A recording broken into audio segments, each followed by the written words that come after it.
Dim, dam, dadilam, vacarme s'en va dans l'oubli éternel. Et Gustave, dom guardiam, dilim, dididididam, lutessera dodilom, seram.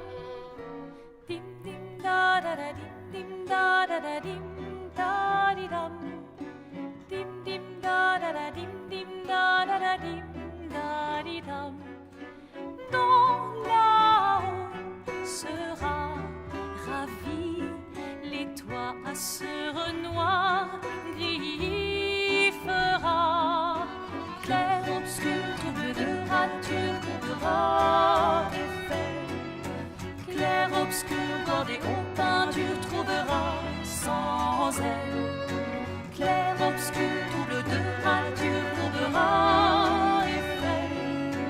Clair, obscur, bordé aux peintures, trouvera sans elle. Ô clair, obscur, trouble, rature. Clair, obscur, guardé aux peintures.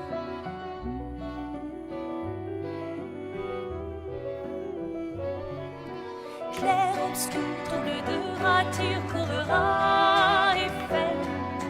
Clair, obscur, guardé aux peintures, trouvera sans elle. Clair, obscur, trouble de rature, trouvera effet. Clair, obscur, guardé aux peintures, trouvera sans elle.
Obscur, trouble de rature, courbera effet.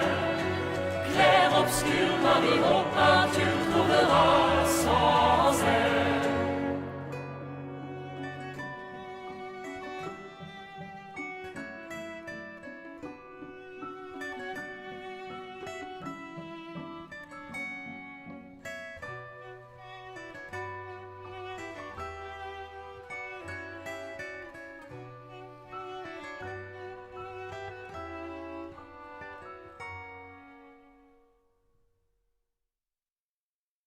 Darkness looms as one soul decides to take the path where hope subsides.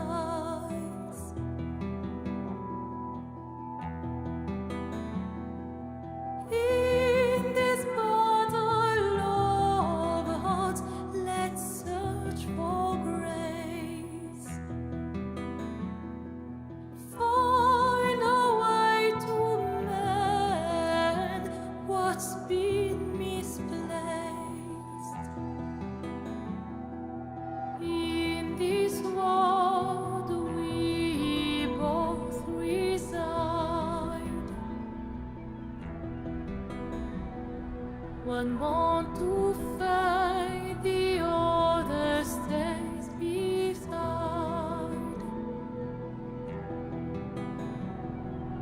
On this canvas, through it may not be real. We are battling for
lights hearken to the distant dirge,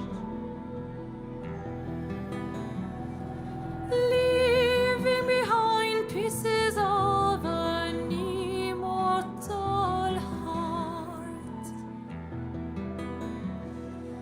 In this painted world, love's light departs.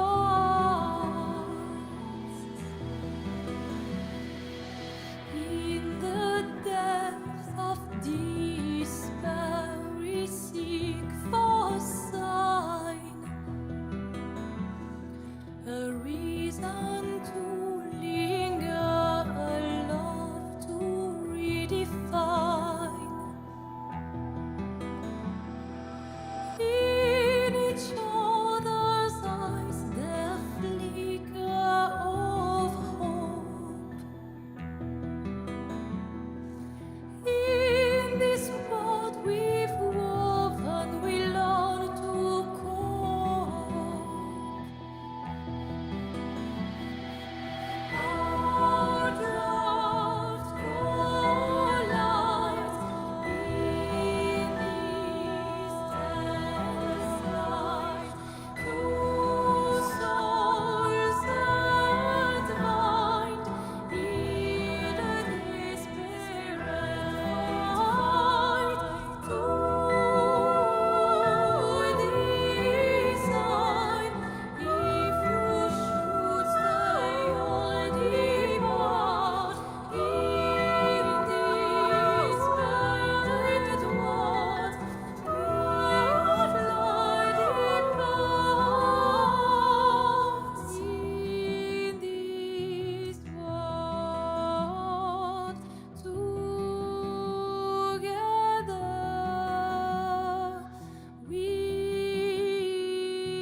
find our place. All drive collide in a eternal embrace. All drive collide.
Good morning, friends. How are we all doing this morning?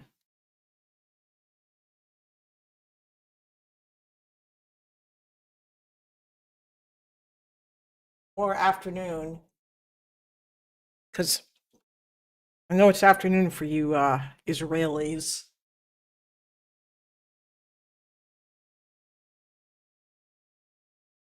The Jews live in the future. Well, and so do the Palestinians and the Arabs and everybody in the Middle East, really.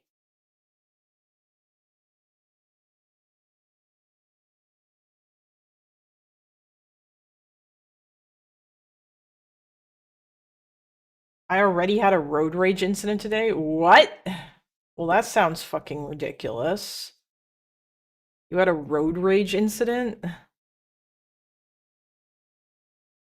Where are all the white women at? I mean, I'm a white woman, but there's lots of white women.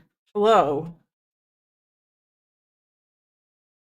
Um, what happened, Maruzi? How did you have a road rage incident? Oh, the cat is sitting on my chair because I brought the blanket that my mom made for him in here, and now he's sitting there. Look at him. Look at this absolute sweetie. He's so comfy. True, like the stream. Yes, he is a loaf. A lovely loaf. At some point I will get him a at some point I'll get a camera for him and I'll just put it on him. That is a lucky cat. Aw. Absolute unit of a feline. He is actually. Hard to explain, but basically some dude was just standing in an intersection trying to direct traffic because there was an accident half a mile away, but he was blocking the only entrance to, oh boy. Good morning, ZJM, as you yawn.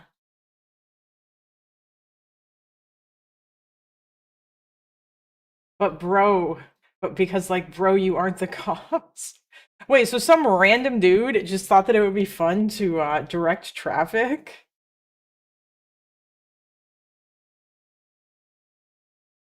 But you're gonna need the cops if you don't move. Yes. Oh my god. He was like, I'm trying to help. Was he an ICE agent by any chance? No, Marusi is in DC. I don't think there's any ICE. Actually, are there ICE agents in Washington, DC? Or in the Washington, DC area? Has ICE been prowling around there?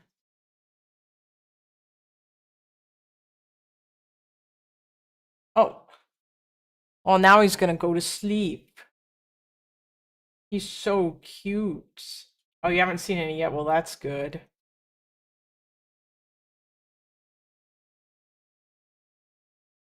Yeah, I definitely gotta get a cat cam for him.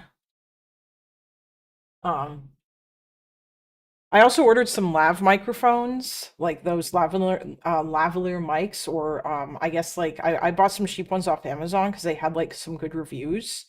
Um, yeah, because I thought that that would be fun.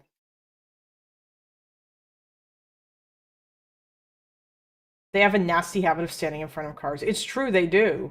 The reason why I got the lav mics is because that when I walk away from the computer to do stuff and I'm still listening to a video, I want to be able to comment on the video. Like to pause the video and then comment on it and stuff. And I think that that would help. And also it'll enable me to do other stuff like kind of walk around the apartment when I want to like still be commenting on things. Or hell, I could be streaming while I'm making pancakes in the morning if I decide to have pancakes for breakfast, you know, all that kind of good stuff. The good stuff basically. Um Something's different. New camera, new light. No, it's the same. Although it might be that the light is different because it's super early in the morning and because that I have no idea. I don't know. Um, you also need to improve the CPU. No, you've got 64 gigs of RAM, yet have streaming issues. The reason why I have streaming issues, Bomber of Doom, that was, are you talking about the crashes? because those happened on my when I was streaming out of the other room, the office. And the office was and in the office I was using my laptop. Oh, the spikes, what you mean, like the Fs or the dropped frames? Um I mean, if you're talking about anything that might have happened yesterday, that was because that I was pushing this CPU hella hard. Right now, the only thing that I can't do with this CPU or with this current computer in terms of streaming is I can't play video games and stream at the same time, depending on the game. So like if I stream out of my virtual machine, I can. But yeah, you've got an AM4. You can get several generations newer CPUs without changing the motherboard. Yeah, I can, but I'd rather just build a new PC because this computer's like 10 years old.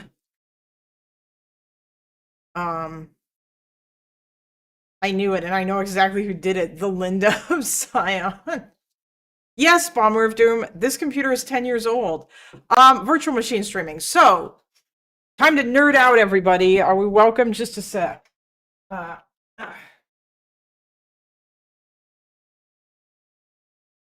I'm just waiting for people to pile in here before we start talking about the news. So, just hold on.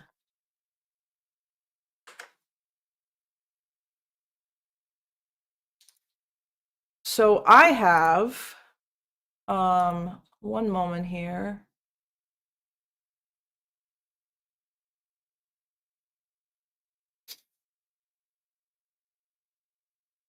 Tell us about yesterday. Oh, I haven't announced on Discord yet. Wait, what do you want me to announce yesterday? What do you want me to tell you about yesterday? Don't tell Sev how old your PC is. He'd have a heart attack. I think I have told him. And that's why every time I go to do something, he's like I told him I got Expedition 33 to play it, and he was like, will it even play on your computer? And I'm like, bro, my computer's not that shit, okay?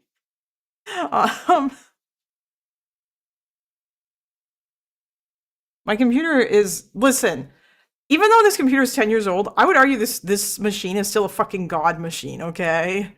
Like the fact that I can even do all this shit yesterday with it. Yesterday, this CPU was running at 100% while it was fucking compiling the Linux kernel, and I was still streaming, and I dropped 0 frames.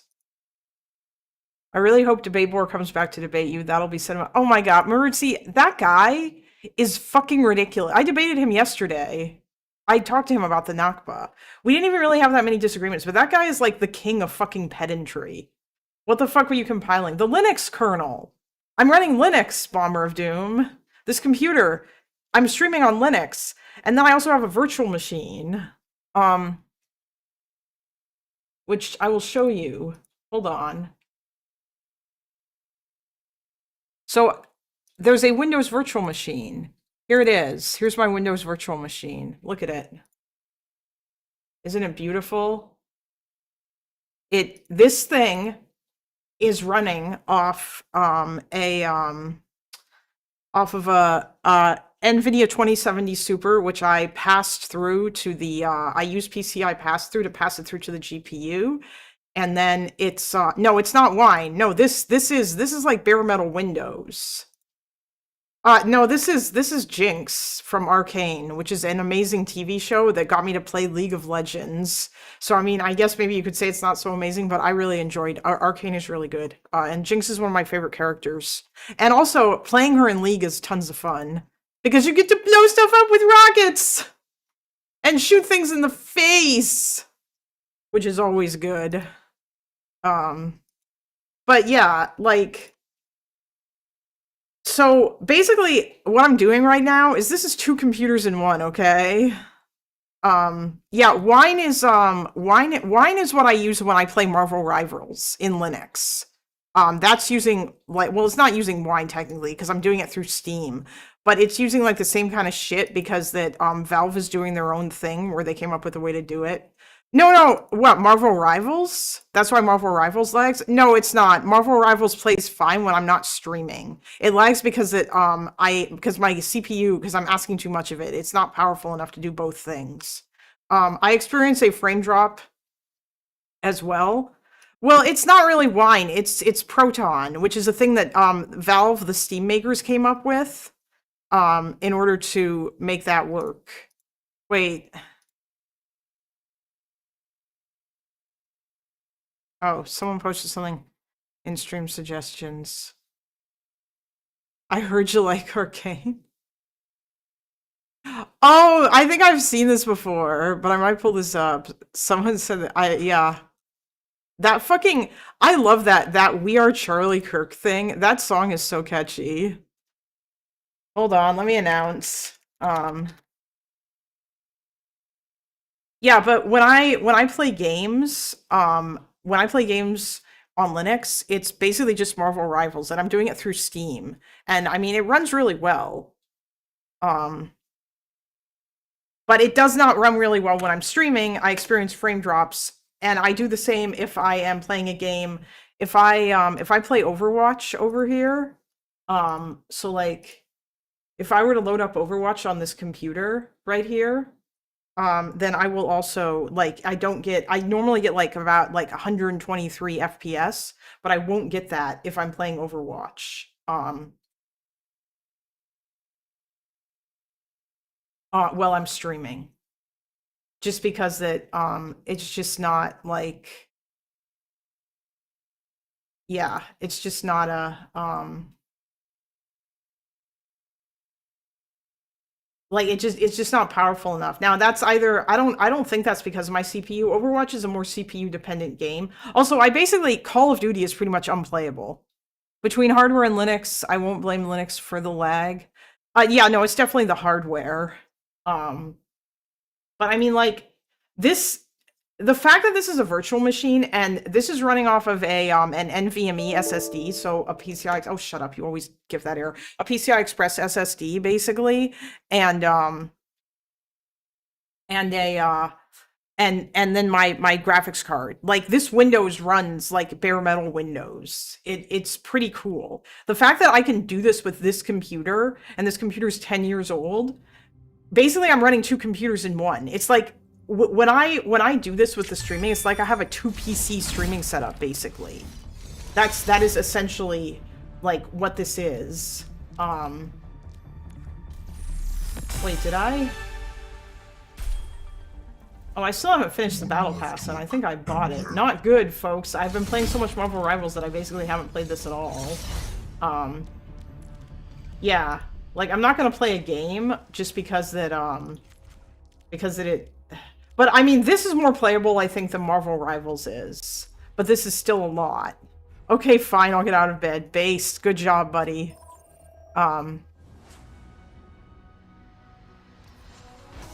But, like, yeah, it's just not... See, it's kind of, it's just, you know, it's a little bit, it's just the lag, just a little bit. Like, you see, my frame rate is like 60 to 70, and normally when I play this without streaming, the FPS is like fucking insanely, like, really good, you know, so... Yeah, like, this makes it very difficult to, like, do things.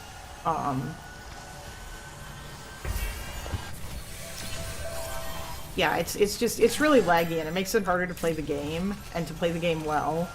So, yeah, that's the the gist, basically. I need a new CPU. If I get a new CPU, then I can, then I'll be able to do all this cool shit. 60 to 70, nice. Yeah, but it used to be 133 frames per second. Also, apparently the reason why Marvel Rivals is, like, being so shitty, or, like, not giving me really good FPS, despite having a good graphics card, because there are two different graphics cards. Like, the Linux, is using a different CPU than the, okay. Anyway. Let's switch back to this puppy. The Linux is using a different CPU, or a different GPU, rather, than the Windows is. But I've got good GPUs for both now, so it's kind of silly that I can't, yeah. Buying RAM in 2026. Oh, I know, that's gonna be fucking nuts.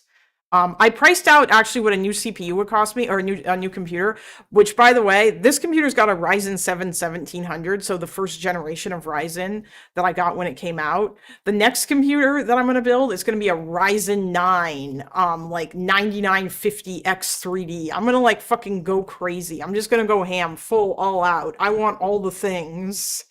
I want to be able to fucking, you know, but the RAM is going to cost me for 64 gigs of RAM. I'm going to be paying $1,000. Yeah, which is absolutely fucking insane. Federal agents arrest Don Lemon over Minnesota church protest. Wait, is this from today? Oh, Jesus. Oh yeah, I gotta watch that. I still need to watch the video. 9HX3D. Jesus, you won't be able to handle that jump. It's too steep. Oh no, don't you worry.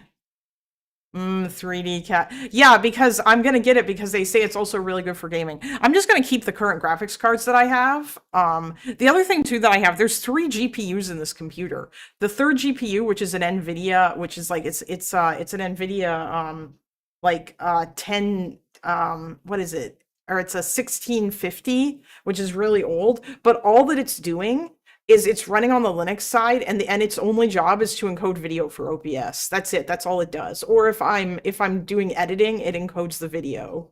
That is its only job, right? So I'm just gonna keep that one and let it keep doing that. Because that OBS doesn't seem to support that for the AP for the NVIDIA or the AMD GPU that I have that's running everything else. RAM is pricier than kidneys these days. We have 2 kidneys, though. Might still be worth it. I'm not going to sell my kidneys so I can buy RAM. I've got a bunch of money saved up. I'm actually doing okay for now. And also, I'm still collecting unemployment. But once the government sees that all this money, or that the money that I've been making streaming actually starts going into my bank account, then they're probably going to start looking at me funny. Or rather, I'm going to have to start reporting that income, which is still not enough yet to live, but as long as I keep going with this, I think I'll be getting there. The New York Times article doesn't say it, but I've heard that they might get Don Lemon on an anti-KKK law. Oh, I imagine it's probably going to have something to do with church protests, right?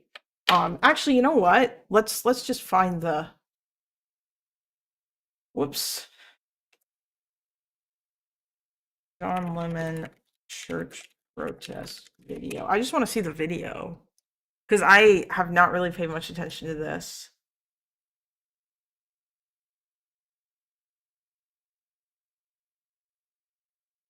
Don Lemon joins us. Disgracefully. Of course, it's fucking Sky News Australia.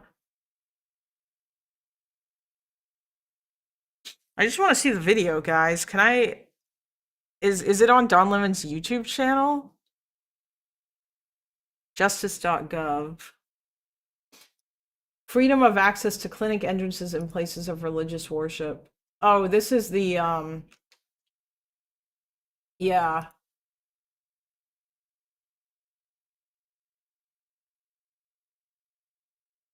Don Lemon arrested over church protest.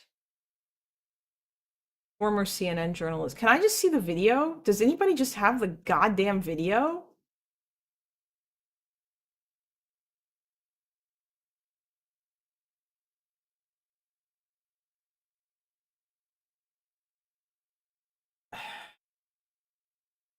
Do I have to ask the clanker? Is this what I'm gonna have to do, people? Do I have to ask the fucking clanker? God damn it. Propaganda in Gaza roundtable. We invited 20 people to see a video about the propaganda in Gaza and ask them what they think. I'm a little bit unsure about that one, but okay. Although that might be interesting. You never know. The problem with the Gaza thing is that I have no fucking idea. Think about it. A new PC would probably last you 10 years. How long does a kidney last? Like 60 to 70 years? Yeah, true. You know what's funny? This computer is still really good, which means that if I were to build a new one, this computer is going in the office and I'm just going to use it as the streaming computer for in there. And then if I wanted to, if I feel like streaming out here, then I can, especially if I want to play video games while I stream, or like play video games while I react, you know, play Lonerbox while he plays WoW and he reacts to things, you know what I mean? Yeah.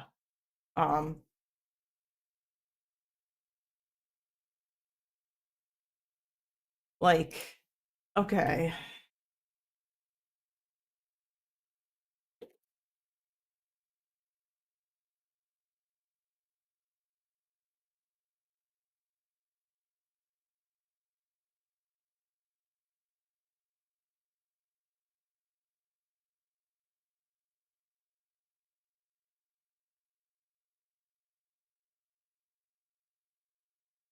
Did he post it on his YouTube channel?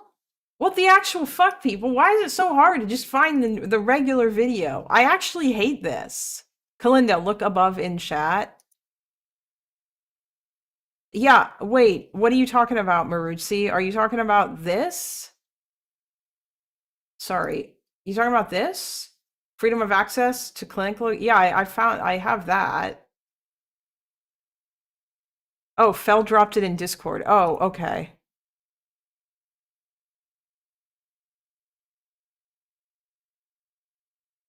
Okay. Oh, it's from Don Lemon. Okay, thank you. I had a feeling maybe it might be on his channel, but yes. Wait, 6 hours and 4. Oh my god, really? Okay, hold on. I guess what I'll do is I'm just gonna scan through this until I find the church part.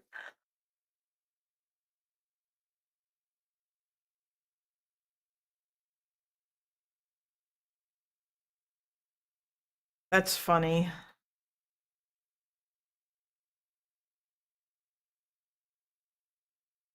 And yeah, we're gonna talk about the Fulton County FBI raid too. 'Cause that shit's fucking crazy and incredibly scary. We've gone too far back.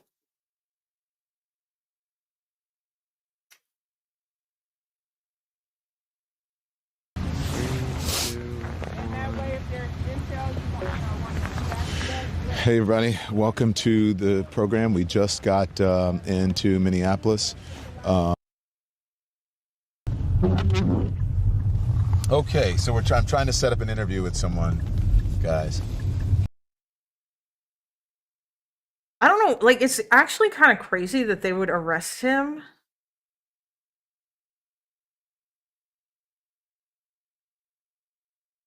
If he was just there as a journalist. There is a short news clip on the arrest in Discord. It is honestly not that informative, though. The Tardreich are working overtime. Nice, based.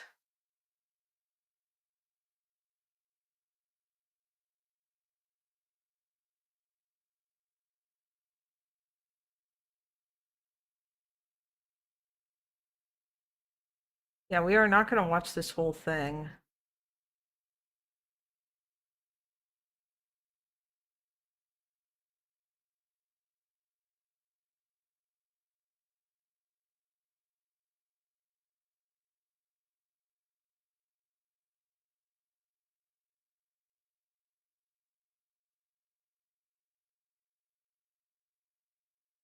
There a transcript?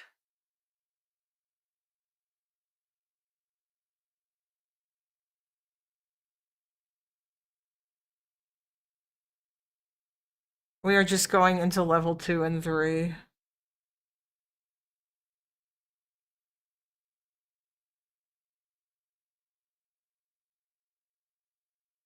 You just have it. I think maybe if you just have it on the church, but if they see me,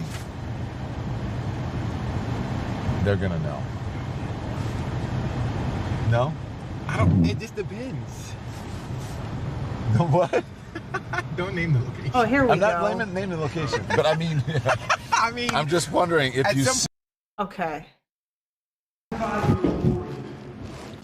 Saving those who are far from Father,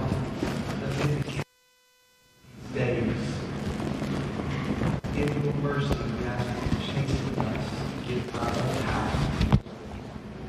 That we would walk with integrity. That we would be men and women and boys and girls who are like green olive trees in your house.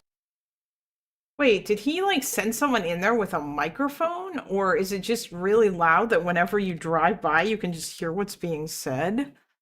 Because that's kind of crazy.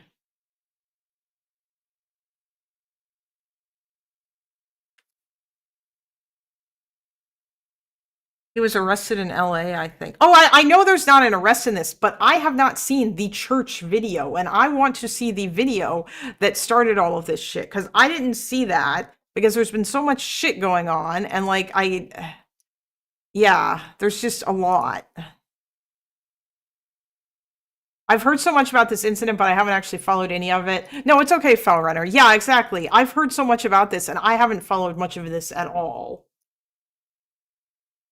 That we would Because there is so much other shit going on, and like, it's, yeah. be steadfast and immovable, always abounding in your work, doing the great commission that you have given us, and full know your word, Michael, and cherish your word as we Church. And they are culture. Wait. that we would open our hearts to receive. Feed us through understanding and affection, that we would know your I've heard the debate version of the story and not the actual story, and that makes me part of the majority. Yeah, me too. Like, I think this got brought up. Oh, good morning, Aeon Android. I think this got brought up by, like, in that debate between Destiny and Drew. But otherwise, yeah, I haven't really heard much of anything else about it. You know, so now I'm actually gonna, like, watch the video or whatever. Because I'm still transitioning from being a viewer to a streamer, and it's weird, you know, because I still really enjoy watching streamers like Destiny and Lonerbox. And so, like, it's hard for me to kind of get out of that mindset. I may one day reach the point, if I get to do this for a living, I probably will reach the point where I just will not have time to watch streamers. Or, like, I might be able to catch their videos sometimes. Or, like, every time I watch, like, a debate or whatever that I normally would have watched as a viewer, it'll just be on my stream so I can live react to it or something. Okay, I swear that this is the last time I bring up levels.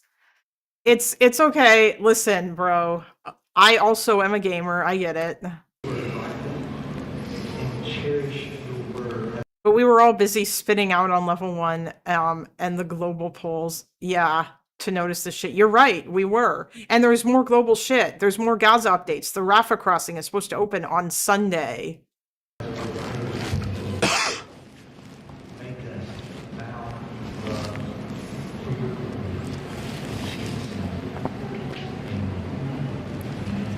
Seated, we invite you to read the Bible and open Gospel of John. You okay there, buddy? You sick? Got a cold?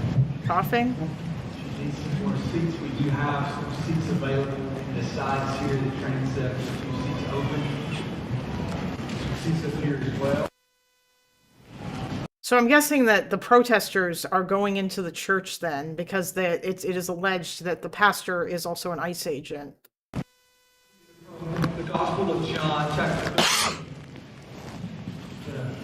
Begin reading. Excuse me, Pastor. You said that you asked the Lord to stay in your house, to stay Hey, Meta record. Hey, Meta record? Okay, are you using AI, bro, and telling it to... I just think that's kind of funny.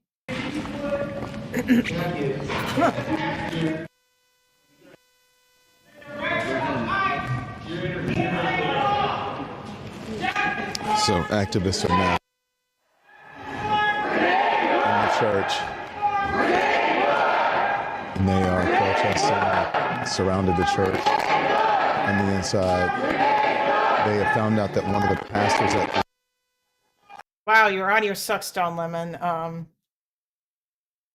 We are watching, we're watching Don Lemon's coverage of the church protest that he has now been arrested over, his part in it.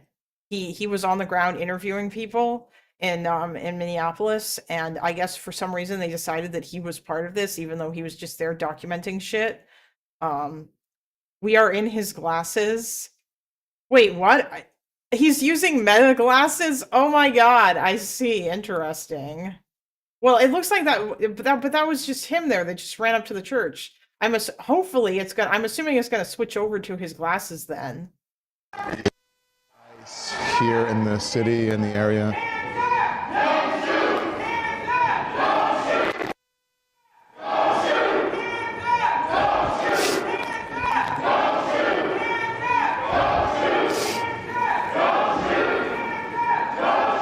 Oh no, that was his other dude. I guess he just ran up there. I wasn't sure.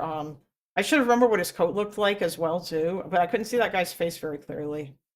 I know Don Lemon. That's not Don Lemon's hairstyle though. Kalinda thinks all black people look the same. I knew that you guys were gonna get me with that.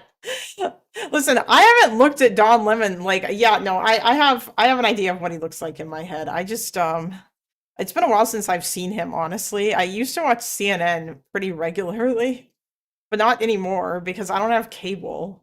So I don't watch. Sometimes I tune into the illicit CNN live streams, you know, the ones that you can watch that are not like, you know, strictly speaking legal, because like I said, I don't have cable.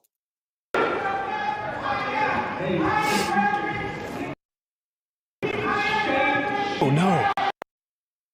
Connection has low bit rate, please hold on. Oh, okay.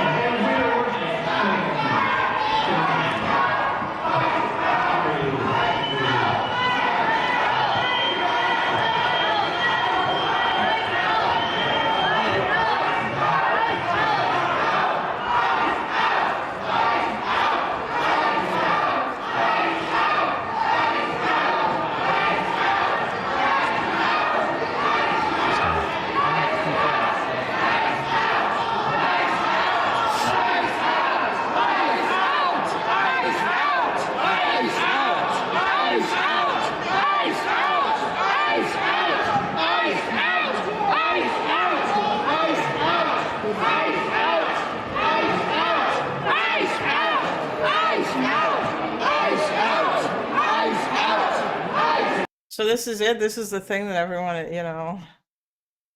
Imagine sailing the high seas. Just, oh, I sail the high seas for lots of things. Don't you worry. No, this is a church. It's not a mosque. This is a church in Minneapolis. And that's why people are I guess that's why people are mad. But yeah. Oh my God, do you see the amount of people walking out? This is an attack. Yeah, it's all just, this is very silly. Like, I mean, obviously, I don't think it's good that these people were trespassing and that they busted into this church so that they could do this or whatever. But like,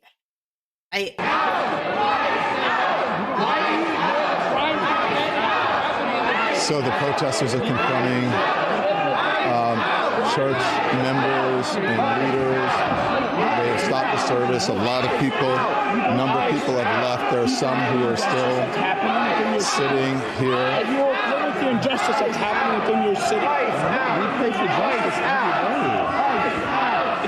every day. Are you okay? So you're not okay with I'm just here. I'm just here photographing. Are you okay with the injustice? I'm not part of the group. I'm just here photographing. I'm a journalist.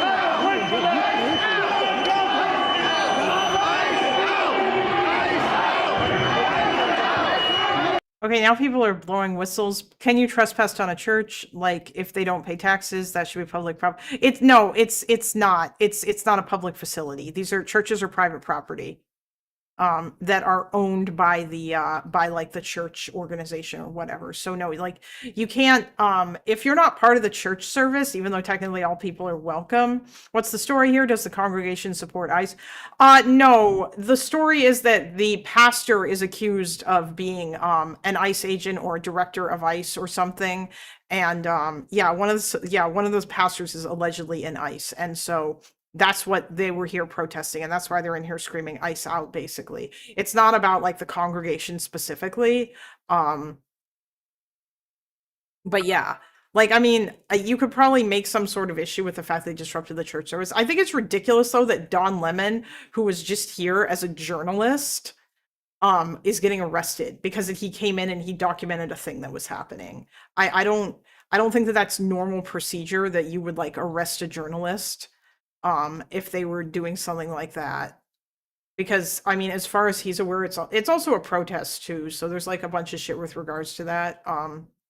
I mean, maybe I guess if you were a journalist and you were like, hey guys, I'm gonna accompany this serial killer as he goes around and we're gonna watch how he picks his victims, and then that's different, you know? But like, I feel like that's considerably more insane.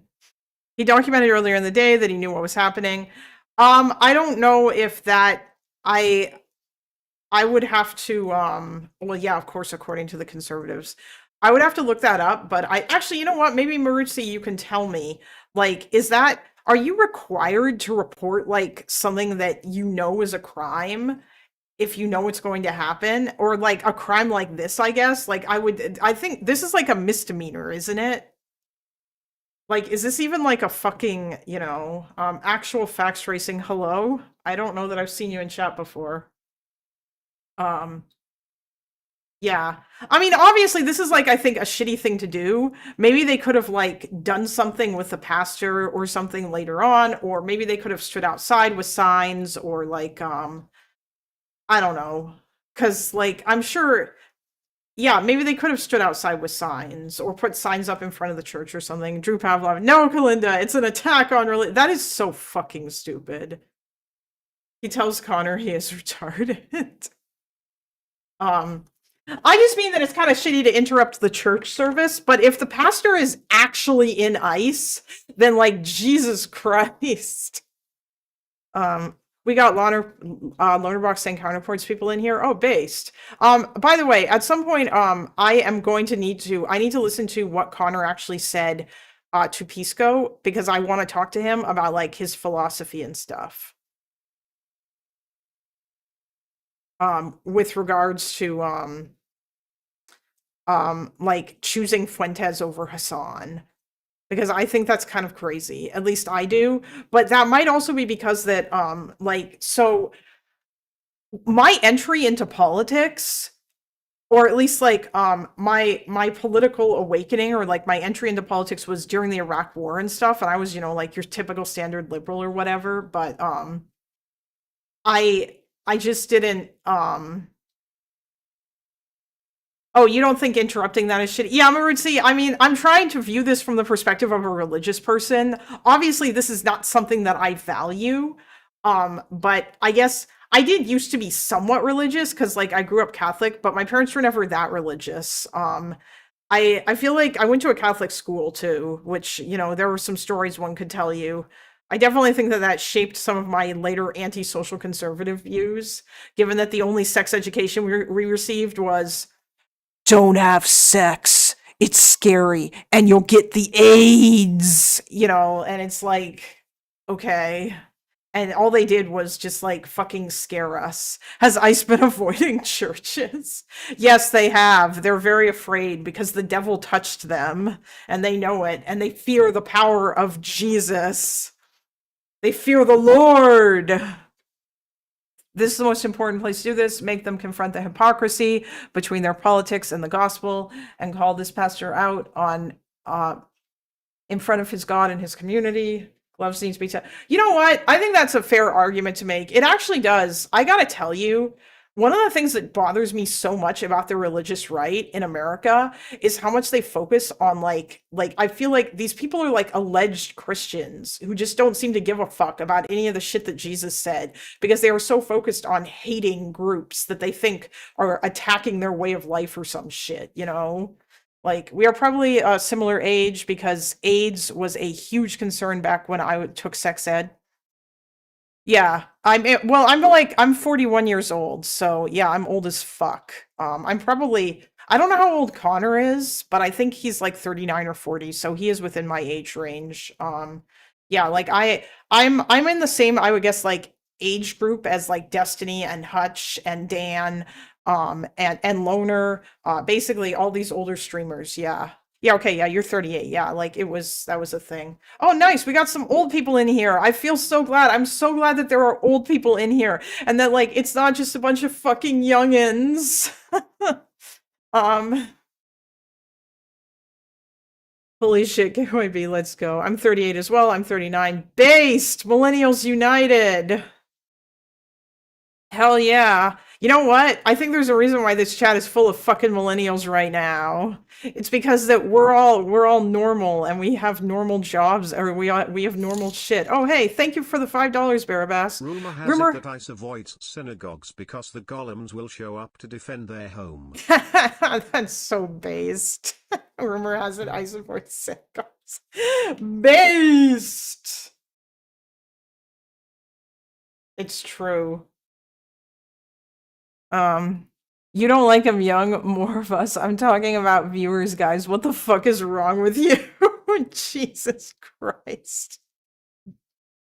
But no, like, yeah, I there's so much shit that is preached by, like, you know, like the Republican Party, who claims to be the party of Jesus.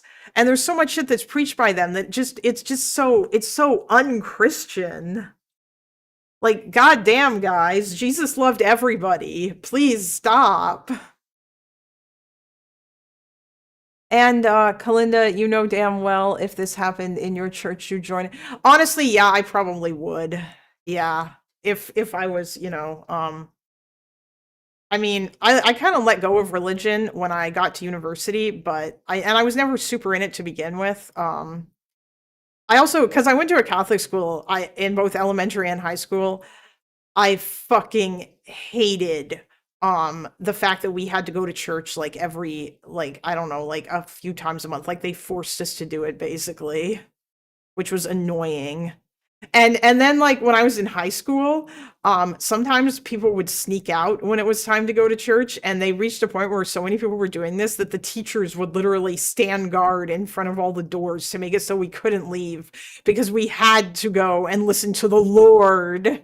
Like, Kalinda, do you think grew up religious? Do you think growing up religious pushed you to the left? I wasn't that religious. Like my parents, the only time that we went to church was New Year's and Easter. I mean, I think maybe a little bit, although like my mom was liberal, or my mom is liberal. My mom's like a New York liberal because she's from New York. But I think that like my parents are probably, or at least my mom is probably further left than me. But like it's kind of weird. I don't know. I kind of went all over the place basically. Like I think that I did spend a little bit of time as more of a I think for a bit I said I was a fiscal conservative because then I kind of believed in that whole thing, and then yeah. I've been saying that Charlie Kirk funeral speech was perfectly in line with the Sunday testimony. Oh yeah, no, I mean it was. The shitty thing about that was that was so calculated.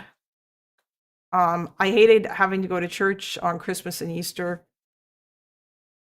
But yeah, I mean, I don't know. A lot of the political stuff just didn't, like, my problem, I think, is that I think that there's a big problem. Actually, Destiny said this on his stream yesterday when he had an interesting discussion. Yes, I was a fiscal, yeah, I called myself I said I was socially liberal and fiscally conservative for a while. There was like a period of like a few years where that was my political identity. And I mean, like, to a certain extent, I still would like the idea of like fiscal responsibility or whatever within the government. But my problem is that the government, or is that conservative, or the Republicans are not fiscally conservative. Like, that's just a lie. So it's just dumb. Like, they've never been fiscally conservative. Yeah, like they just, all they do is cut taxes, and sometimes they'll cut social services, but not often because that's not really popular to do. I grew up in Southern Baptist churches. Watching the Christian right latch on to Trump is both confusing and perfectly predictable. It certainly validated the concerns I had about the people around me. Yeah, I agree. It's fucking nuts, actually. You'll understand when you're older.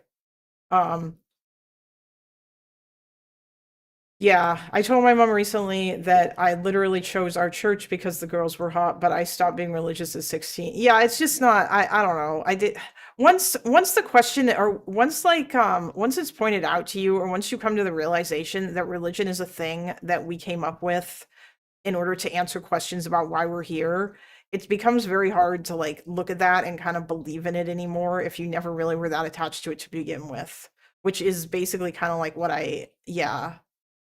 it just, as soon as I thought about that, it just seemed unlikely, you know. I got confirmed Catholic for the party and money I get in the gifts based. I mean, like, I was confirmed as a Catholic too, because that I was like, when did they do that? At like 15 or something? No, it was before that. Because that happened in elementary school. And also because I got to choose a cool name. Yeah. That kind of stuff is always like interesting.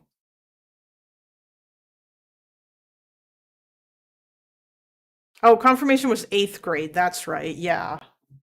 Hello.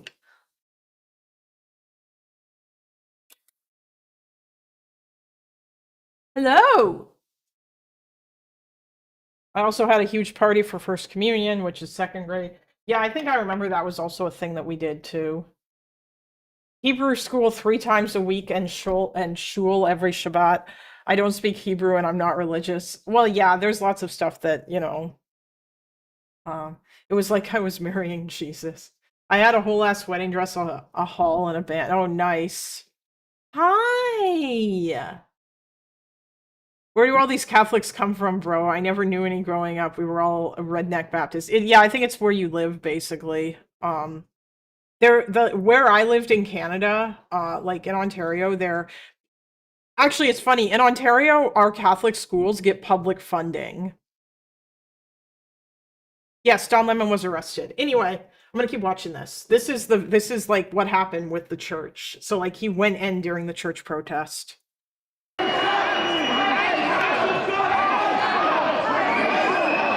God's house, it's the house of the devil. Based. Excuse me, sir. Can I get right here? Thank you. I'm sorry.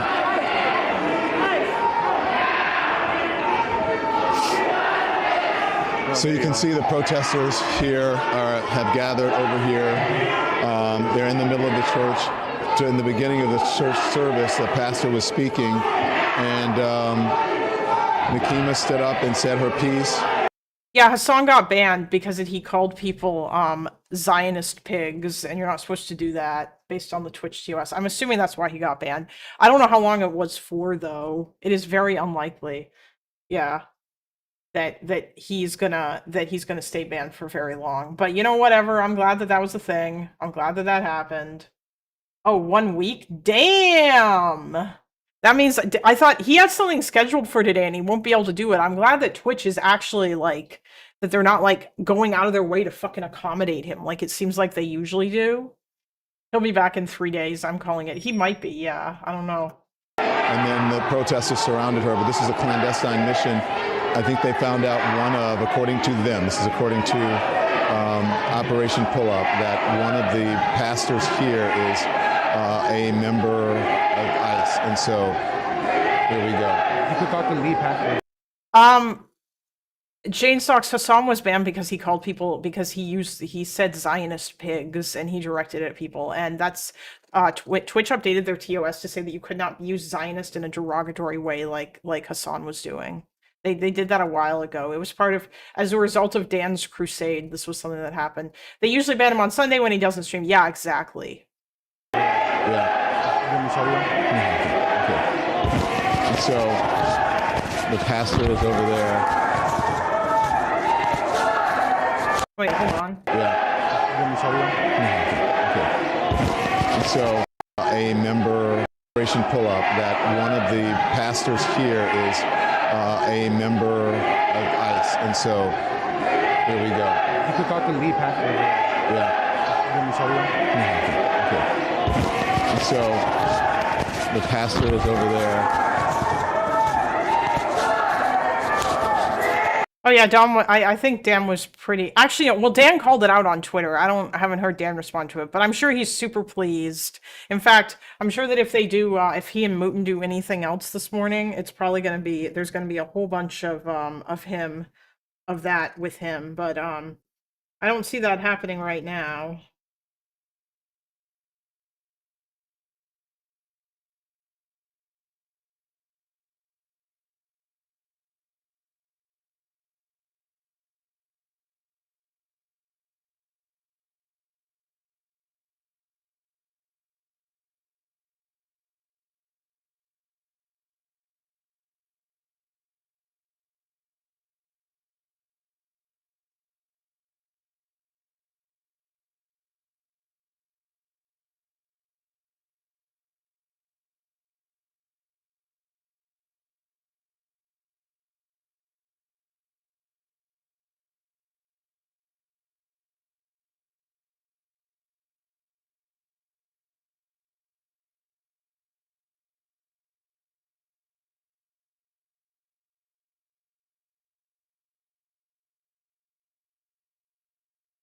There's someone in my comments arguing about like the Zion or about like the genocide shit. And so they're screaming Renee Good.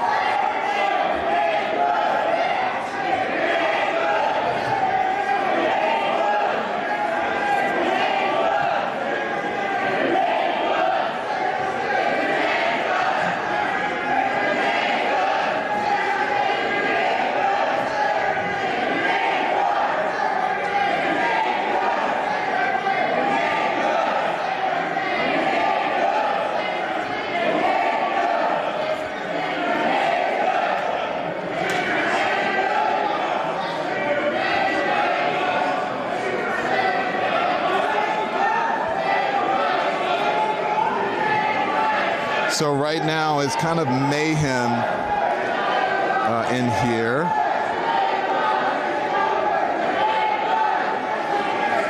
And there are some folks here who are praying. Some of the members are chronicling. And it's a surprise effort, obviously. And the folks here are not happy about it. And so they're trying to figure out what to do about it. That's the lead pastor over there with the thing. And I don't know if he's the one that works for us. We don't know. That's what they're saying. So we're here just chronicling and reporting. We're not part of the activists, but we're here just reporting on them. I mean, we're supposed to say her name for a white lady. I mean, I always thought that was silly. Oh, thank you. Don't know how all this ICE stuff will shake out, but I wouldn't be surprised if we got a pretty good act out of this. I hope they don't call it that. I think that they should just call it the Renee Good Alex Preddy Justice Act or something. I think that was Pisco's suggestion. Before that, I would have said, or like there should be two different ones. I don't know. I was going to say that the one where they enshrine officer cause jeopardy, which is something I absolutely think that they should do. All of that stuff that Connor talked about relating to officer cause jeopardy is stuff that I think should be put into some sort of a law governing like police things. And I think that they should have that there. So it should be something to the effect of like, I don't know, like the Renee Good Officer Cause Jeopardy Act or something. But obviously you want to have another one relating to Alex Preddy as well. Maybe like some sort of a law to reform immigration, and maybe that one you could name after him. Although you could also you could also do the Preddy Good Act. That would be funny. But I think that that's too jokey for the seriousness of this. I don't know why SCOTUS wouldn't make that a part of the Fourth Amendment. Well, I mean, isn't the 14th Amendment is the immigration one. Which one's the Fourth Amendment again? Is that the reason or the freedom from search and unreasonable search and seizure, and the the Fifth Amendment is the other. Yeah, okay, search and seizures. Yeah, we've got that in our Constitution too. Quartering of troops. No, Sans, that's a different one. The big Preddy bill.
I'm not with. I'm just. You know what? Wait.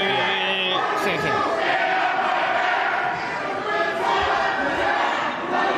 So this is what the First Amendment is about the freedom to protest. I'm sure people here don't like it, but protests are not comfortable. And there are people here who are, I'm looking at a young man who's in the corner. He's frightened, he's scared, he's crying. People are leaving church. So yeah. What's this disturbing prayer? Disrupting prayer. It's yeah, and it's in the name of like protesting something. Oh, the third one is yeah. To be fair, I don't know if the First Amendment protects protests on private property. Yeah, I don't think it does, as long as it's not Jewish prayer. I mean, I don't think there's any Jews. I don't think there are any rabbis that are also secretly ICE. I'm sorry, they're also allegedly secret ICE members. So this is retarded. It's an attack. Goddamn, Drew is just so fucking. It's not clear who is protesting what and why in a church. Lannis, the reason is because that oh geez, he's early today. Holy fuck. Why is he so early? He was up so late last night. Hassan banned by Israel, Twitch, news and slop and silk song. What in the fuck? But Destiny's gone for like 3 or 4 days. Why is Lonerbox live so early? Not even a mosque, a shrine. It's no, it's a church. But I get what you're saying, Avi. Because he wants to celebrate Hassan getting banned for 7 days. That might, and honestly, like, I think Maruzzi is right. It would not surprise me if they knocked it down to 3 days. YouTube deleted a message before. Oh, I see. Whatever happened to Destiny's stream from last night? What do you mean whatever happened to it? I have no idea. I think Destiny's stream should be there. Listen, if Destiny's VOD has disappeared, just go check Kick because you'll find it there because the Kick is not as censorious as YouTube is. Professor Avi. Yeah, it's not unapologetic Zionist is not like Dr. Avi from Twitter. He's a different guy. He's not the same guy.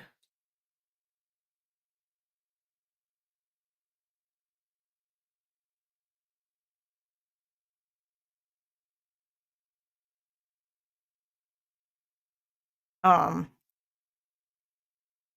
we've only been going for an hour and 11 minutes. Lol. Oh, it's you don't have to have Kick to hinged. Like if you go to the Kick website on your PC, you can absolutely like you can still watch the streams. My problem with Kick is that their mobile app is fucking crap. It's absolute dog shit.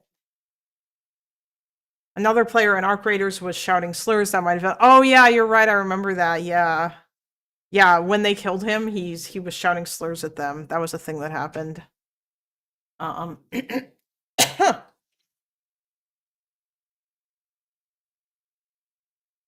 Yeah, the Kick mobile UI is terrible, and they don't have background playback yet. How long has Kick been a thing? Like 2 years now, and their mobile app still doesn't have fucking background playback. That's why I'm not using it. Like that's why, like I would use and listen to Kick if like I could have like background audio only background playback, but it just doesn't have that. It's so stupid. They implemented like the rewind shit before they implemented background playback. Wait, how bad were the slurs used? I don't know. I didn't actually hear them, even though I was watching at the time. I don't know how bad they were. I'm assuming someone shouted. Oh yeah, someone shouted the M word. That's what it was. Yeah, he was super mad when they killed him. I think he had really good gear on him or something. Clanker? No, it wasn't a clanker.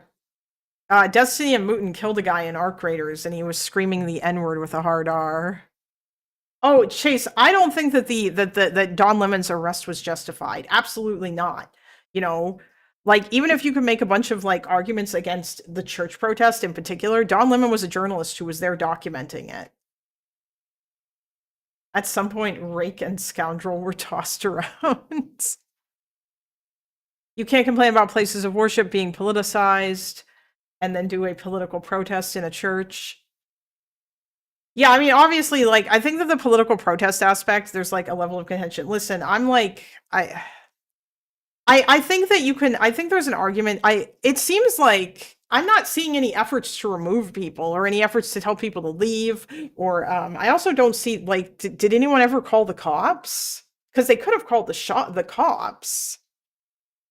Also, by the way, the right wing were the ones who politicized like religion. It's the right it's the right in the United States who are always injecting religion into politics. And yeah, like there was no, you know, so when my people are mad, leftist, lefty, right winger, queer folk, it doesn't matter. For some reason, the N-word is always a bullet in the chamber. It's so fucking weird. True. I don't know. I don't think there's much. I mean, like optically, it probably doesn't look good for religious people, I guess. I think the issue, though, I think arresting Don Lemon is fucking ridiculous. Like that's pretty insane. That's a crazy thing to do. Trump cleared protesters in DC for a photo op outside a church that didn't support him. Oh yeah, that's true. Oh, you mean the one where he held the Bible upside down? Yeah. That was pretty fucking stupid. I get the instinct, but it's pouring gas on a fire. Yeah, that's you know, I don't know, like obviously Maruzzi is like a lot more angry about this. I have mixed feelings about stuff like, you know, like make these people feel uncomfortable everywhere. Don't let them have a moment of peace as long as they're like anywhere where you can reach them, unless it's like in their own home or whatever, then you should go there and try to reach them. And hell, even protesting outside of their house is okay. My feelings about that are kind of mixed, but I mean, I don't know. At this point, like this shit is fucking insane. All of this is insane. And this is fucking nuts. Like Trump is still mad about the fact that he lost the 2020 election. He cannot let this go. He just can't. And my fear is that they raided this office so they could take all the boxes of the ballots from the 2020 election, because this stuff is still there. Or like because they've kept all these records. And it's just fucking nuts. And like now my fear, because that Trump basically has a bunch of sycophants in the DOJ, and my fear is that they're going to take all these ballots, and then what they're going to do is they're going to fabricate some shit about how Trump actually won in Fulton County, Georgia, and therefore he actually won Georgia.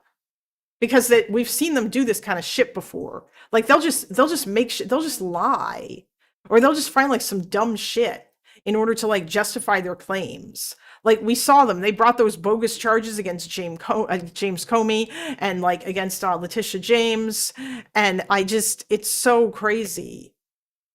Black Sharpie time, yeah. I don't think you need to be polite. I just think protesting in places of worship doesn't help the cause. Except he was not there because he had a busy day at the office. What was even that Jack Smith? Oh yeah, that too. Like they were just trying to go after him. Like all this targeting of people's political opponents. And yeah, I don't know. I'm very afraid now that they're going to use this as some sort of like that this is going to be the precursor for some sort of weird shit that they're going to try to do in order to do something to try to steal the midterms. And this is incredibly worrisome. I also, like, do you remember, I think Pam Bondi said that they would pull ICE out of Minnesota if Minnesota handed over their voter data. Like they really, really, really want to like shove the federal government's nose into areas where it's not supposed to be.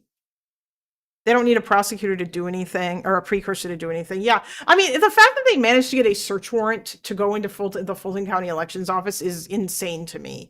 That like a judge gave them a warrant. And that's fucking nuts. I would hope that I would like to see the evidence that they presented that there was a reason for this after all the investigations and everything already that like came out that proved that it was bullshit and that there was no fucking fraud, or at least there was not outcome determinative fraud. What we've done in the past hasn't worked. Yeah, like, I don't know. I'm starting to understand why people start like reaching the level of Fed posting, I guess. Like, I have no idea really.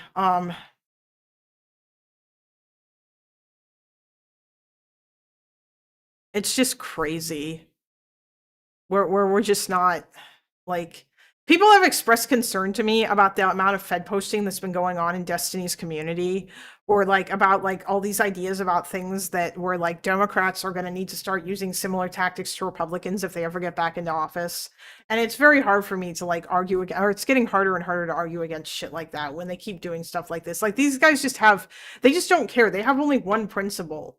Or I'm sorry, they have two principles. Well, no, it's really one principle. They have one principle, and that principle is power. They just want power. And the reason why they want power is because that they are deathly afraid of the Democrats and what the Democrats will do to them, because they think the Democrats want to destroy the country, depending upon who you're talking about. Obviously, Trump's only principle is himself, but that's the principle of like, you know, people like the religious right, and that's why they support Trump. And that's the principle of like people like Stephen Miller and JD Vance. Although in their case, their principles also align with the fact that they want to reverse, or they want like, they hate liberalism, and they want to like move on to a period beyond that. Like, they don't like the Enlightenment, and they want to go back to like a time before that, basically. Here's the truth. Yeah, they are. They're trying to overthrow democracy because they are afraid of the other party. Pre-liberal, yes. That was a really good that was a really good thing that guy. Actually, I'm a bit annoyed at that guy because he stole my take about like why. Actually, he didn't even really articulate it, because I think it's really important to point out that like, that was a fantastic conversation that Destiny had with Ryan Getty yesterday. I think it's really important to articulate and point out the fact that there is something behind it, that it's not that these guys have no principles. They have mostly no principles, or they don't have principles that they care about. The reason why they don't have consistent principles is because their only principle is keeping their enemies out of power, because they think that their enemies are going to destroy their way of life. Like, I think that like Matt Walsh and Michael Knowles and all of these fucking crazy, insane religious dudes, that's what they care about. That's what matters to them. And or like all of the religious right people. This is what they were afraid of. They're scared of, like, they talk about trans people so much because they legitimately view that and all this leftist stuff as like an existential threat to their country, or to the American way of life that they either imagine in their minds or that they think used to exist before evil liberalism came and ruined everything. And it's just insane delusion. And that's why the religious right will happily support Trump, even though Donald Trump is like an affront to Christianity and all of this other shit, you know. Like, Donald Trump, they shouldn't be supporting him, but they will. It's because, you know, it's like I said, conservatives who are scared of like change and liberalism or socialism or something, or what they perceive to be socialism or whatever, are always going to side with fascists. And it's a mirror of what happened in the Weimar Republic, where Hindenburg and all these other guys were all too happy to side with Hitler because that they thought that he was less scary than the scary socialists, which included, by the way, the Social Democrats, who were basically just liberals. I mean, let's remember Pence, who had no issue of being VP. Yeah, I know, right? Although at least Mike Pence, at the end of the day, proved that he still believed in democracy. You know, like, I'm not saying this applies to all Republicans, but there are some Republicans who like basically are all too happy to abandon their principles because their overriding thing is, I need to keep the other guy out of power. And Ben Shapiro is like that too, even if he won't necessarily go all the way. And like Ben Shapiro, basically, the only way that he's ever going to abandon the Republicans is if the leopards start eating his face. It applies to all Republicans currently in power, because most of the ones that aren't in power like ran off. And yeah, MAGA's a cult of power, yeah. Like these people are they have they either only care about power or their only driving ideology is I fucking hate the Democrats because the Democrats want to destroy this country because that's what they think. Because they're so scared of the idea of people being able to live their lives in ways that they think is icky and frightening. You know, Ben Shapiro only cares about his own ethnic group and not other. Yeah, exactly. Like Ben Shapiro will not abandon the Republican Party unless the leopards come to eat his face. And even then, I don't know if he will. And then if he does, I don't know what the fuck he's gonna do because he hates liberals and liberalism so much. But yeah, like he just doesn't care. It's just not his ideas, you know. I live in Missouri. Every time I hear Josh Hawley, I just laugh at the people who eat that shit up right as he tells them how Trump will fuck them over. Yeah, I know. There's like also so much related to that dumb shit too. He'd only, yeah, basically, I think Ben Shapiro would only abandon the Republican Party if they literally went full Nazi. If midterms do indeed get stolen, I am invoking Article 5 of the NATO. If the midterms do indeed get stolen, I am invoking Article 5 of the NATO Charter. Based. I can see Ben making Aaliyah in the next 5 years. Oh yeah, I could too. Like Ben Shapiro might legitimately just make Aaliyah, and then he'll turn into one of those fucking he'll stop talking about America and he'll go to Israel and he'll just become like Bibi Netanyahu's like biggest supporter, and he'll get a job on fucking Channel 14. Or he'll be like, Israelis in the chat, do you guys have like talk radio in the same way that Americans do? Is that a thing that you guys have? How many more pages do they need to use from Hitler's playbook before Ben wakes up, for fuck's sakes? They use their fucking slow. Yeah, I know. I don't know. No, he's not crazy enough for Channel 14. I don't know. Are you sure about that, Addie? Like Ben Shapiro thinks that that like Arabs that Arabs are like inherently or like evil, and that they like to build things, and that they like to destroy things and live in open sewage. Yeah. Oh no, he'll be on I-24. Actually, that makes more sense. I don't know if Ben Shapiro is fluent in Hebrew. He'll get his own show on I-24. Speaking of Israelis, could you please beg Ben Shapiro to open his damn eyes? I mean, I don't think there's anything anybody can do. Being racist in the Middle East is a baseline. Hi, I'm Ben Shapiro, and this is why I left the West. Yeah, I mean, I don't know, man. He'll be doing segments with Emily Schrader.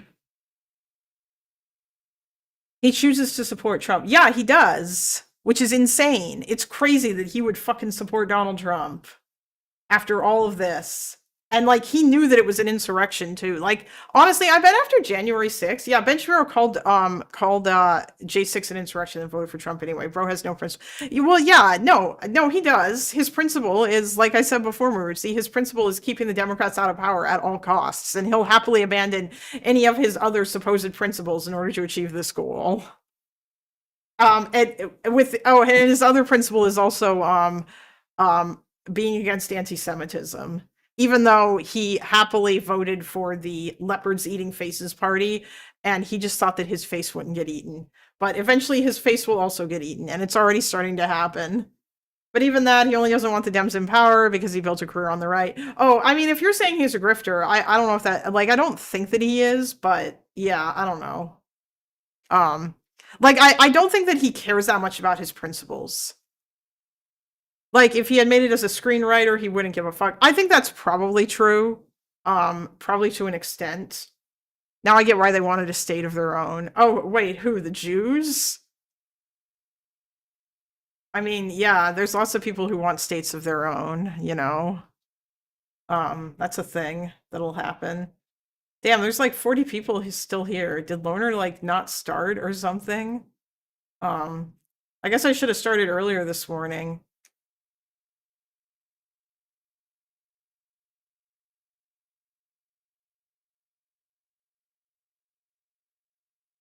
Oh, people are still, or we're all still waiting for him to begin.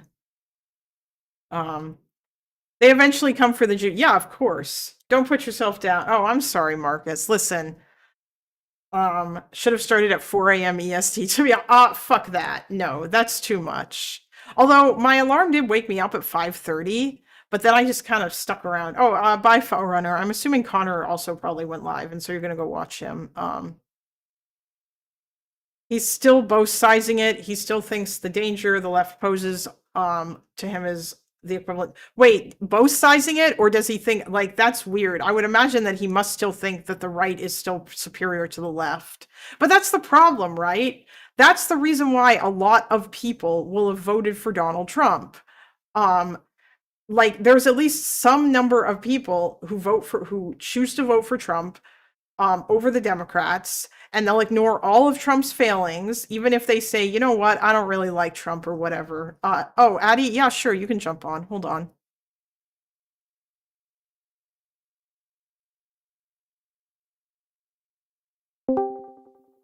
Come on in.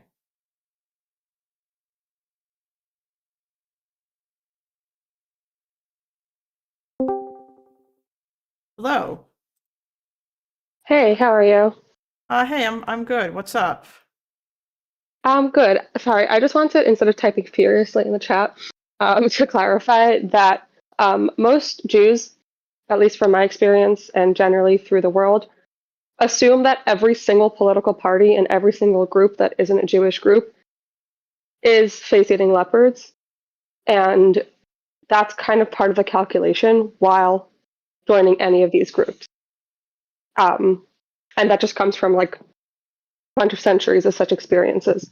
So while I agree with you and I'm not defending Ben or anything like that, it is important to understand that like our assumption is that everyone is that way often, and so there really isn't like a oh my god, like it's kind of a given. So the calculations are a little different. It's more about like whose ideas align with your ideas at this moment and can like line up for now. Okay. Does that make sense? I mean, I think, yeah, no, I mean, it does make sense. I feel like he's wrong. Yeah. And he objectively like participated in making America a less safe place for a lot of people and perpetuating hate, and he's bigoted and a lot of other things, which is why the Republican Party made more sense for him. But the notion that like Jews are under the illusion that not every single person hates us is just wrong. And so that's part of the calculation. I just wanted to clarify. Okay. Yeah. Oh my god, how could they work with them? Like I don't know many Jews that would be surprised or upset to know that there were people in Israel trying to work with the Nazis. Like it's like, oh yeah, like it's practical. Like no one would ever assume it's anything else. But like yeah. I think that just comes from a place of knowing that like everyone deep down wants to eat our faces anyways. So that's just not part of the calculation. I thought that was weird, honestly. This notion that like the fact that people get super mad about the Lehi or at the Lehi or actually not even just the Lehi, but even way before that, about things like that I can't remember what the name of it is now. That act, the treaty that was signed, or the treaty that they used in order to get more Jews to come to Israel, like during Nazi Germany. And the fact that people like are mad about, I don't know, that made perfect sense to me. Or the Jewish people who literally thought that they could save themselves by appealing to Nazi racial ideology, and in order to like be like, oh, okay, you know what, guys, yeah, like you could just, and like there were people who grossly like say like, oh, see, look, these Jews, these Zionists are no different from the Nazis, which is an insane thing to say, given that this particular, like the Jews who were doing this shit, they had no idea that it was going to escalate into them being put on fucking train cars and sent to gas chambers, because that had never happened before. And they were used to this kind of persecution. Like they're just being practical. Yeah. Like, don't you know they hate you? Every Jew will be like, yeah.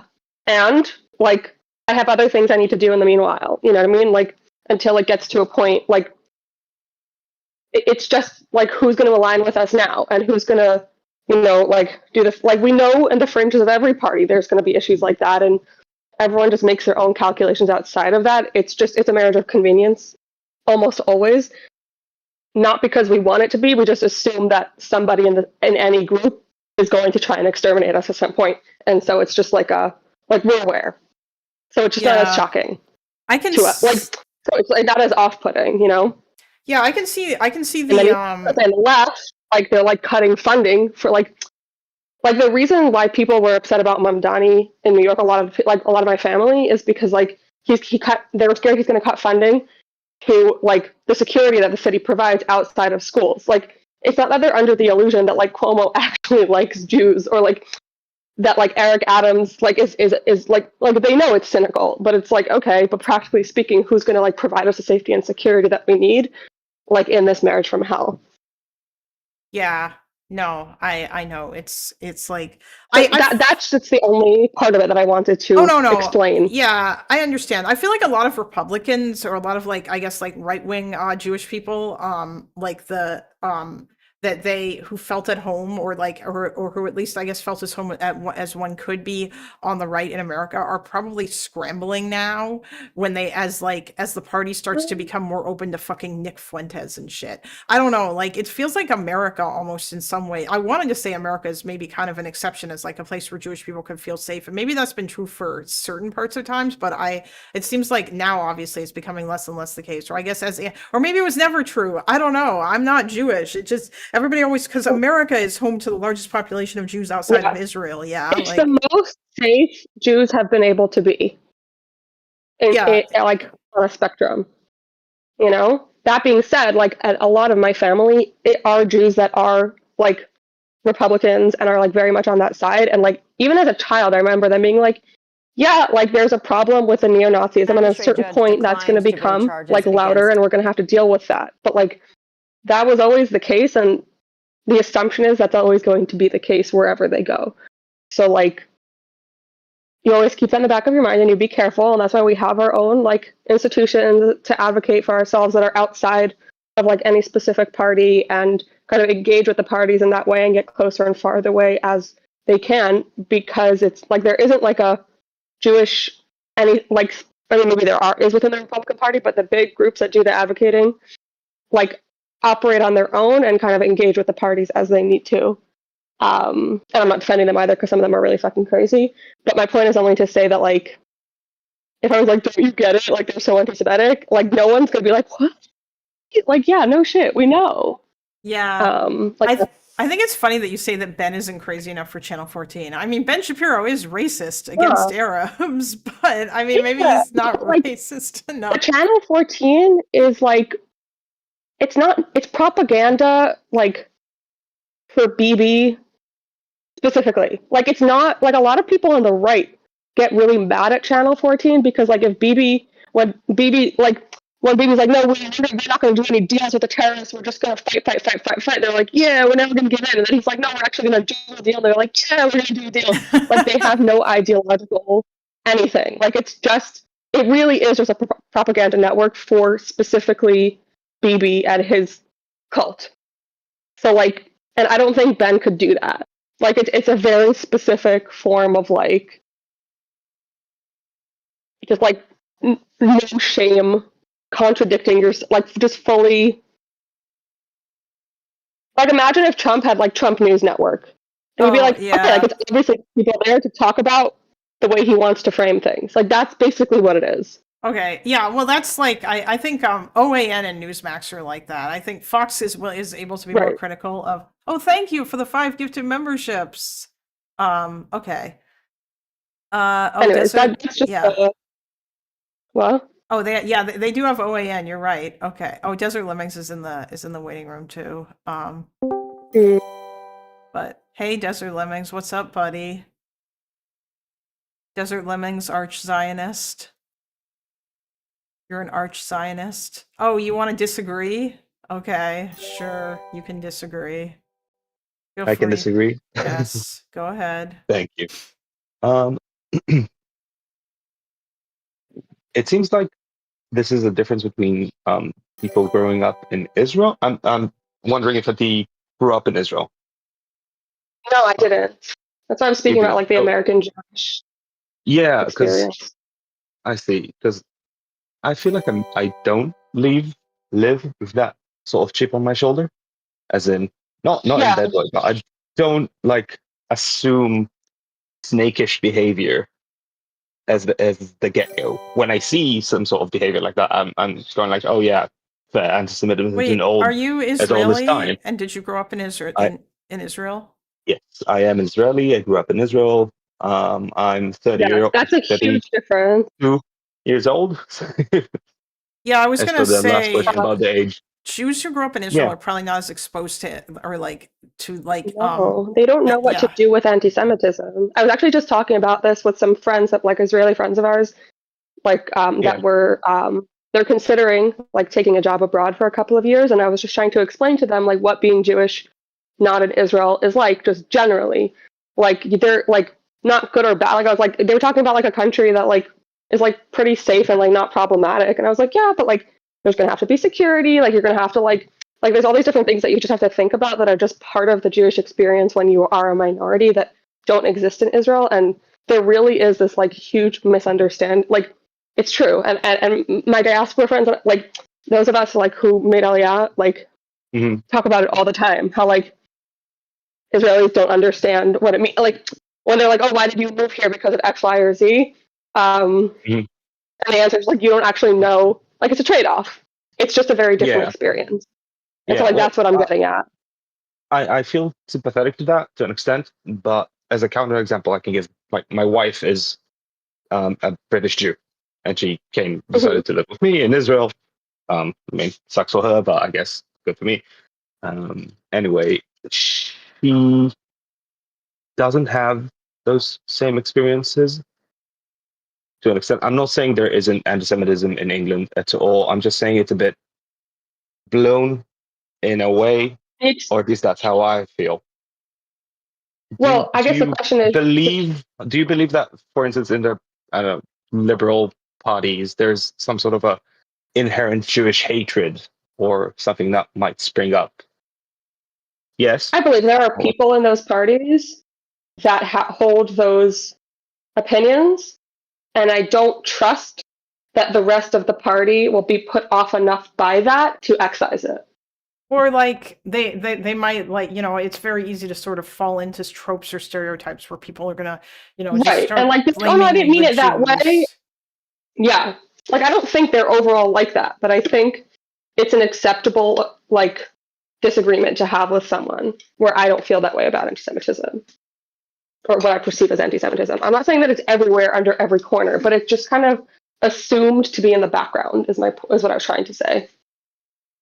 And I'm very happy for your wife if she didn't experience that. Yeah, there's like, that's the other thing. I'm not saying she didn't experience it. I'm just saying we're not looking for it. I guess I'm kind of exaggerating to make a point in a way.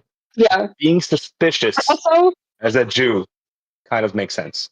I'm not saying it doesn't. I the feel like other leaving thing- with a chip on the shoulder like that is a bit hard. The other thing that's It's interesting. more about, like- oh, sorry. Yeah. Oh, okay, actually, just a sec. I'll just say the other thing that's really interesting is that like there are so many conspiracy theories that were born as conspiracy theories about Jewish people that like get used for other things. And there's always going to be a section of people who make use of those conspiracy theories who actually are thinking about the Jews. And then there's other people who might be doing it and they might be like, you know, oh, well, you know, I don't actually mean the Jews, but it's very easy to get sort of dragged down that rabbit hole until you wind up in all the banks are actually owned by Jews and Jews have a disproportionate number of people in Hollywood. And you know, like any conspiracy theory that talks about this nebulous them or the elites, almost always, like historically, that was referring to Jews, you know. So it's like it's so hard, it's so easy to fall into it if you fall into any sort of conspiratorial thinking, and unfortunately populism is part of that.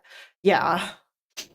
So, I just wanted to add also that I don't know necessarily how much your wife or your wife's family is involved in like politics and therefore like exposed or like actively thinking about those things. I just come from a family that like is pretty involved in those spaces, and so like I know the conversations that were kind of had behind the scenes, and kind of these topics were things that were discussed where it was like, no, like I'm not participating in this because I think they see me like, as in I don't know, and it's also possible that she just didn't have those experiences, but it's also not something that like, unless you're like seeking it out and engaging in like policy and kind of like trying to influence that and like supporting like whatever, different stuff like that, that like, that's more where it like would come up the conversation altogether. So I guess. it's less of the experiences you had, but more of the conversations you have heard. And again, I'm not diminishing it. I'm just trying to understand About where said that comes from. experiences. Yeah. Like, there are people in my family who have been involved in and met with most of the presidents over the past 50 years, and like, will support someone, and I'll be like, hey, why do you support them? They said all these things. And they're like, yeah, that's kind of normal. You just have to expect that that's a part, like, that's what I mean to say, that like, it's not it's in the background, it's a hum. I'm not trying to say that it's like a ever-present thing where you're like looking over your shoulder all the time. That being said, like, I wonder if she's had this experience that I think many Jews have, which is like, wherever you are, if you don't spot Jews and then you spot another Jew, there is a feeling of relief, of like not being alone in a situation, and I think that's part of the same phenomenon. Interesting. It's like deeply rooted that people don't realize like that's what that's coming from. But I don't think either of us have that. Like, I mean, to be honest, when I spot like and not a Jew in Israel, when I spot an Israeli abroad, I kind of try to. Oh yeah, no, Israelis is different. Israelis, I'm talking about like Jews and not Israelis. I also try to avoid Israelis, even though it's actually scientifically impossible, as far as I'm concerned. Also, it also depends where you go. Travel advice. It depends where you go abroad too, doesn't it? Like if you go if I'm in like a weird random country and like, or in a random state where there aren't Jews, and like everyone around is just not, and then I spot someone in like a Yankees cap that's like casually pretending that they're not Jewish, like I feel a lot of relief. You have a yarmulke behind that, beneath that. Exactly. Exactly. It's not because like I need to find a minion. It's just like I'm not alone. Like good things go sideways, but like I don't think people realize that the relief is because of. Well, thank you for the $5. As an Israeli who lives in the US and I'm descendant of like a whole bunch of Holocaust survivors, so like that doesn't help matters. You know what I mean?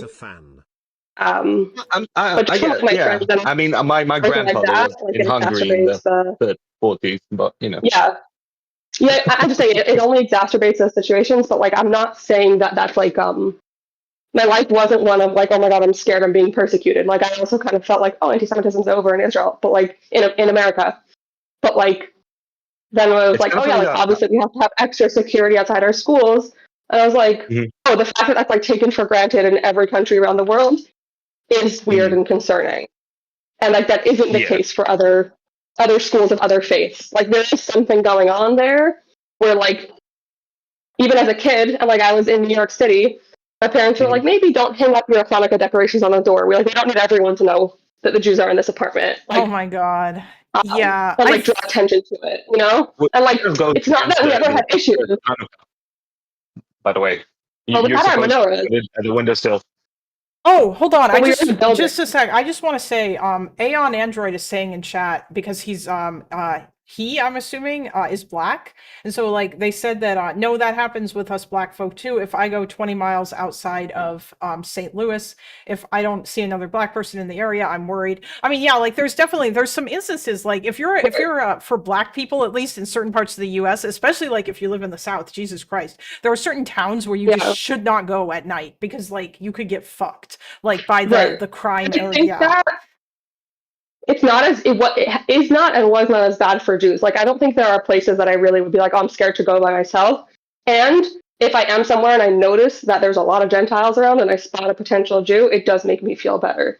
Like it's a similar kind of experience in that like dynamic. But I think like they each play out differently for different communities, obviously. Yeah, I think the other thing too is like so Aristocracy was talking about this. I don't know if she still lives in Toronto, but she did at one point. And I cannot imagine when those fucking, like, I'm just going to call them pro-Hamas protesters.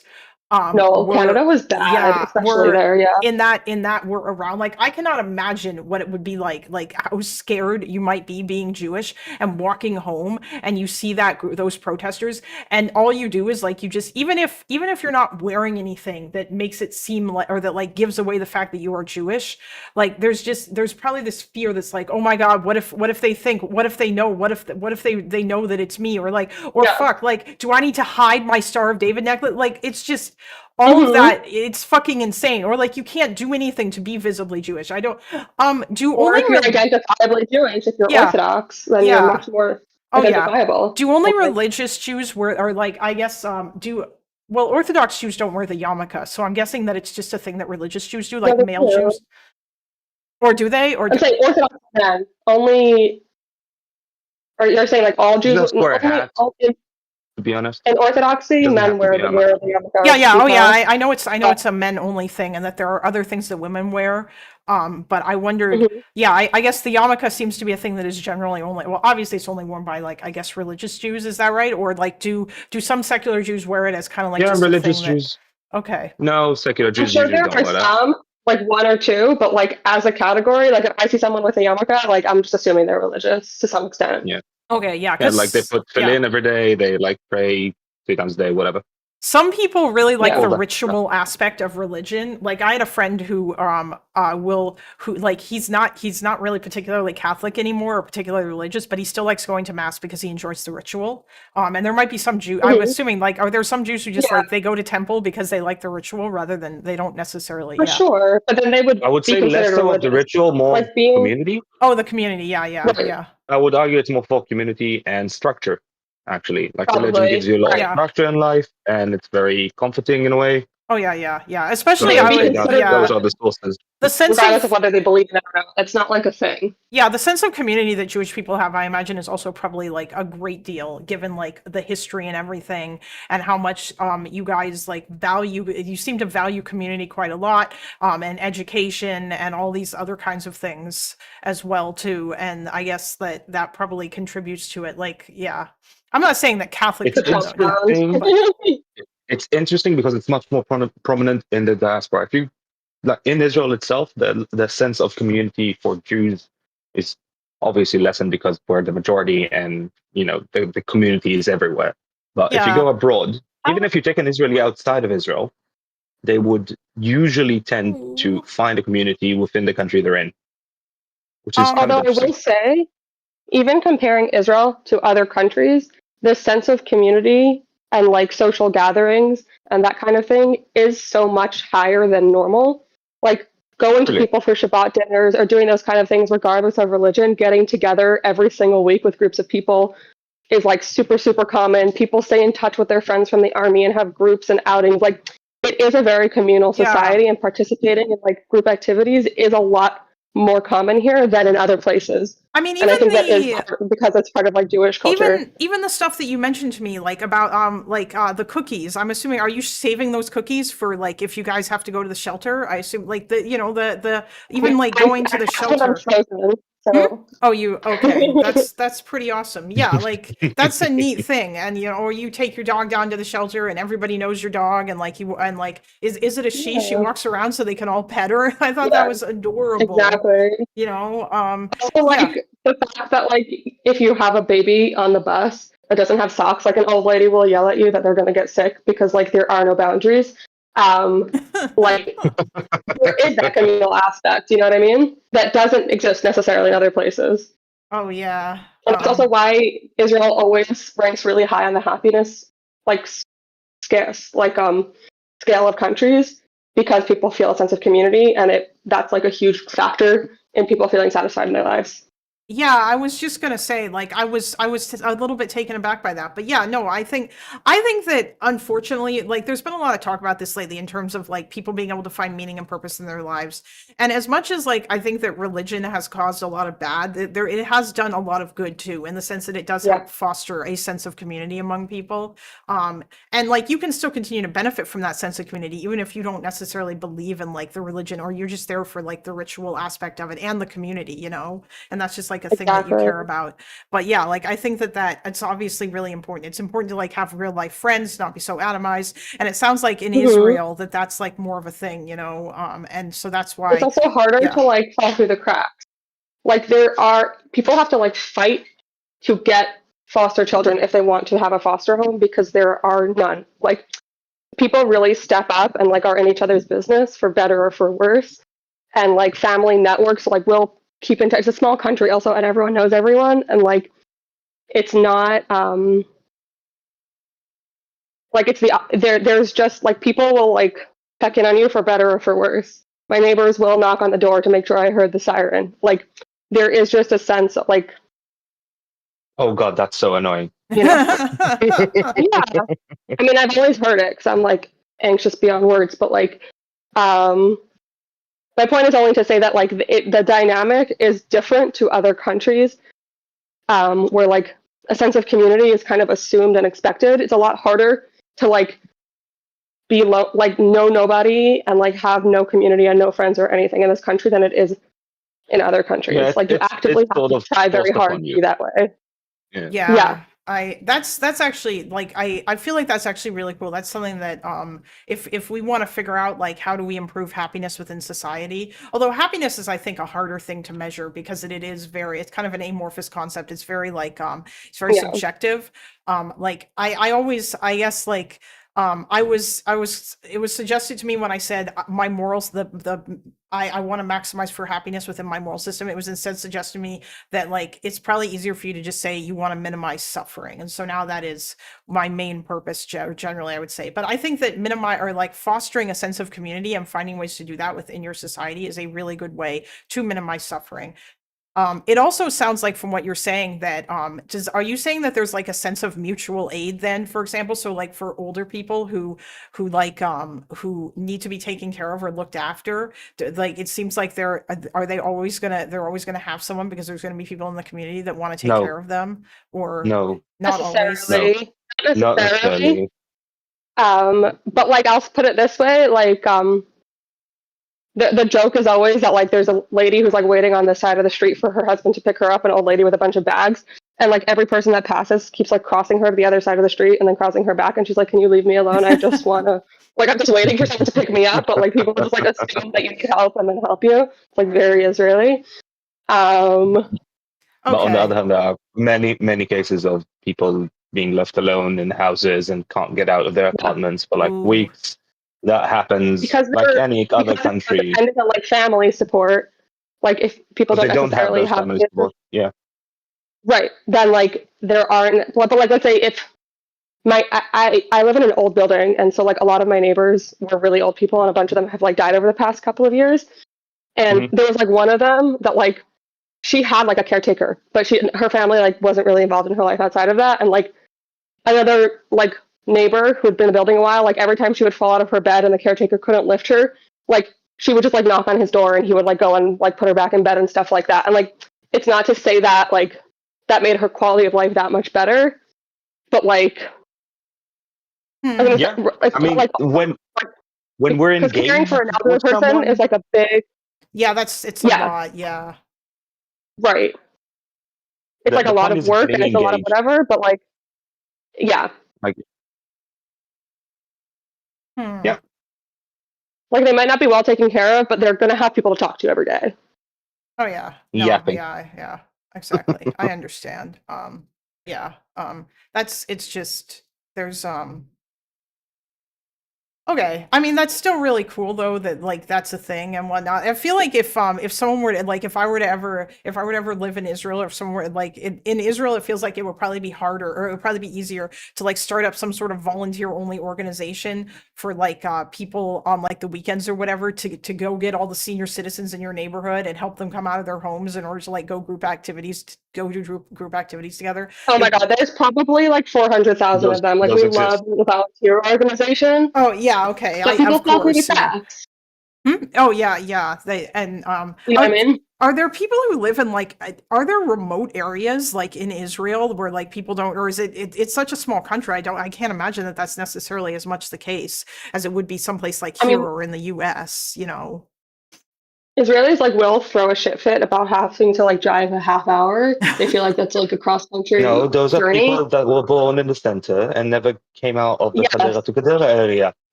I was born in the desert, and I know what it is to drive 4 hours. Okay. That is a lot of Israelis, to be fair. When I tell people that I had like my commute to school was like over an hour in high school, they're like, that's inhumane. I thought that was just normal. God.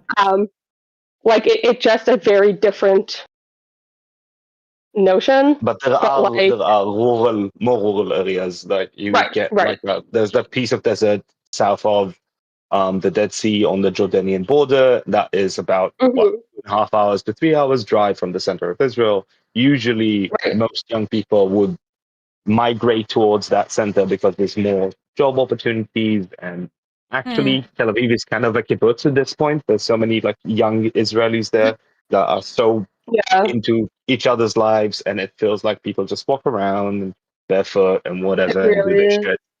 Oh, But Sans yeah. says you will have to fight other orgs over the senior citizens. No, it's Yes, true. and all of them are doing not a good enough job, in my opinion. I Well, feel like- obviously, because providing like all-encompassing like cleaning and nutritional and healthcare needs is hard. You know what I mean? Like that's not. Yes, but It's when a you have full-time cases job. where old people didn't get out of like their apartments for a week because they couldn't get out of like they couldn't walk down the stairs. Yes, but that's also a lot of the times because they're really stubborn and don't want.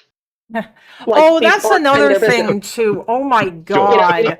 There is so much like if they old wanted, people. there are. Old people are so Yeah. fucking stubborn. I feel like, goddamn, I keep joking with my parents. I hope to God that in the future I don't have to fight with you guys when it's time for you to go to the old folks home. And like, I don't have to fight with you in order to like get you to move out of this house that although like they live in a house that's only one story. So it's going to be obviously quite a bit easier for them, I think, than like my dad's parents who lived in a house that had 2 stories. And like, there was a bunch of drama related to them, like actually, you know, like getting them to go to the old folks home or like, because obviously like you don't want to, and you know what, I get it. It sucks. Growing old sucks.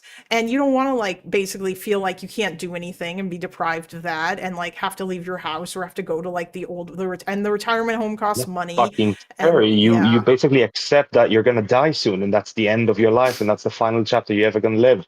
Isn't Yeah. that fucking like mad? I know. Yeah. Hello. No, it sucks.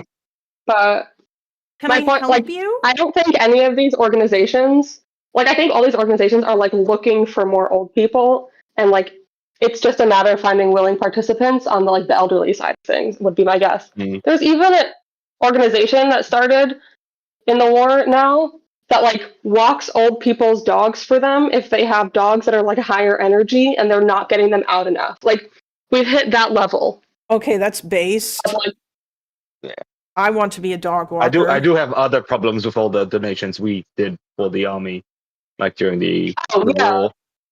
Oh my God, don't even get me there's a lot started. of Like, that's a whole misallocated separate like thing. funds. They're Oh my God. There's a fun question. Chinese. Does I'm assuming does the Netanyahu government? I've heard tons of complaints about the fact that the people who were traumatized. Shit, sorry, I dropped my headphones. The people who were traumatized after October 7th were not really being taken care of, and one of them like committed suicide. And it seems like A lot of fucking them. like I'm Few of guessing. them committed Oh, suicide. okay, more than one did. Okay, geez, I only heard about like Like one. within the Nova community, it's like in the tens already. Jesus. So I'm guessing, and Yeah. I'm assuming that a lot of this has to do with the government just not giving enough of a fuck to actually give these people help. Is that what's Well, happening here? misappropriating It's people funds not and like wanting setting help. up There's a lot of things help. and then cutting it. Oh, And then- okay. Wait, what? Yeah. There's a bunch of foundations that are there for like there's a bunch of yoga for post like war victims, Sure, like yoga's shock victims, nice. and there's They shut No, down but- the fund and the Mhm. service centers for families in the South that had to be evacuated. And like the kids is that are still because they wetting came the back to bed. their houses. They still need therapy the and kids, support. the kids are gonna wet the bed. Like 2 years like, of rehabilitation is not gonna help them that much. Well, I think I'm that sorry. People who are getting And I'm treatment saying for it as someone- PTSD and services provided for them don't have access to that anymore, and that's a problem. That is a problem. And that leads to definitely. issues. And So- it's because of misappropriation of funds, they run out of money because they have to give a whole bunch of money to the Haredim. Like, it's not. Oof, God damn it. Do you know the names of those groups? Like not off the top of your head, but just like if you could send me those, I'm interested actually. Which group? The ones that got cut, basically. They were talking about it on Channel 12 because Almog Bakev was talking about how they were treating him and how he wouldn't be here if not for that treatment, and he was really upset that they were shutting it down because a lot of people still really need help. That's Interesting. Because actually I keep fucking getting message of a insane. message of a message of them trying to get me to like some sort of therapy or like take some sort Wait, of vacation. were you at Nova or were you there during October No, I was not 7th? at Nova. No. Just as a reservist.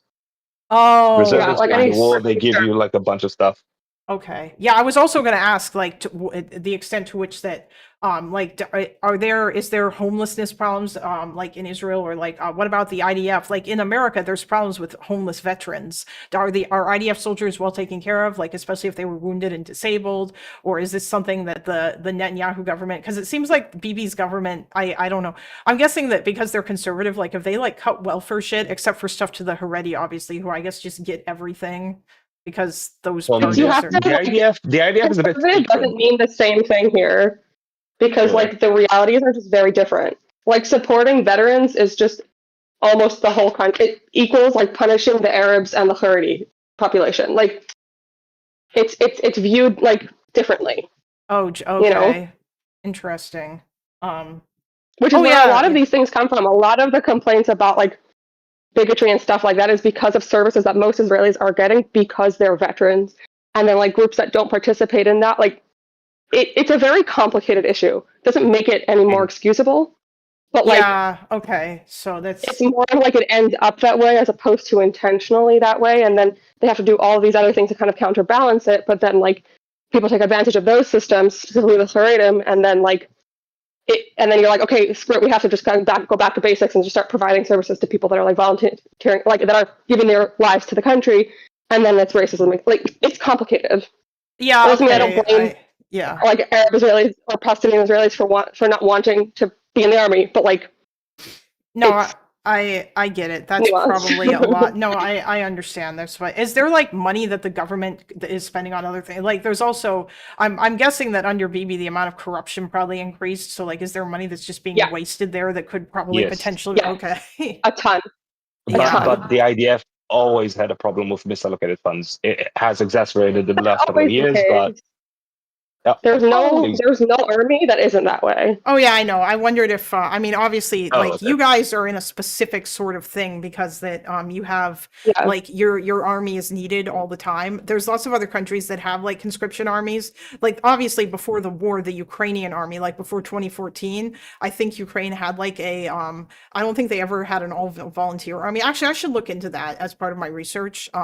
But yeah, like obviously that was an issue. And I'm sure that or rather, I would imagine that Putin's probably going to start cracking down on that corruption in the Russian army, maybe after when things calm down, or maybe Depends he how much won't it do serves fuck them. all because he might get money from that. I don't know, or his Yeah. friends might, and he might not want to betray his friends. Like, Or the chaos might be like a convenient distraction. Like you never really know what the motivations are. yeah, But like the misappropriation of funds like in the Israeli army is not like to a criminal level like I would say it is in the government right now. It's more just like normal a general big problem. bureaucracy Yeah, kind of yeah. each unit fighting for their specific things. I mean, I think the kind of shit that like is going on with like the stuff that I hear, like I think Haviv mentioned something like the insane craziness of the corruption in the Israeli government, where it's just like people are just appointing their friends to like high level shit, you know, and Literally. nobody, yeah, They're not even showing up to the jobs.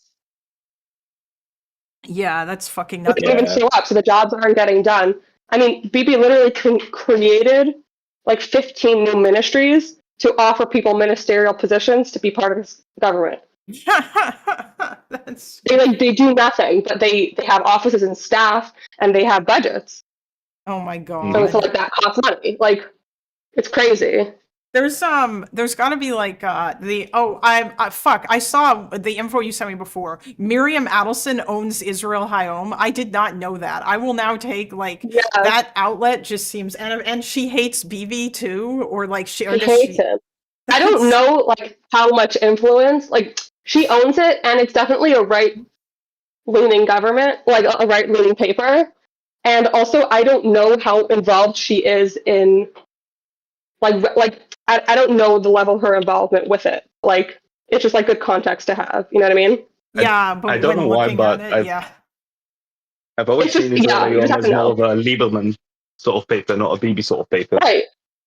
Well, that's why they fell out. Like Yeah, Miriam yeah. Adelson and like used to be really close with them, and then she like refused to like control, like to like force or her husband, I guess, like refused to like blindly protect him in the paper, and so that's what they fell out about, and they hate each other now. Fuck, that's like so Lieberman is supposed to be the opposition, but apparently he's not, or he's not, or he's like he is the opposition. Oh, he's just super right wing. Like the notion that it's right versus left here is incorrect. Oh yeah, of course. It's. I mean, because right now the left seems to be very marginalized, which sucks. Because Yergeland seems like a cool dude, but yeah. But also, a lot of the things that this right wing government is doing don't fall under the, like, they don't make sense in the context of like classic right or left wing politics, like spending a ton of money on like welfare and subsidizing schools and educations for like Haredim, which are like underprivileged and poor, and like expanding subsidies and kind of increasing the amount that they're paying to like students of the Torah. Like they're not actually right wing. Like that's a big complaint that a lot of the right-wing people have. Yesterday, when I was talking to Ogre Boy about stuff, do you think that it would actually be possible to convince Bibi to go along with the two-state solution if, like, let's say, for some, like, in some way, like, Marwan Barghouti got let out of jail and he was like, hey, guys, I want to make peace, and we're going to stop doing the terrorism or some shit, or if there was some other Palestinian leader who came up, do you think it would be possible to, like, somehow strong-arm him or, like, talk him into doing that if he thought that it was going to, like, gain him something? Or do you think that there's just no way? Yes. I would There's agree. a famous speech of Bibi's called the Bar Ilan speech, in which he basically talks about working, like how the goal is the two-state solution, and like working towards that and kind of fully endorsing that position. Okay, so he's not long ago. Okay, so I wonder how long ago that was. So basically what you're saying is... I think it was 2014 or 2009, I don't remember which one. Okay, yeah, so I'm starting to like more and more believe in like what you guys are telling me about how he doesn't even necessarily actually like really believe in a whole... Like maybe he does believe in some stuff, but mostly it seems like he just wants his legacy. I'm not saying that to defend him. I hate him with a burning passion. But it's also just not right. Understand him. It's not that it's like malicious in like a full extent. Like it's not like, I don't think he thinks he's using the country. I think he thinks he's the best choice there is and will always be. Oh yeah, I'm sure that he wants to help I'm sure that like he thinks he's helping the country, but yeah, he wants to be like the Moses of the modern day, like the Redeemer of Israel. And so his obsession with that means that he convinces himself that the things that are good for him are going to be good for the country because he needs this like reality to be the case, but it's not coming out of a genuine concern for the country. It's coming out of this like image he has of the page about him in a history book that he's like obsessed with and needs to be the case. And he's like deluded to the point of like insane, like in the choices that he's making that are like so counterintuitive to his own goals. That kind of gets into like what you were telling me before about how his entire strategy seemed to be he really just wanted to ride off into the sunset of that sweet Saudi normalization deal, and then like Sinwar completely ruined it for him. You know? Completely. And completely. I think he's still trying to get but not because it's like better or worse, but because like it's about the history book. Yeah, so I guess if he could be convinced that he's the guy who brought Israel peace with the Palestinians in the history book, then like maybe, but I mean, obviously we're not in that reality. It wouldn't only be peace; it would have to be some sort of like. And he would be like, "I'm the one delivering it to you." Like yeah, but it would have to be some sort of surrender as well. It would have to what? He would have to set some sort of a surrender made by the Palestinians for that to actually work in his head. He would just frame it that way. Yeah, he probably, because in the current political climate, right, in Israel, that's also kind of like a thing. Although I think that it would probably be easier to change things if the Palestinians were suddenly like, hey guys, we want to make peace, no more terrorism. And like for like a year, they actually like adhere to this or something, or more than that. But also at the same time, you still have like people like Ben Gvir and Smotrich, who I think would be obstacles because they seem to be genuinely ideologically driven by this whole, when I say greater Israel here, I mean Smotrich is Gaza not and the West passing Bank. the minimum amount of votes for him to be in the next election. Oh, he's not even going to win. He's not super popular. And Ben Gvir is going to be like 5 mandates. No, Like 8 something really, really mandates. small? And they're 8 gonna end mandates? up running Okay. together in a list and getting a few more because he's like he can get a few seats, he just can't get the necessary amount, is my guess. Like they're not Oh, gonna yeah. leave it that way. Well, But yeah. whatever. My point is that they are ideological. Lieberman is also far, far right wing ideologically. And he often he was Bibi's Minister of Defense in 2018 and quit the government in a public press conference over Bibi, the Qatar, like the money going in from Qatar, and Bibi's like not being hard enough on Gaza and like Hamas. Talking about Like Lieberman, Bibi's right? position is not the most right at all in the country, and it's also right in a different way. Like there's the messianic right, and then there's like the hawkish, classic right of like the same way that there's like the like right wing evangelical Christians, and then there's like the right wing like libertarians that are like in the same camp, but they have different motivations and care about different things. Yeah. Both are settlers. Oh yeah. Oh Yeah, wait, Ben like, Gvir I would and say, like, they're Smotrich different. hate each other too, don't they? Yeah, that's like Oh a my personal God. beef. That's very funny. Oh, you know, it's because they're like, I'm better for the cause than you. Isn't that why? It's not because they have ideological differences. It's because it's like they're competing for the same base of people, even though like they're in different parts. Yeah, that's funny. Well, they have like It's- different approaches to like how to get to where Yeah. they want to be, but they want to be at the same place. And if it like, I mean, and they're just tripping each other. yes. But Lieberman, we're talking about Lieberman, right? Oh no, So I I asked can I asked basically about apologize Ben to- Gvir and Smotrich. I was like, do they also hate each other? Because that's very funny to me. It's just it's just it's just kind of entertaining that they. Yes, the last few years they started really, really hating each other. Yeah. Israeli politics, the drama behind it is like it's so funny. I mean, like there is like funny drama like this kind of shit in like U.S. politics too, but the level of drama in American or in Israeli politics, and then how everybody hates each other behind the scenes, and all the weird shit that goes on, and like all the fucking gossip and the stuff with like, oh my god, so who does Sarah Netanyahu also hate, and like how does this impact Middle Eastern, X, what do you Y, want or from Z? me? Yeah, I think it's really good. That's why I It's always so ask fun. Addie about Yes, like the love of my give life. me- I am on the Middle Eastern when I want to. like Yeah. give us the lowdown on like the latest news, like what's going on today with the Real Housewives of Tel Aviv, or like the Trad Wives of Jerusalem, or whatever it is that you want to call it, because that's like the level of drama that we have here, like this insane like fucking pettiness and all this other shit. It's really funny, but I mean, some of it also is very serious, like that Qatargate. Although that Qatargate shit was not only was that funny, but that's also obviously really bad. Like Yeah. it's just like I don't know. I want to make a video It's of fun until your it's reality. yeah. I Well- want to make a video of your explanation of that, and I want to do like little animations or whatever, just like to more easily explain it, or That's- like yeah. Fabulous. It's also like layers deep. Like there's Yeah. history that goes back like 20 and 30 years with these people, and like truly personal beefs. Like somebody making a joke to Bibi about Sarah, like right after he got divorced, and because he was like cheating on his wife with her, and they got together, and like they haven't talked in 25 years, and like that's relevant because he's like a news commentator. Like there's just so much, like Khalid, so do you much know of how many that. kids Bibi has? My favorite. Wait, how many kids does he have?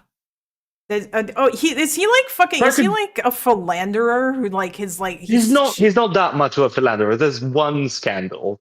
Okay, so There's a he's few not scandals, but one big one. With Sarah. he's not Trump level then. You know. No, like, no. Okay. Not to our knowledge. Okay. Or my knowledge. Yeah. Well, I mean, even the stuff with his son is kind of crazy too. Like that whole like that his son's behind the retarded. scenes rumor about how his son hit him and then he got like exiled to Miami and shit. Like it's one of those things where everyone seems to talk about it. I think Addie, that was how you described it, but it hasn't like necessarily been confirmed. But it's like a thing that everyone talks about behind the scenes. It's like a sort of open secret that could be true, is probably true. And like, wait, has Sarah come back from Miami yet, or is she still there? I actually don't know. Is she back? Her. You can keep her. It's fine. You can keep her and him. I don't know. I haven't been paying attention to his like No, I feel like if she was here they would be talking about her. But I honestly don't know.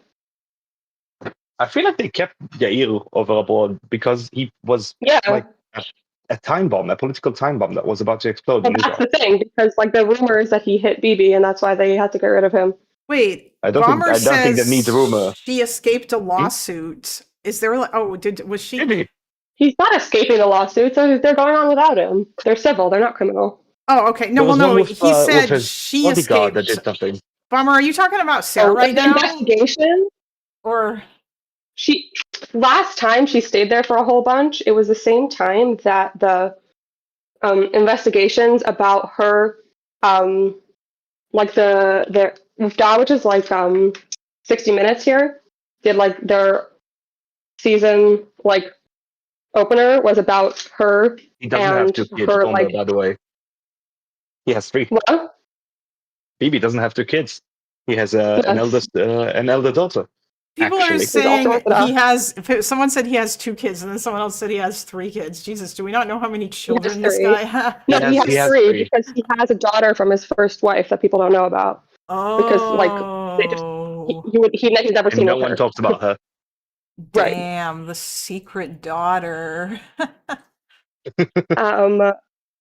But anyways, basically there was like this episode came out that like basically had evidence of her like harassing like state witnesses and trying to like tamper with like court and like procedural stuff and like investigations. And at that time she was in America, and then she just stayed there for 2 months, but she's been back since then. For like a while, and then now she's away again. Like she went with Bibi and just stayed again, which is what she did last time also. How many children or how many siblings does Bibi have? Sans told me to ask chat that. How many siblings does Bibi have? Chat. I don't know why that's funny. There's one whose shadow he's living in and will never get over. He resents him so much. Oh, you mean the one is that the one who died? During the Mhm. Oh. He was like the golden boy. I see. Very heroically. And Bibi has a yeah.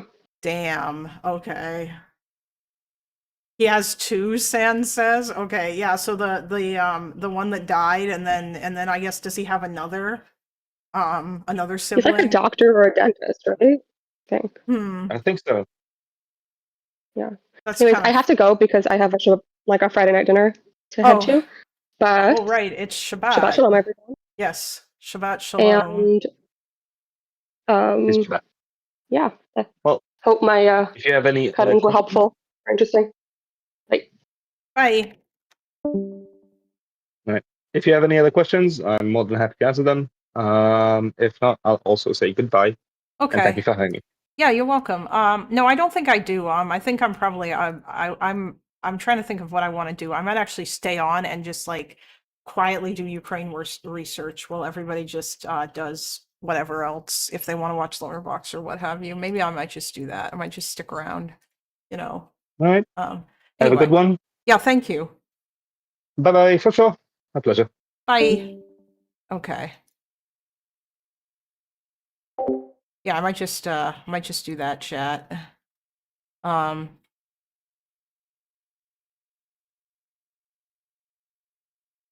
Yeah.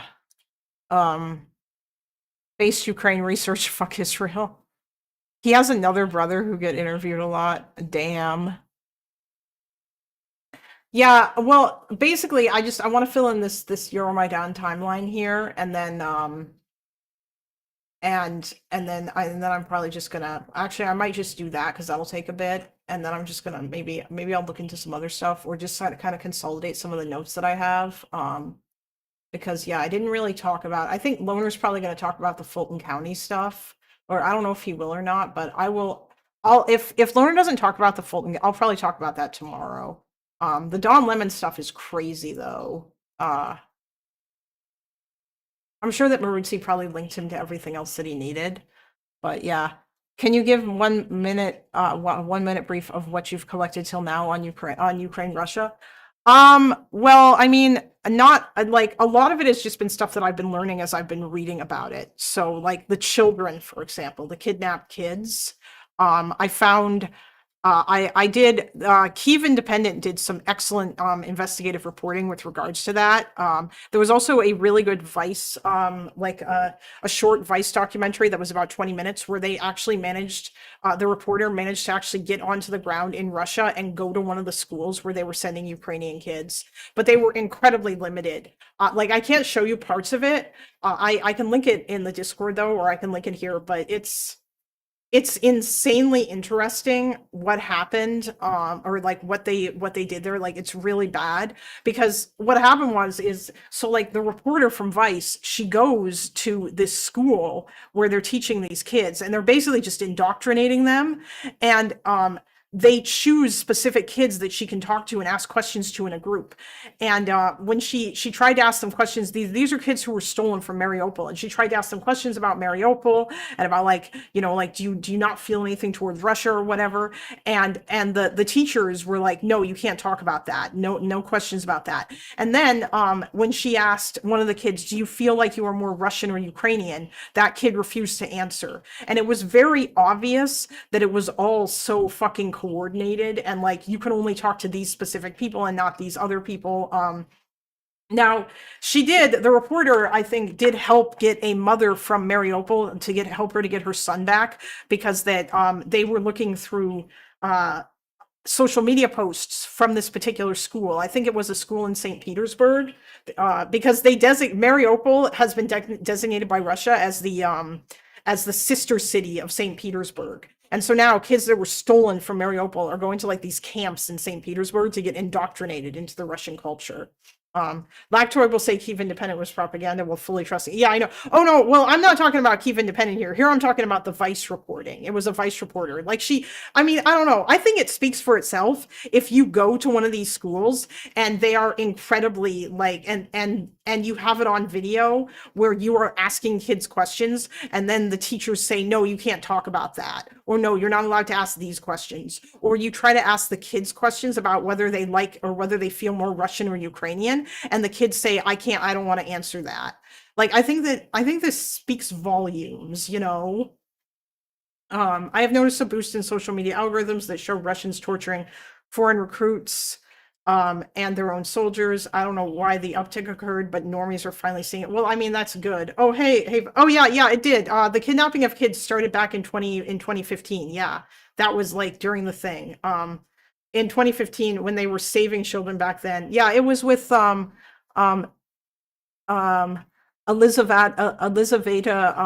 Glinka. Yeah, she was she was like I think she's Ukrainian, isn't she? Or she was someone who worked for the there were some Ukrainians in the Donbass who basically joined up to work in like in the new government that the Russians set up. And it's like oh, Dr. Liza, yeah, Jesus. Yeah, in the Kyiv Independent report that I watched, they actually called her phone to ask her about this, and she just denied everything and then hung up on them. But I mean, yeah, there's the organization Save Ukraine is trying to help them with the kidnapped kids. The reason why I looked this up is because that Lactoid, during his debate with Wix, said a bunch of shit about how the kids were all just orphans. And that's not true. And also, even if it was true, it wouldn't matter because it is still against international law to take children from a war zone and not transfer them to a safe third country. Like, you're not allowed to take kids as the enemy country who is fighting this war and bring them into like your country and then fucking indoctrinate them with your language and culture. Oh, she was a Russian citizen? Okay. That's another thing, Vasterman. I need to find out exactly like how many people in high in high-ranked positions within the Donbass and Luhansk government are just Russian citizens. Obviously that's the other thing too, is that in the occupied territories, there's some other stuff that I was reading about as well. So like there wasn't a law that banned Ukrainian, like speaking Ukrainian specifically, that was signed, probably because that they didn't want to look like they had done that, because for propaganda purposes it was easier to get around it. But Ukrainian identity or like expressions of Ukrainian identity and speaking Ukrainian is heavily restricted. Basically, like they changed the curriculum in all the schools so Ukrainian is no longer taught.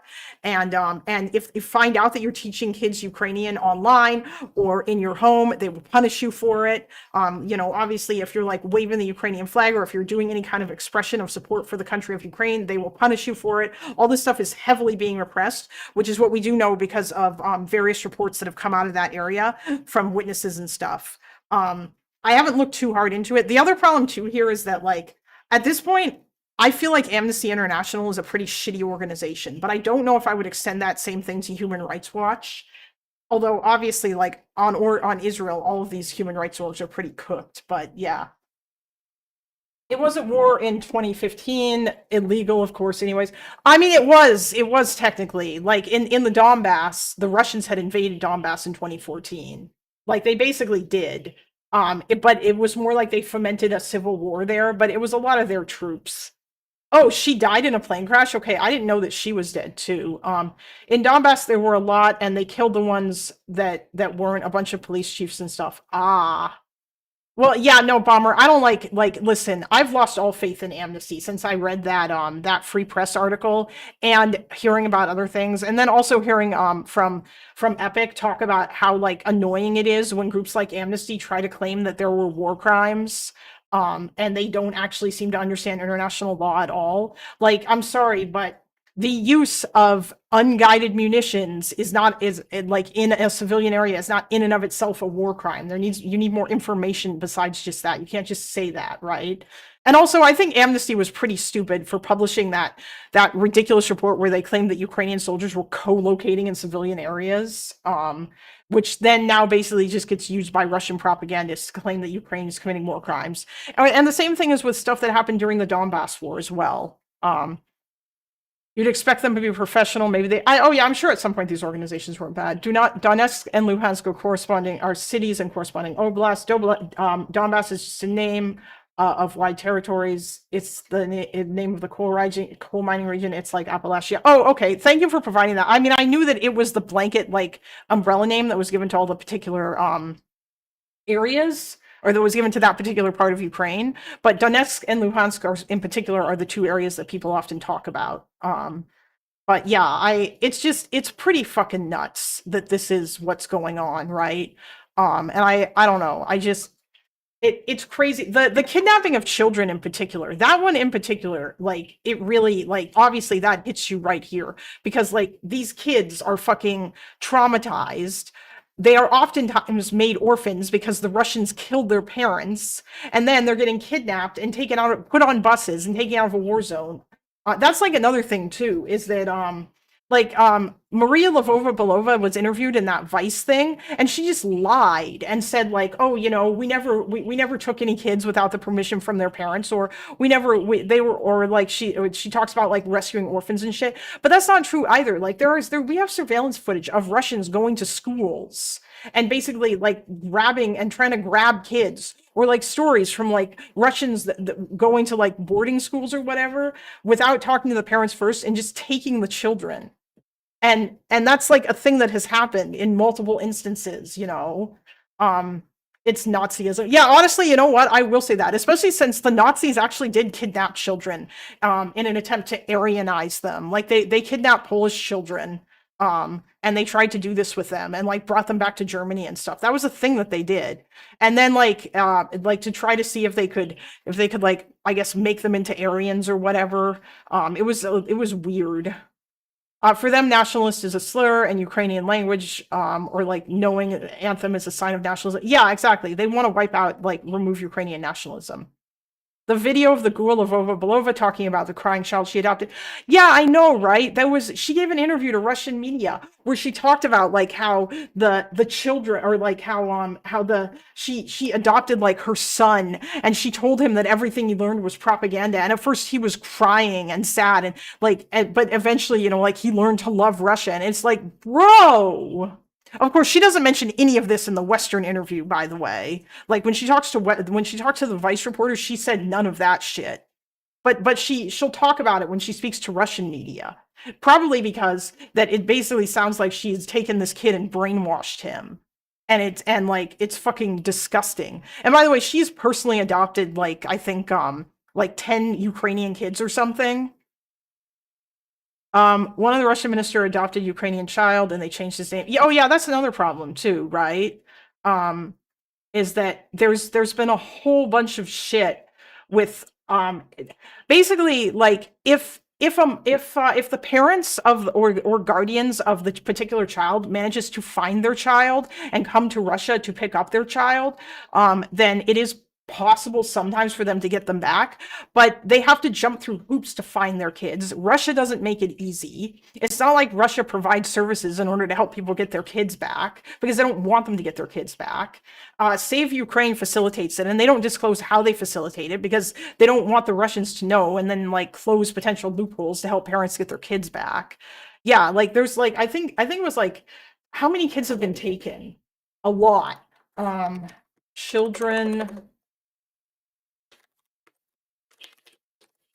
And Save Ukraine has only been able to save, like, I think 378 of them or something like that. How many? Russia forcibly transferred almost 20,000 Ukrainian children. 20,000 out of 20,000. Save Ukraine has like been able to get back like I think 375 or something. It's insane the number of kids that they have like basically stolen. And you're not supposed to do this. This is a war crime. Oh yeah, Save Ukraine probably does. They probably do just use, yeah, they probably use bribes in some instances because obviously Russia's very corrupt. And I would imagine that you might be able to get like Russian officials to tell you shit if you offer them money. That's probably part of it. I've been watching some dumb Mariupol pro-Russian kid. It's sad how he sold out. His main premise, Ukrainians are a death cult. Oof, yeah, that's ugh.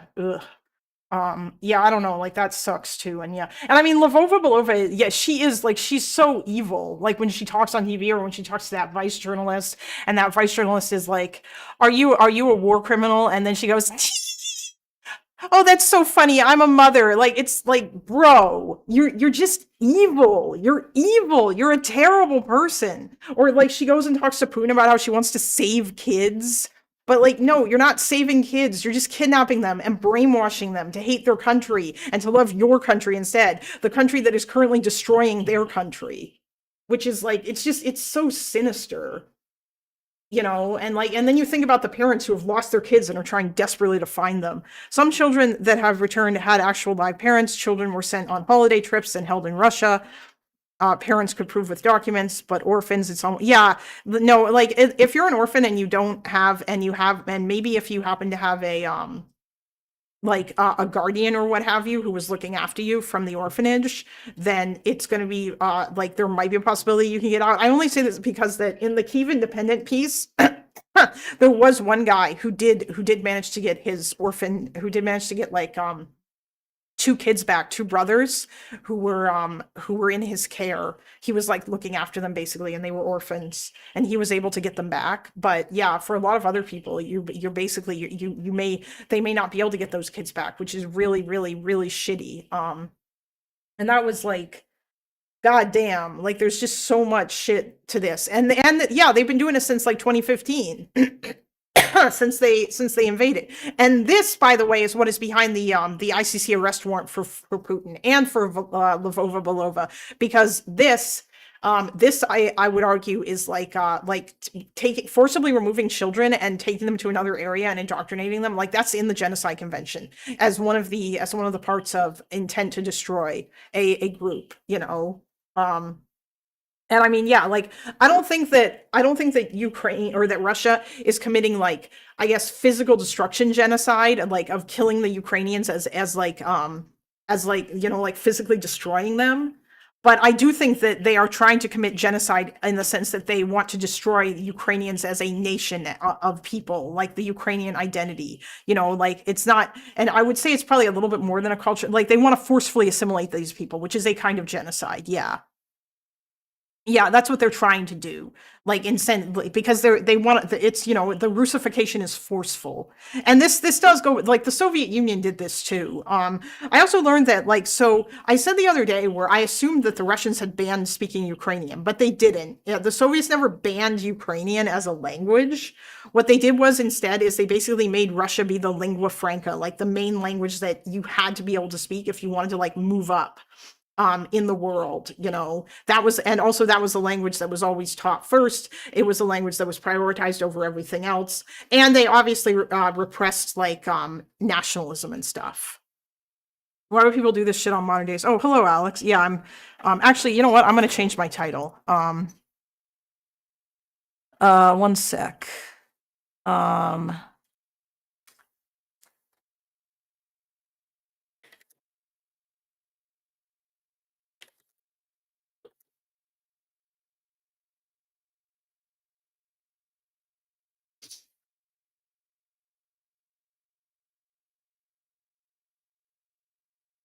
Okay. Yeah, we're just gonna call this a Ukraine research stream because that's basically what. But yeah, like I just need to. So I did a bunch of looking into that stuff with regards to the children. I found when I looked this up on Wikipedia, I found a bunch of articles related to this. The Moscow Times has reported on this. Oh, the other thing that came out recently that this is absolutely fucking insane. In August 2025, the Russian occupation in like I think it was in Luhansk, they created a website, like an online internet-based catalog where Russians can choose Ukrainian children based on photos and descriptions like obedient or calm, and filtering on age, eye color, and hair color. This is fucking ridiculous. Now, this was reported in like United 24, which I know people is going to say is Ukrainian propaganda. Moscow Times reported on it too. But yeah, like this is really gross. I actually asked ChatGPT about this because I wanted to see if I could find the website, but ChatGPT was like, no, sorry, I can't find the website for you because it's fucking child trafficking. And I was like, okay, fair. That's true, you know. But like there's stuff in like hold on, let me grab it here. Where is it? I've got my whole like the Clanker has been useful. I've been using it to find me like links and stuff of things, and it's been helpful in that regard. I have like a whole shitload of questions that I asked here. It found me polling data, although I don't think that it can look up the KISS polling data. But I mean, obviously, like they don't want, you know, a decentralized inside. Oh yeah, there's also another thing too, is that with regards to the Donbass, like polling makes the whole situation complicated. Like in Donetsk and Luhansk, how many people actually wanted, like, was there like an idea of federalization? Sure. Like there were some people who did want separate, you know, like federalization / separation, right? This is something that comes up in polling. But yeah, like look at it. Late 2023. So this is let's see, what's this? Washington Post looks at Ukraine's opposition to federalization. This is from April 5th, 2014. So this is after stuff is happening, right? And because of that, 14% of Ukrainians support federalization. Is this just in the Donbass though? Where okay, so this is wait.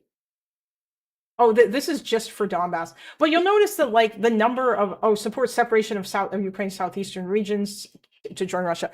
Yeah, like people aren't going to, obviously after 2014, there is no, like, you're not going to find polls of people being like, rah, rah, Russia is awesome because of what happened. Because everybody knew that it was Russians that were fomenting that civil war in the Donbass. Like they manufactured that. And I feel like people like Lactoid are not going to take this into account when he starts talking about like fucking like the self-determination shit, is the extent to which that Russia influenced those areas. Another thing that I need to also look up too is like how strong were what kind of like Russian media outlets were people listening to, because I know that people would listen to Russian language media because there were a lot of Russian speakers in that region. And was the Russian language media that they were listening to, was it Russian or Ukrainian? And to what extent did they, you know, like, it's just,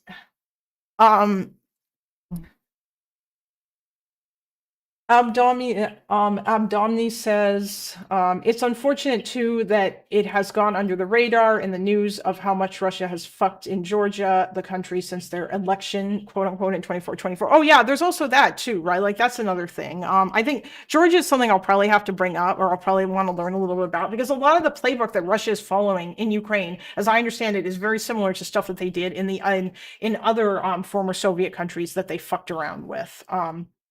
Favorite Russian talking points are that Ukraine is Austria-Hungary project, and that Ukrainian language doesn't exist, that it's just Russian dialect or perverted Russian. Georgia suffer from silent occupation. They just physically move the border. Yeah, Abkhazia and South Ossetia are basically occupied by Russia now. Yeah, I remember that was a thing that happened. I just don't know the story. Although I believe they also use the same, oh, there's ethnic Russians here talking point.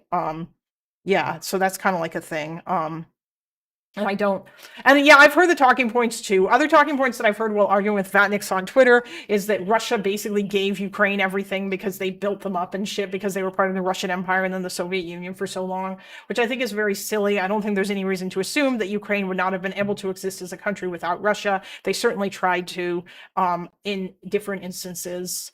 And it's not like they couldn't survive without them. That's such a stupid argument. And then also this claim that the Russian language, or that Ukrainian is just a bastardized version of Russian, which I mean, I don't, yeah, like the two languages are quite similar to each other, but I don't think that I'm not sure which one existed first. It may have actually been Ukrainian, but I rather like Ukrainian as a language has existed for a while. Because it evolved out of like other languages at the time. But I don't know. Don't quote me on that. That's something else that I would have to look into. Yeah. But this idea that like Ukraine has always been part of Russia or always belonged to Russia and has never existed as a separate entity is just not true. Because it's obviously a complicated thing. Pre-Euromaidan 2013. Which one is this? Language, Identity, and Politics, The Myth of Two Ukraines. Ooh. This is interesting.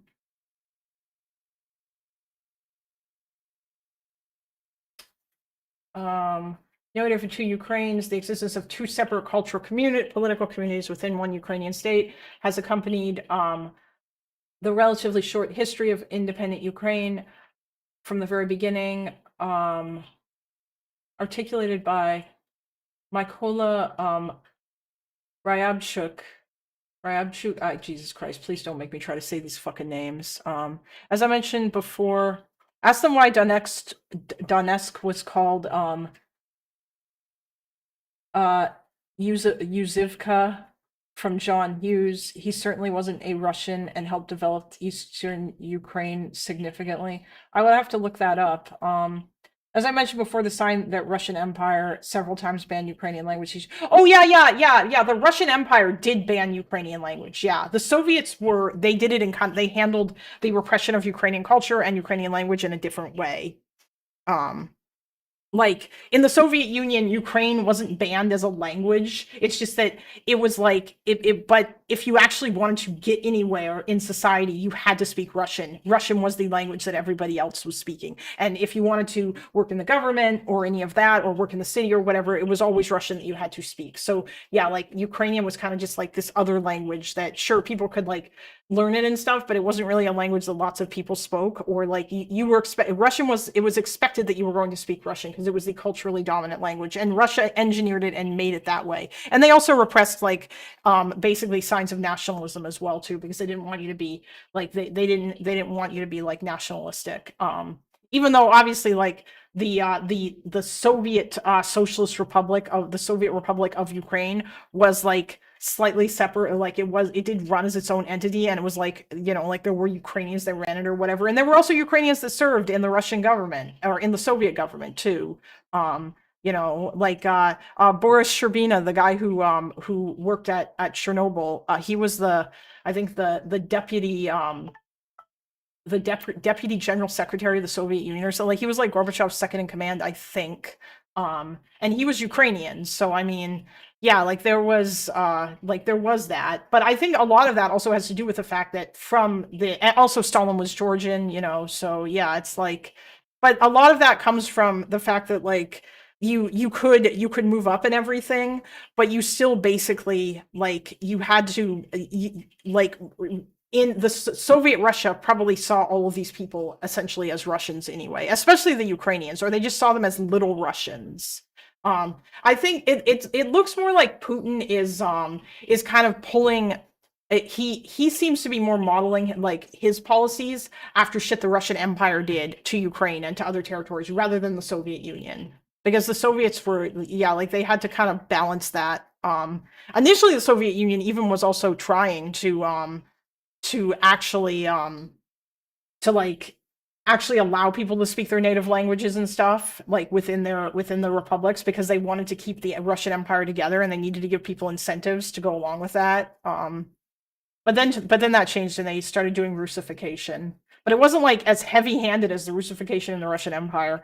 The value of decree under the Russian Empire was the most 1984-esque. It called for the secession of printing documents in Ukrainian while arguing the language doesn't exist and never existed. Yeah, like that seems to be more Putin's angle. That Putin just wants to like that Putin does not think that Ukraine is a real country, or that Russia, or that like Ukrainian is a real identity, and they think that they're just Russians. And like you can see this too when Lvova Belova talked about it, where she says stuff about how, you know, like, oh, they're our brothers, and yeah. Navalny was born in Ukraine. It doesn't mean anything. Identity is more than ethnicity. Oh yeah, I know. You're right. It is absolutely. And in the Soviet Union, it would have meant a lot less too, because people would have essentially been raised like as if they were like Russian or whatever, you know. Especially depending on like which country they were from. But yeah, that would have been more of a thing there, like, or actually not even necessarily Russia. It would have been more like you are all Soviet. I think that was the identity that they were all brought up to believe that they had, you know, we are all Conrads, like that kind of thing, because nationalism was not a thing that people wanted to care about. Unless you were Jewish. But a lot of that was because that Stalin was fucking crazy and he did not like Jewish people. But that carried on after he died too, so... Now in Transnistria no longer gets Russian gas for free. I can see it. Look, I have to get my news somewhere. Oh yeah. Yes, exactly. They were trying to forge new people, the Soviet. Yeah, so they were all Soviet people, you know, the Soviet people, not, yeah. Like that's what they saw themselves as. And that is the identity that the government told them that they were. There wasn't any of this other stuff. But Russian was the language of the Soviet people that you wanted to, that like was the main language. So like there was still some of that shit that Russia was kind of pushing down there, where they were the big dog and everybody else needed to listen to them. Yeah. But okay. More than 20 years ago, seemingly logical and reasonable, it has become the favorite narrative of many Ukrainian and international commentators and analysts. One of these Ukrainians is pro-European, shares liberal democratic values, wants to join the European Union, return to Europe, and what is very important, speaks Ukrainian. The symbolic center of this Ukraine is Lviv. The other is nostalgic about the Soviet Union, has close relations with contemporary Russia, is hostile towards the West, and does not share quote-unquote Western values. The language of this other Ukraine is Russian, and its capital, quote unquote, is Donetsk. Taking on board this narrative simply means equating one's, wait, does this, region of residence, political views, and preferred language. Ryabchuk himself already repudiated this simplistic account some time ago. However, the tale of two Ukraines is still very popular and often uncritically reiterated and exploited in political games. One could watch its new version after the eruption of protests against the suspension of signing of the association agreement with the EU by former President Yanukovych. Many commentators presented the battle for Maidan as a conflict between the Russian-speaking East and Ukrainian-speaking West. Currently, the same narrative is employed by President Putin, who justifies his intervention in Ukraine by the need to protect the Russian-speaking population against the allegedly nationalistic Ukrainian government and its chauvinistic supporters. This is still crazy. Like, I'm sorry, but no, you don't have a right to do that. You can't do that. You can't like fuck around in other countries' affairs just because you're worried about the quote unquote Russian speakers. Those people are still Ukrainian. Jesus Christ. It'd be like if the United States suddenly started caring about how English-speaking people were treated in every other country and started like throwing their weight around in a way that was like insanely ridiculous in comparison to like how they currently do it. Yes, exactly. They were trying to propose. That's why Brezhnev, Khrushchev being Ukrainian, Stalin being Georgian, and Soviet paradigm didn't mean what we think it might now. Yeah. Yeah. I mean, honestly, I think Lactoid might have thought that it meant way more than it did, but at the time it didn't because they were all Soviet people. This is Dugin narrative to Ukraines. Like I told you before, they like to show divide on. Yeah, this is also Lactoid's narrative that he likes to push. So I'm suspecting, I suspect that this particular this paper here is probably going to elucidate this further and then talk about polling data and how it shows that it is nowhere near that simple because it's true. It's not. Like even the little bit of polling data that I've looked at show that it is nowhere near that simple. Just because everybody in the East supported Yanukovych doesn't mean that they wanted to join Russia or that they were all super pro-Russia. Wanting to be closer to Russia or wanting to remain close to Russia or have a relationship with Russia does not equal wanting to join Russia. It doesn't equal wanting to leave Ukraine or any of this other weird shit. Like all of this has been manufactured by Russia. And it seems like there is, and Crimea is a whole other thing too that's like fucking nuts. If I look at polling data in Crimea, it seems like there was a much stronger independent strain, but also at the same time, I did find there was reporting from Kyiv Independent, and their argument is that a lot of that has to do with the fact that Russia has had its claws dug into Crimea for ages, and that they have a lot of like media influence there and whatnot over a lot of the people there, a lot of whom speak Russian, because that Stalin ethnically cleansed the Tatar population. Tatar?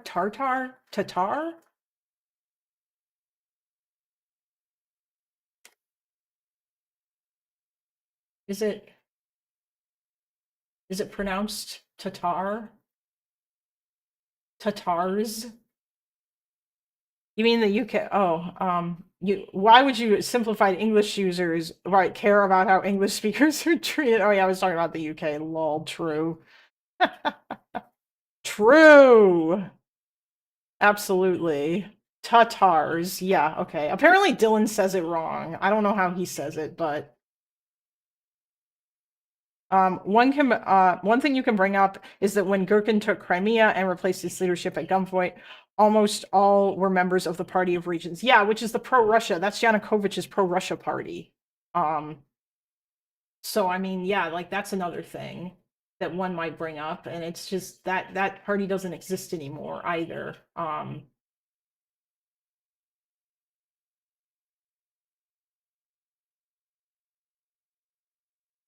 Support for ditching Ukraine in favor of Russia was not more than 14%. Even the Southeast and majorities were against it.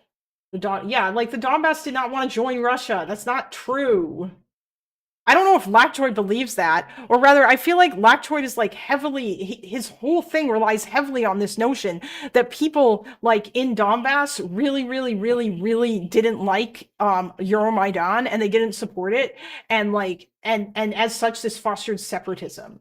But like, even if that's the case, that doesn't mean that they wanted to leave Ukraine or that it fostered some sort of, or like the separatism was like a real feeling among a majority of that group of people. Because that it seems like that's not the case based on the polling data. And then as you dig further into it, the fact that Russia actually had to send troops in, like they had to, like their own men were going in and joining these separatists, it tells me that there really weren't that many separatists to begin with, and that a lot of this was just shit that was manufactured by Russia. Yes, they didn't have questions when moved in Tatars' houses, but when Tatars were allowed to return, those Crimeans perceived them as invaders almost, like, hey, we were always here. Yeah, that's like another really shitty thing. Were they allowed to, I think they were allowed to return in this, like after Stalin, I believe, if I recall correctly, because Stalin basically kicked them all out. He ethnically cleansed them from that area, and then he moved a bunch of ethnic Russians in there, or a bunch of Russian speakers, basically. I don't know if they were people from Russia or if it was just people who spoke Russian. Because like we were saying, everybody was considered Soviet, but yeah. Oh, it was only after the collapse of the USSR. That's right. Yeah, I misremembered. Yeah, Stalin was, feel like Stalin was a lot more on that, like, nationalism shit than some of the other Soviet leaders were. Like, because he was talking about doing socialism in one country and all this other such shit. Whereas Lenin, it seemed like, was more willing to like do the multiculturalism thing because he wanted to keep all of the former Russian states together in there, and he figured that it would be better to incentivize them if he actually like let them keep their language and cultures and shit.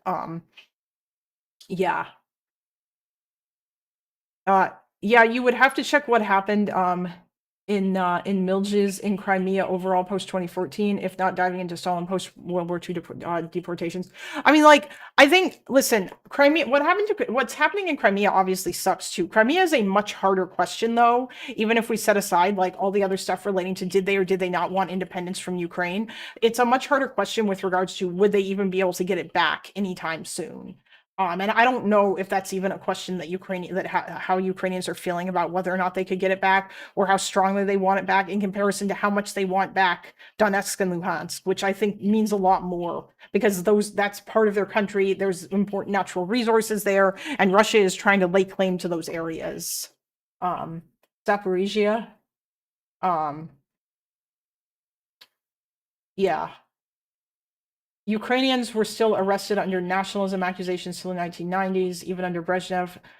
Many of our dissidents were in prison. Oh yeah, no, I'm aware of that. Like, I know that the Soviets repressed like any kind of like nationalism. I'm just saying that earlier on, at least to some degree, Lenin's early policies, there was like at least in the Korenozatsiya was a thing where like they were trying to do a thing where they would allow the republics to like be able to speak their own languages and stuff. Like they were going to go about it in a way that was like they weren't going to pursue the policy of the Russian Empire. And then Stalin came in and he changed all that, and he said, no, like we're going to make Russia the main language and it's what we're going to teach in school. And also if you try to be nationalistic, then we're going to come at you. You know, like he didn't ban Ukrainian per se. So like the USSR was less heavy-handed about like Ukrainian or about like the Ukrainian language than the Russian Empire was, but it was still bad because you couldn't express, you know, as Ukrainian. They were, you know, like it was, you're all Soviets and we are Soviets and Russian is our language, and you don't get to have any other like national identity. Yeah. So any attempts to like be free, and obviously there was also all of that stuff related to like the repressions and shit under the from Stalin because during World War II there was an attempt by Ukraine to fight back against the Russians, and I don't know if it was just Stefan Bandera. That's something I'm gonna have to. He didn't ban the language, just invaded. Oh yeah, I know. Yeah, that was the other thing too, right? Is Lenin really wanted to keep all the Russian Empire things together, and it was as an incentive. It was the Korenozatsiya was an incentive to try and make them all stay. But yeah, obviously that changed under Stalin because he had a different idea about how he wanted to do. I believe that was actually one of the main disagreements between the two of them. Technically, Tatars return in the 80s under Perestroika, and many people in the Caucasus could return after Stalin died around 1956. Yeah, Russia included Kherson and Zaporizhia regions and administrative borders in their constitution as part of Russia. From their point of view, they liberate. Wait, is this included like in the Russian constitution? Has it always said this, or is this something that they changed? Because I know that they are claiming that Kherson and Zaporizhia are part of Russia, and that they basically annexed those regions, even though they don't hold either one of them. They lost Kherson. I think it was the only regional capital that apparently that they managed to capture since the full-scale invasion, and they couldn't even keep it because Ukraine took it back in that first counteroffensive. Oh, it was after the war started. Okay. Trump's plan still gives them to Russia. He truly is. Well, I mean, Russia is demanding that stuff. Russia wants territory that it doesn't even hold. And they also want to keep the territory that they have. And Ukraine is not going to give that up. And this is where they are at loggerheads, you know, and Ukraine shouldn't fucking have to give that up. Yes, it is included since the quote unquote referendum. Oh, I'm sure Lactor and I are going to fight on that too, because for some reason he seemed to think those referendums were legitimate. I don't know how you would think a referendum that it was held under occupation at fucking gunpoint is legitimate. That's pretty fucking insane. Like, I don't even know if international monitors were even allowed in there to monitor the election, which he seems to put a lot of stock in because he cites the OCEE or the OSCE their monitoring of their certification of Yanukovych's election as legitimate. as like a thing to say he was a legitimately elected leader. But I guess he just doesn't need that because Daddy Putin said that it was fine. It's the same thing with the ridiculous Crimea referendum where they weren't even given a choice about whether or not they wanted to stay in Ukraine. And oh yeah, you're right. And also many people had fled and they couldn't vote. That's another thing too, right? So like the people who used to live there and then ran away from the invading Russians, they didn't even get a vote. They didn't even get a say. And nobody gave a fuck about that. But yeah, I don't even think I'll have to look all that stuff up too, but it just doesn't seem particularly legitimate to me. Like at all. And I don't know how you could say that it was legitimate when like nobody thinks it's legitimate. Like I'm pretty sure that the same organizations that Lactoid put so much stock in for the Ukrainian thing, he claims that they were, legitimate or whatever. Or that say they're legitimate. It's just not, I don't know. I mean, even if we take the Lactoid's take on the 2008 to 2010 polls, which are 2K polled, we have to admit the weirdest American polls to be factual truth too. I mean, I don't know, maybe the 2000 poll doesn't even necessarily matter, but I don't know. Like, if you know that Lactoid cited specific polls, then I would love to see it because he might not be looking at the same polls.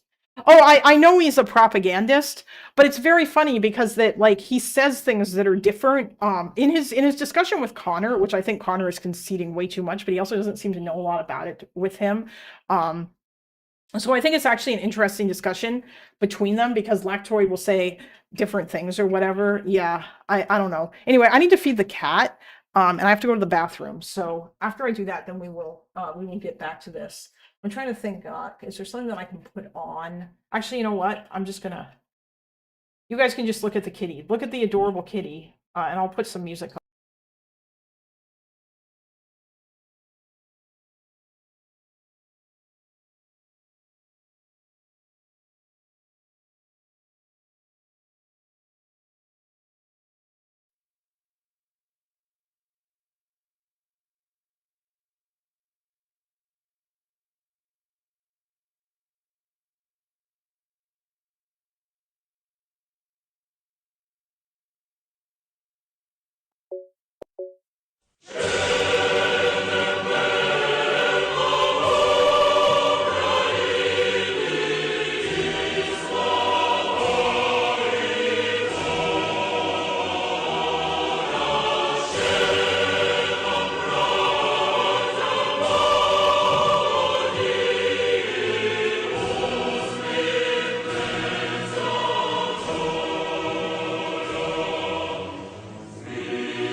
Прийшли окупанти до нас в Україну, форма новенька, воєнні машини, та трохи поплавився їх інвентар. Байрактар. Байрактар. Російські танкісти сховались в кущі, щоб лаптем посьорбати довбані щі, та трохи у щах перегрівся навар. Байрактар. Байрактар. Приперли зі сходу до нас барани для восстановлення великої страны. Найкращий пастух баранячих отар. Байрактар. Байрактар. Хто воде всяке озброєння різне, потужні ракети, машини залізні, у нас на всі доводи є коментар. Байрактар. Байрактар. Вони захопити хотіли нас зразу, а ми зачаїли на орків образу з російських бандитів, робить примар. Байрактар. Байрактар. Російська поліція справи заводить, там пивцю рашистів ніяк не знаходить, хто винен, що в нашому полі глухар. Байрактар. Байрактар. Веде пропаганду кремлівський урод, слова пропаганди ковтає народ, тепер нове слово знає цар. Байрактар. Байрактар. Байрактар. Байрактар.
победы, как он стал от нас далек, уже многих превратили в уголек.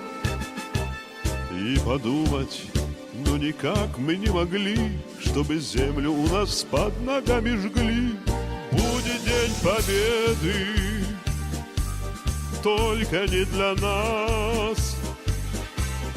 Будем плакать все мы, и ни день, ни час. Будет праздник, хоть останутся руины. День победы, день победы Украины. Здравствуй, маме, уж не скажет никогда те ребята, что зачем пошли туда. Это горе, и останется вина, а Россия, мать, теперь совсем одна. Будет день победы, только не для нас. Будем плакать все мы, и ни день, ни час. Будет праздник, хоть останутся руины. День победы, день победы Украины.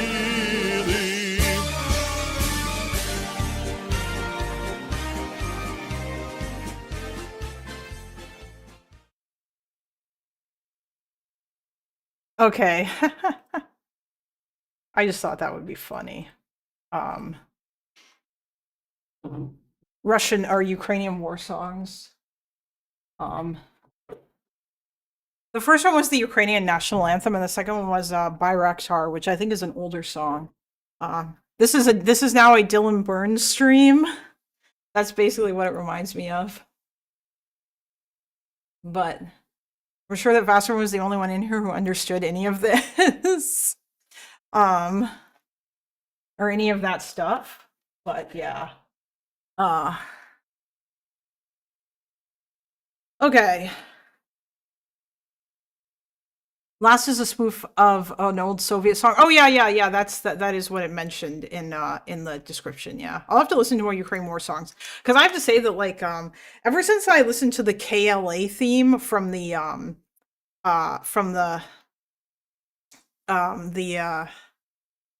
Bosnian or the Kosovo war, like, that shit fucking slaps. And even though the KLA obviously were not good and they did a lot of bad shit, I just, yeah, like, music is, I think, always something that is, it's kind of become kind of interesting to me in terms of, you know, because in war, there will be war songs that people will sing and stuff, or they will have anthems for their group or whatever.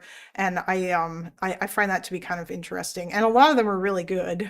Also, the Ukrainian national anthem is based, and it slaps too. Hearing about how people, in Euromaidan, people would sing that song while they were protesting, like if they were getting attacked by the Berkut and whatnot. This was also in the Winter on Fire documentary where they showed that, where there was, I think, on one of the earlier nights in the protest, the Berkut came in and they were trying to get people out, and they were like pushing on this big crowd of men, and the men were singing the national anthem, you know, as they tried to keep them from getting up to the stage where all the women were, and because they didn't want people to get beat up again. And yeah, it was that stuff it kind of says a lot about what motivated them and everything. Timeline of Euromaidan. But yeah, the stuff about the kids is absolutely fucking nuts. Okay, let's not get too off track. I actually am curious. I do want to read, to kind of like to look over this. The Tale of Two Ukraines equates language, national identity, region of residence, and political orientation of all Ukrainian citizens. The available empirical data presented in the text demonstrates that there are indeed some correlations between the preferred language, region of residence, and political views. Okay, hold on. Demonstrates that there are indeed some correlations, the perceptions of neighboring states, as well as preferences as to the future of their country. However, the situation is far from being as unambiguous and unequivocal as the narrative of Two Ukraines would suggest. Although the political attitudes of the populations of Lviv and Donetsk differ, it does not imply that the preferred language determines ethnic/national identity or geopolitical choices. The language situation is exceptionally complex, and the boundaries along which the linguistic dividing lines run are very blurred. What follows, the tale of two Ukraines, even though catchy and attractive, does not reflect the real diversity, linguistic, ethnic, political of Ukrainian society. I cannot justify the claim of division or even federalization of the Ukrainian state. What is more, irrespective of the region of residence, the majority of the population of Ukraine is skeptical of any divisions, including federalization of their country, and believe that Ukraine is their only home country. There it is. So this is going to be really interesting. So we're going to dig into the data here. That's what this paper is doing, is it's looking at this data and stuff. I'll have to look to see where exactly this comes from. In particular, this is a policy brief. Is this a study, or is this from a think tank? Although if it's looking at actual polling data, then I mean, yeah.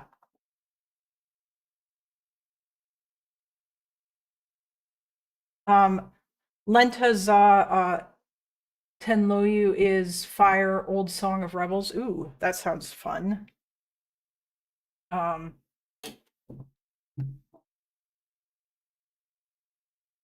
Yeah, Dylan's got a lot of good songs. I like that he starts his stream intro off with music like that. Also, he was the one who introduced me to the KLA song too. So I suspect that he's probably really interested in like the use of music. But I mean, yeah. I mean, Dylan is like a huge nerd when it comes to like the history of stuff, because I know that because he followed the Syrian civil war incredibly closely. I remember that. And he would that was like a thing that he was super interested in. So the claim about you, actually, I just want to know, where does this come from before I even like dig too far into it?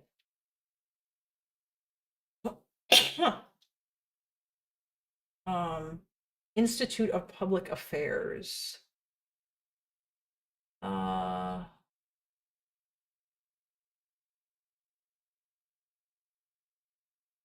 ETHZ.ch. ETHZ.ch. What is this? Oh, okay. So this is German, which, yeah, I figured. So is this a German think tank? Give me English, please. My German is absolutely not good enough for me to be able to fucking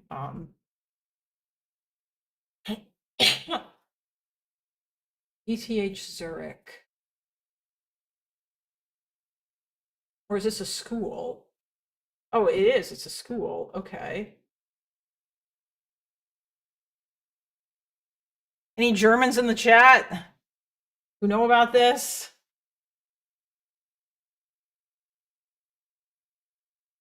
Is this a university?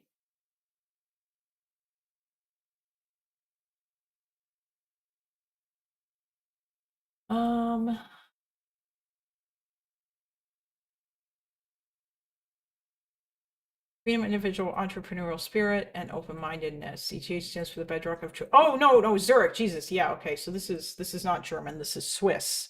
I apologize. Not that I have any Swiss people in chat. I mean, but I apologize for any Swiss people who may feel the need to watch this VOD later.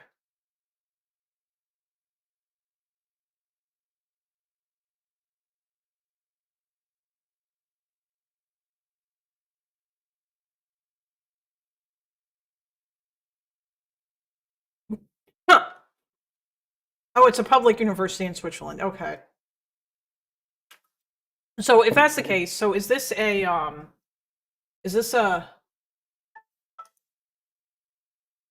this is from the Institute of Public Affairs. I just want to check the sources. I just want to know where this comes from. Institute of Public Affairs. Is this a think tank that's run out of that university? Interdisciplinary Center. No, that's the Albert Einstein. What the fuck are we? Oh. Institute of Public Affairs.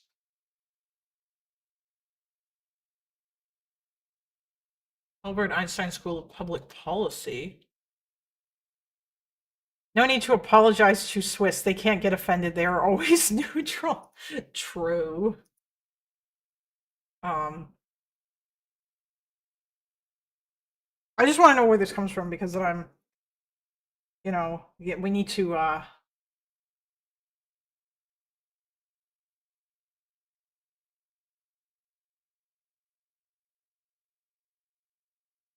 like, I don't doubt the veracity of the source, but the problem is that people like Lactoid will probably poke holes in, like, anything that you present.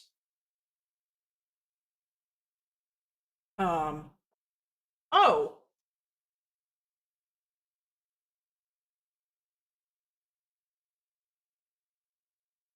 She's Polish.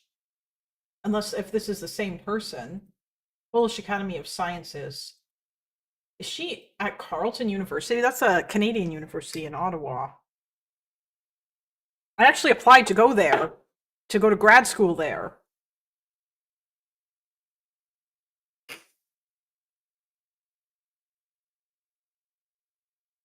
I wound up not getting accepted and I went somewhere else, but I mean, you know, it was still interesting. Displacement Ukraine. Oh, or, okay.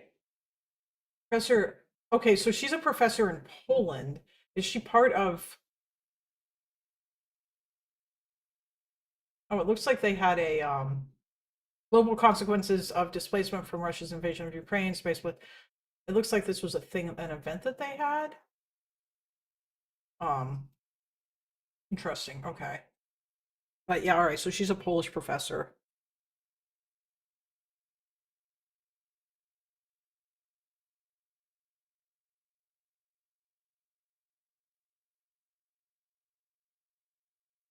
What is the document that you're reading called? Here, I'll post a link to it in chat.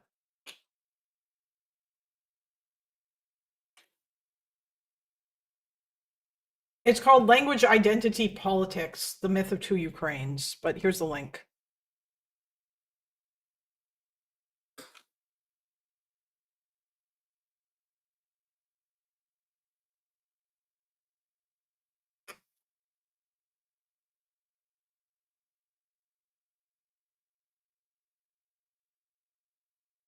The claim about two Ukraines can be easily invalidated by juxtaposing declarations of national identity, mother tongue, and language used in everyday situations. These indicators are very differently distributed. A considerably larger percentage of the Ukrainian population speaks Russian than claims Russian identity. Okay, yeah, so this is important. In other words, a large share of people who identify themselves as ethnic Ukrainians are Russophones. Okay. An analysis of empirical data. Just a fun fact, in the original poem in 1860s, it contained fighting for land from river in now Poland to river in now Russia. Oh, that's funny. Was this a Ukrainian poem? Or was it, or like, was this a poem written by like a Ukrainian nationalist, or was it just a...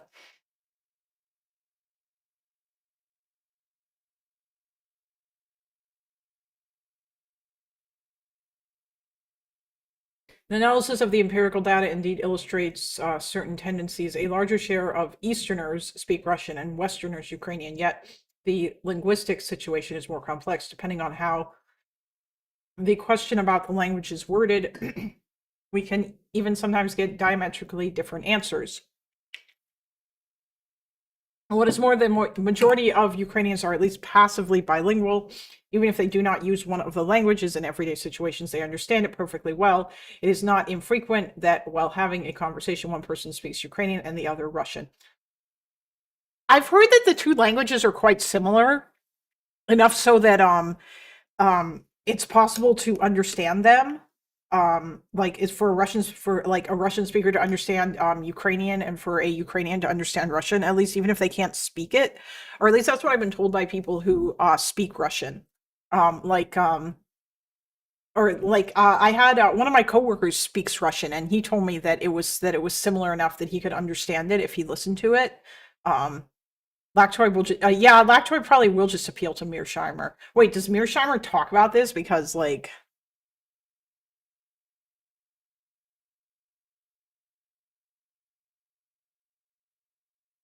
Ukrainians understand Russia, but not vice versa. Russian, but not quite vice versa. Generally interesting. I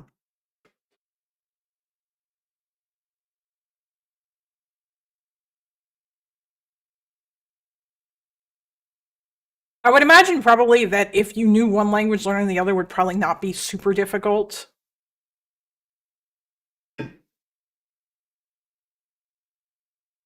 Because because like they are both Slavic languages too. Just like I would assume that learning another Slavic language probably isn't as difficult if you already know one, because they're in the same language family.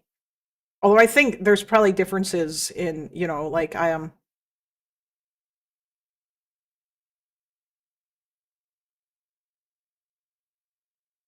Russians have a very hard time understanding Ukrainian. That's a known thing. Is this does this apply to the language, but also you guys as people, also Ukrainians as people? Russians just kind of have a hard time understanding you guys, or rather, they willfully choose not to understand you guys.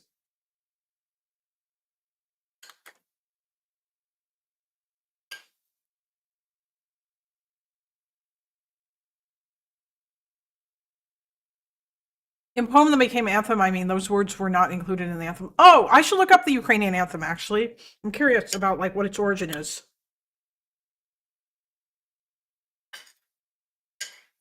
Like, how old it is and stuff.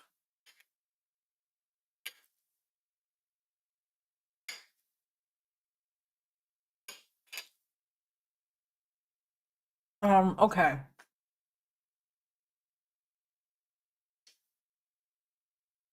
It's not infrequent. Besides, especially in central Ukraine, many people speak so-called Surzic, a combination of Russian and Ukrainian. Yet when asked about their reliance on Surzic, people may deny it and claim that they actually speak either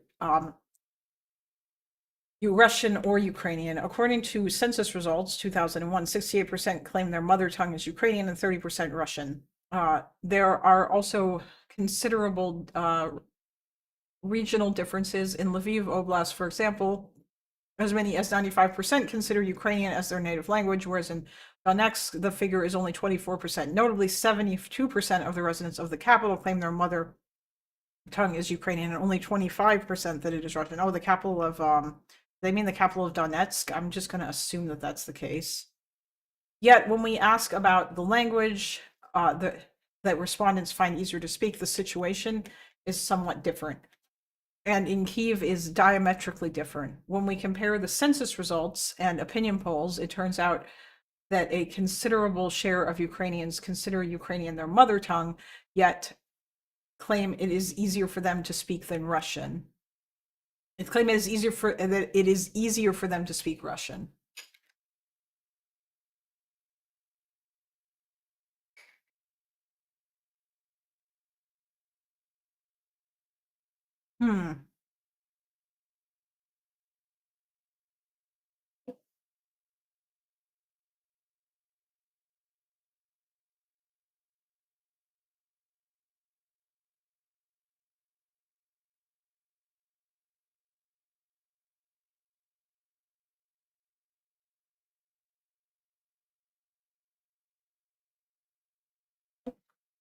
Okay, so graph 1, language preferences of Ukrainians.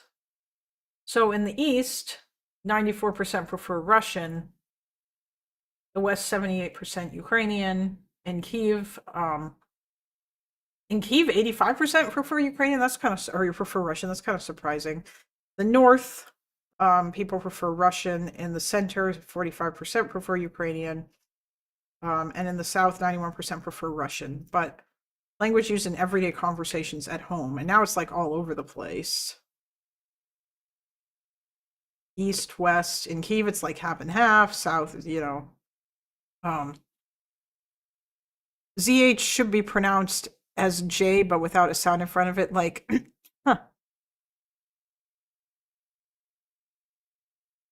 ZH should be pronounced as J, but without D sound in it. Like, Zaporizhia or Kinjal everybody pronounces it wrong as Kinzhal. It's actually Kinzhal missile, Zaporizhia. Okay, so I am saying it correctly. Mind you, many of my pronunciations come from Dylan, like Dylan Burns, and I know that he says things wrong. Like, I think he still says Kiev, but I know it's Kiev.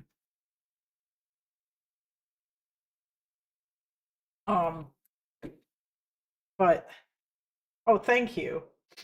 Thank you for saying that I'm based. Oh, so it's actually Zurgic and not it's actually Surgic and not Zurgic. I think I was saying it before, Zurgic. The mix thingy, yeah.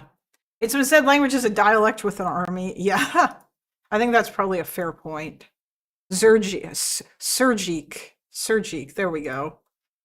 Oh, hey, Duckbringer. Not Deja, but Zurgi, yeah. Thanks. Yeah, Duckbringer, we're just doing a boring Ukraine research stream while Lonerbox streams, because like I figured why the fuck not? I'm just gonna kind of. So now I'm learning about the myth of two Ukraines. This is from a policy paper that was given to me by the Clanker. Because the Clanker is based for finding various sources about things. And if I ask it questions. So yeah. I think that this is really important. It seems like Lactoids, a lot of his arguments are based basically on this notion that that Ukraine or that there are like two Ukraines and that the people in the East were denied their rights. The Clanker is like advanced Wikipedia, yeah. Especially when you set it to thinking, it helps. We were told by English speakers to transliterate our sounds, and now they don't know how to pronounce it. Yeah. No, I can believe that.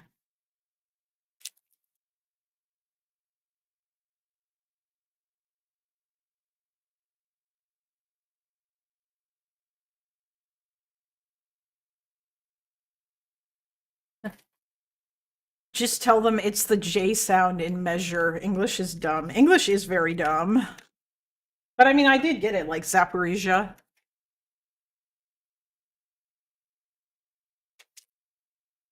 You know.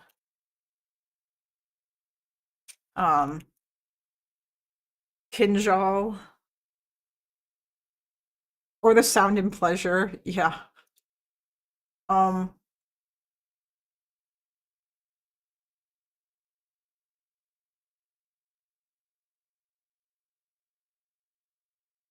What is more, when respondents were given more options, the linguistic situation looks even more complicated. Except in the west of Ukraine, about 10% of the Ukrainian population admit speaking Surgic, and about 20% claim they speak both Russian and Ukrainian at home, depending on the situation. It is also noteworthy that Russian is usually the preferred language of ethnic minorities. For example, Crimean Tatars predominantly speak Russian in everyday situations. That I actually think is really, really interesting. Because that they speak Russian now. And I'm wondering how much of that has to do with it being forced on them, perhaps during the Russian Empire, and if they had like their own language that they used to speak before the Russians came and shoved that on them. Kinjal is a Chechen word. It refers to their traditional dagger, but I have no idea how they pronounce it in their language. Oh, I did not know that. Kinjal is a missile too that Russia has that they claim is, I think, hypersonic, but apparently it's not really. Yeah. So okay, so the Tatars speak Russian in everyday situation, or at least the ones from Crimea. I bet the ones that actually like live in their own countries or whatever probably speak a different language, but yeah. The research results demonstrate that the preferred language is not equivalent to ethnic identity, which is particularly clear in the case of the population in the east and south of Ukraine. The juxtaposition of the poll results regarding language and ethnic identity demonstrates that a considerable share of people who prefer to use Russian in everyday life consider themselves Ukrainian. In the East, 72% can claim to be Ukrainian, yet only 6% claim that it is easier for them to speak Ukrainian. Yeah, so like, this matters. If you consider yourself to be Ukrainian, then I mean, like, this kind of blows up this whole, oh my God, they all, the separatism shit. Like, they clearly, they wanted to keep the country together. And this is backed up by other polls too, that the Clanker showed me from the Donbass about like how the number of people who actually wanted to leave was very, very small. And everybody just wanted the country to stay together. Unite with Russia. 12% nationwide, 26% in Eastern Ukraine, 19% in Southern Ukraine. Yeah, like this is not a popular feeling. The number of people, yeah, sure, it's higher in the East, but that's nowhere near a majority, And I very much doubt that the majority of these people were all going out and picking up guns. In fact, a lot of them were probably older people who were nostalgic about the fucking Soviet Union or some shit. Oh yeah, and with the start of the war, of course, it drastically changed. Kyiv is predominantly Russian speaking, is no surprise. As I mentioned, its perception of Russian as language of the city, we were very slowly trying to fix it. Young people are more Ukrainian. Oh yeah, that's right. Yeah, because in the Soviet Union, Russia would be the language that people spoke in the cities in Soviet Ukraine. Because the Soviets basically made it so that was the language of business. You had to speak that language if you wanted to like work in like the government or any of these kinds of things. If you wanted to move up in society, it was necessary for you to speak Russian. Whereas in rural areas, Ukrainian was more commonly the language that was spoken, depending upon which rural areas, obviously. But yeah, so like that's another interesting aspect. Oh yeah, and you guys were trying to change it, which is going to be another thing that Lactoid's going to bring up and complain about like how they passed a law banning Russian. But that's not true. I believe that the law, it doesn't ban Russian, obviously. I think that it just makes it so that if you work for the government, or like if you're at like a government service office and like you answer the phone, you speak Ukrainian first, and then you can switch to Russian if the person on the other end asks you to. Like, I think it just requires that you have to be able to speak Ukrainian if in like government positions or whatever. It's not, it's more complicated, than what Lactoid claims it as. And yeah, a lot of that has to do with the fact that, obviously Russian was a language that was shoved onto Ukraine by imperialist occupiers. And now Ukraine is trying to assert itself, independently. But it's not like stopping people from being able to speak Russian or the teaching of Russian in schools or any of that shit. Like, that's stupid. Someone also said they speak English for business, Spanish to God, and German to his horse.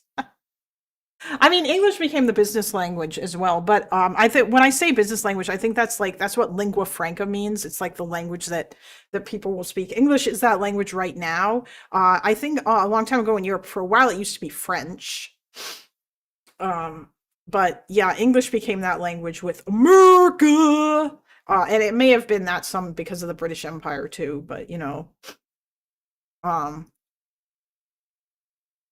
but in the Soviet Union, Russian was that language, and everybody was Soviet. But yeah, it was just like nobody wanted to just join Russia, and obviously these numbers went, of course, way down after the invasion. The number of people in the East who supported Euromaidan was less, sure, but like, okay. A lot of this stuff is really dumb, because this notion that it was mutually exclusive between either stay close to Russia or join the EU, when it wasn't, and they could have easily done both. It was just like Putin and Russia were the ones who were throwing a temper tantrum over the fact that Ukraine was daring to talk to other girls. They were so mad, like they were acting like a fucking jealous ex or something. Many countries have first languages for official communications. I don't know why this is ever portrayed as you can't speak Russian in Ukraine. Yeah, I know, right? It's stupid. Like in Canada, we have two official languages, French and English. And if you work for the Canadian government, you are required to speak both. But in a lot of countries, if you work for that government, you're required to speak the official language. But it doesn't mean that you can't speak other languages. Like, I would imagine, for example, that there are probably some places in the US where a lot of people are required to speak English if they want to work for the government. But if somebody comes in and they ask for service in Spanish, it's not like they're not going to get it. They will. A very, very important thing was dubbing movies in Ukrainian, and it was rather recent before all dubs were in Russian. And Ukrainian dubs were very good at softly switch perceptions of many people. Yeah, oh yeah, I imagine that probably helped a lot too. It's scarier speaking Spanish in the US right now than it is speaking Russian in Ukraine. I believe you. You know. Also, like, fuck, I remember Dylan went to Eastern Ukraine, and I remember watching one of his earlier documentaries when he went there to do embeds with people. And he spoke to one guy when he was across the river from the Zaporizhzhia nuclear power plant, and he was saying, and the guy talked to him and he said, in my head, I speak Russian, but in my heart, I speak Ukrainian, because he saw himself as a Ukrainian, you know? Correct me if I'm wrong. Oh, you're talking to Vassima. Like, yeah, I think there's been instances now, obviously. I've heard stories about people basically don't want to speak Russian anymore in Ukraine because of, like, the opposition that they feel towards Russia as a country. But they're not going to ban it. Because Ukraine is still a free country, and you can speak whatever fucking language you want. It's not like in occupied Donetsk and Luhansk, where they basically, if you speak Ukrainian, then like, you're gonna get in trouble. They're gonna get real fucking mad at you. And, like, Ukrainian is no longer taught in the schools. But yeah, so what I'm getting from this is all a far more complicated picture.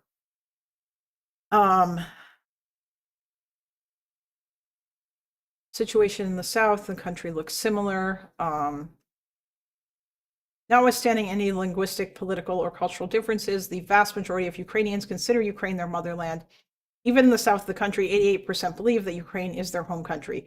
This conviction is even more popular among residents of the allegedly pro-Russian East. 93% share this belief in comparison to the traditionally patriotic West and Center, 99%. Like, yeah, this is all so fucking dumb. Declared nationality, regional differences. It's Ukrainian. These people are Ukrainian. They see themselves as Ukrainian. You should also be ready for the freedom of religion stuff. Oh yeah, no, don't worry. I know, because he's going to talk about the Russian Orthodox Church and how it got banned in Ukraine. And the reason why it got banned is because it's literally a fucking political arm of the Russian government. And you can't, yeah, like that. All of this kind of shit is just stupid. Lactoid is just mad that Ukraine is doing stuff that most countries at war or that have to deal with a neighbor that is very overbearing and wants to shove it, like force itself on them, are doing. It makes perfect sense. What is more, a dominating majority of Ukrainians demonstrate patriotic feelings for Ukraine. Only 18% in the South and 15% in the East do not consider themselves patriots of Ukraine. Yeah, like that. These numbers are so small. And these people don't fucking need to, but like, I'm sorry, but these people's feelings about like how like maybe they want to be Russian or whatever, they don't get to override everybody else's feelings. And it's not like they couldn't be closer to Russia either. The language law also mandates Ukrainian taught in school, but that's just Ukrainianization. It doesn't ban Russian. Yeah, I know, exactly.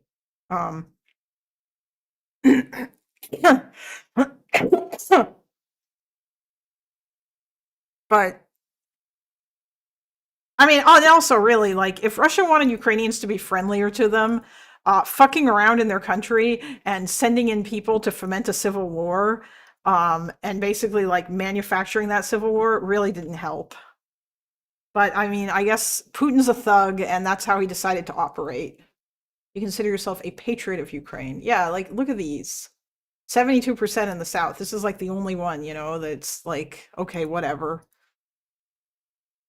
In other words, even people who prefer speaking Russian and/or live in east or south of the country still predominantly consider Ukraine their motherland and have patriotic feelings of their country. Based patriotism. Yeah, you consider Ukraine your motherland. Wait, what is this? Graph 6, you consider Ukraine your motherland. Where is graph 6? Why isn't it here? Whatever. Whoops.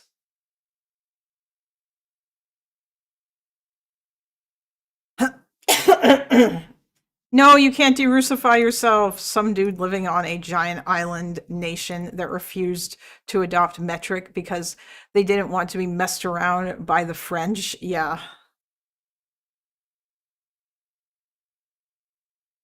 It's just so stupid. Let's see, what else do we have in here? Language, values, and attitudes towards democracy. Opinions on democracy as a principle and practice. The respondents were asked to assess the importance of living in a democratic state, as well as a satisfaction with the performance of democracy in their own state on a scale of 0 to 10. Okay.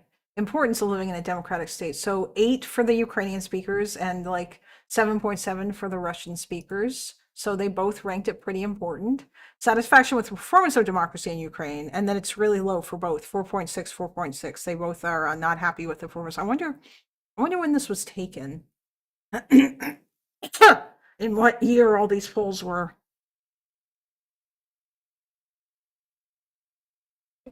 I'm very curious about that.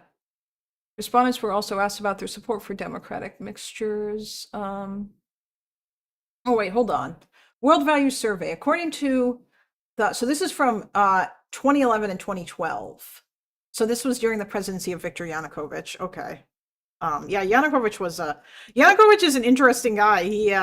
He because he was a convict before. Like I think he was like one of the elections that he ran in was declared illegitimate. And yeah, like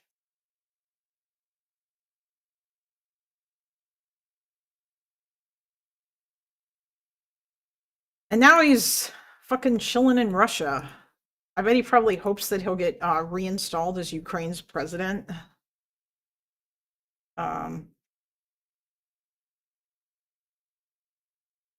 Criminal cases.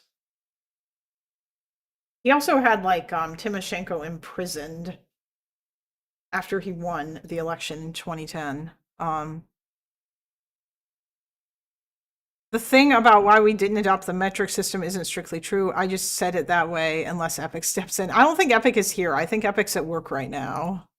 I think Epic is out flying that sexy F-15E plane that he talks about so much. Or whatever it is that he's doing at work. I don't know. Whatever Epic is doing at work is probably classified. Oh, Hungary has an election coming up soon. God, I hope Orban doesn't win. Let's just take a brief moment. Hungary election polls. I just want to see opinion polling.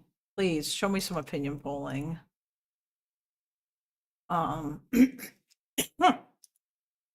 Pollster bias. Oh, Jesus.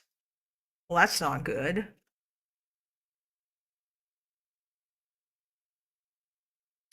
By affiliation. I don't know which one is Orban's party. I also don't know how it works. Which one?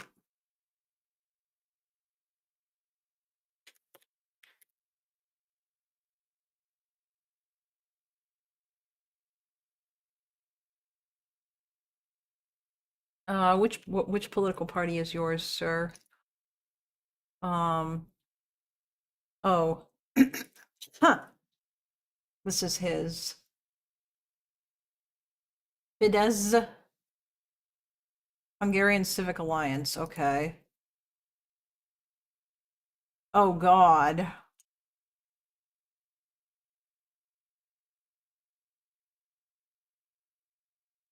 Okay, they're running neck and neck with TISZA.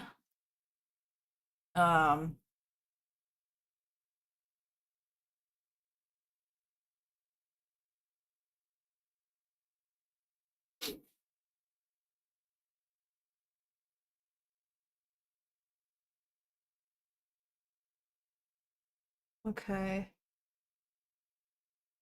So 39% to 49%. This is Respect and Freedom Party. Oh, the TISA party? Okay. Wow, it's gonna be close. Jesus Christ, I hope Orban loses. Fuck that guy. Learning the history of Fidesz/TISA and all the scandals is a trip.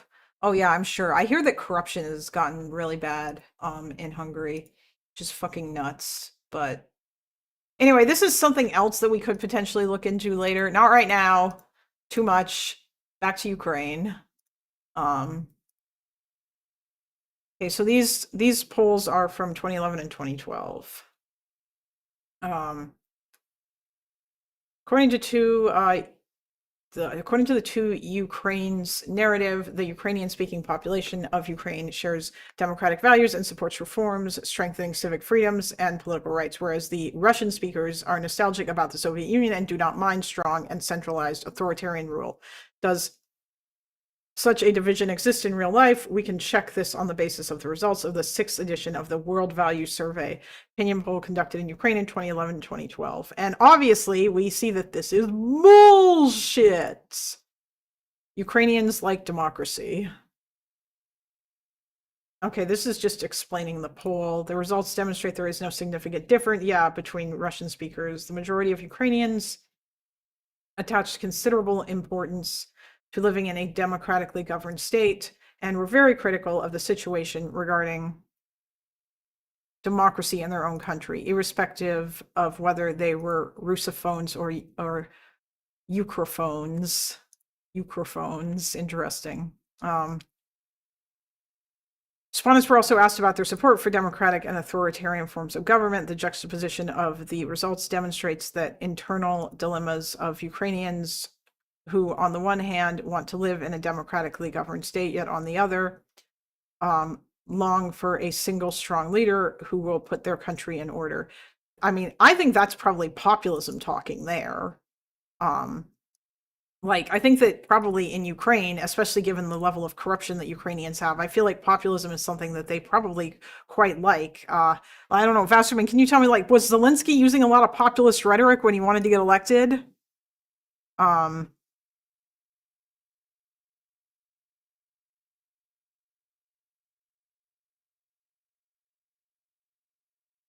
Yeah, okay. I mean, I figured as much, right? Because he ran as an anti-corruption candidate, right?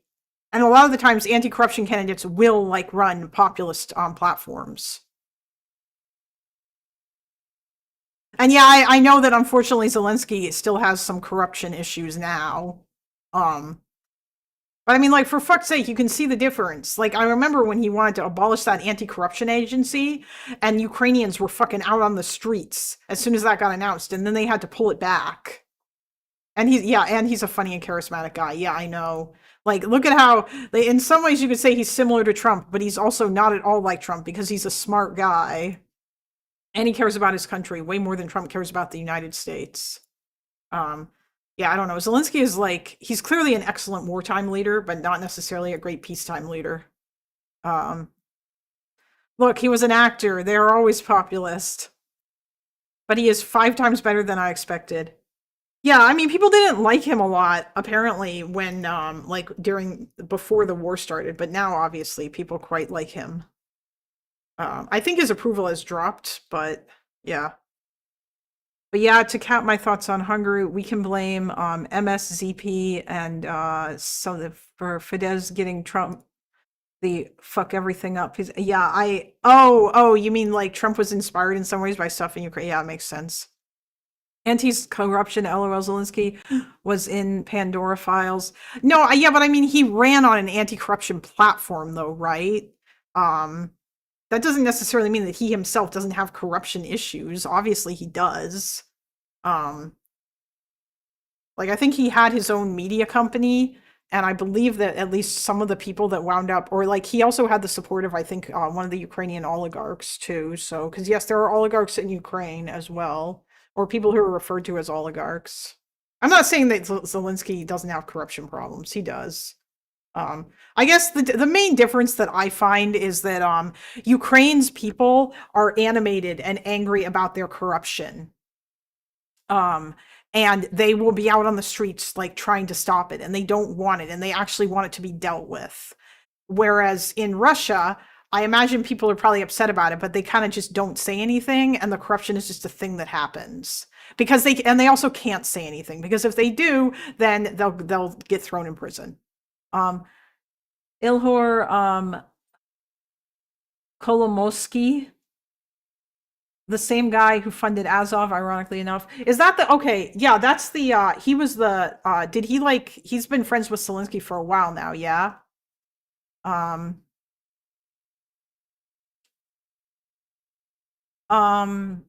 Politico gives his, an 11-point lead on Fidesz. Oh, I was looking at Wikipedia, but it does seem like right now that 11-point lead is there. That was on the first chart that Wikipedia had.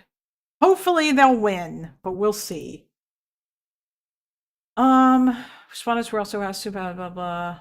So yeah, they want a strong leader. Yet the difficulty in choosing either a democratic or an authoritarian form of government was faced by both Russian and Ukrainian speakers alike. Needless to say, it results in dissatisfaction with the successive government brought to power as a result of more or less free elections. So support for democratic and authoritarian forms of government. Democratic system, 86%. Strong leader who does not have to bother with parliamentary elections, 72%. Yeah, okay, so it seems like these guys are just basically divided, probably due to like a bunch of frustrations with like how annoyingly slow their shit is. Confidence of the government, 29%. This makes sense because more people spoke or were in favor of Yanukovych in terms of like the Russian speakers or whatever, but only 21% confidence in the parliament. Yeah, like these numbers are low. Like overall, neither group particularly feels confident or is happy with their government. The views of the Russian and Ukrainian speaking population of Ukraine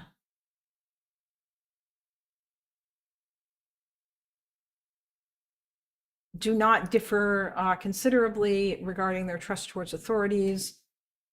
People who prefer to speak Russian in everyday life only trusted the government. Under former President Yanukovych, slightly more. The difference with their Ukrainian-speaking fellow citizens was just 8 percentage points. Yeah, so it's not. Language and reason of residence and geopolitical choices of Ukrainians. The claim that Yanukovych and the Party of Regions, although disliked by Ukrainian-speaking population, enjoyed widespread support and trust from Russian speakers is easily refuted on the basis of these results. These results also demonstrate that we should not jump to conclusions that there are considerable differences in political attitudes between people according to linguistic dividing lines. Oh yeah, okay, fair, yeah. Like, so Donbass people might have voted for Yanukovych, but it doesn't fucking mean that they like loved him or whatever. Like they overwhelmingly voted for him, but it doesn't mean that like they absolutely loved and trusted everything about him. Another popular Russian point is calling Ukraine a failed state, another dog whistle. That's actually insane to say Ukraine is a failed state. You guys it seemed to be doing pretty decently before Russia invaded. You know, like obviously like you're trying to like deal with stuff, and you also would have been doing even better if you got to sign the association agreement. Although you did in 2017, but you know.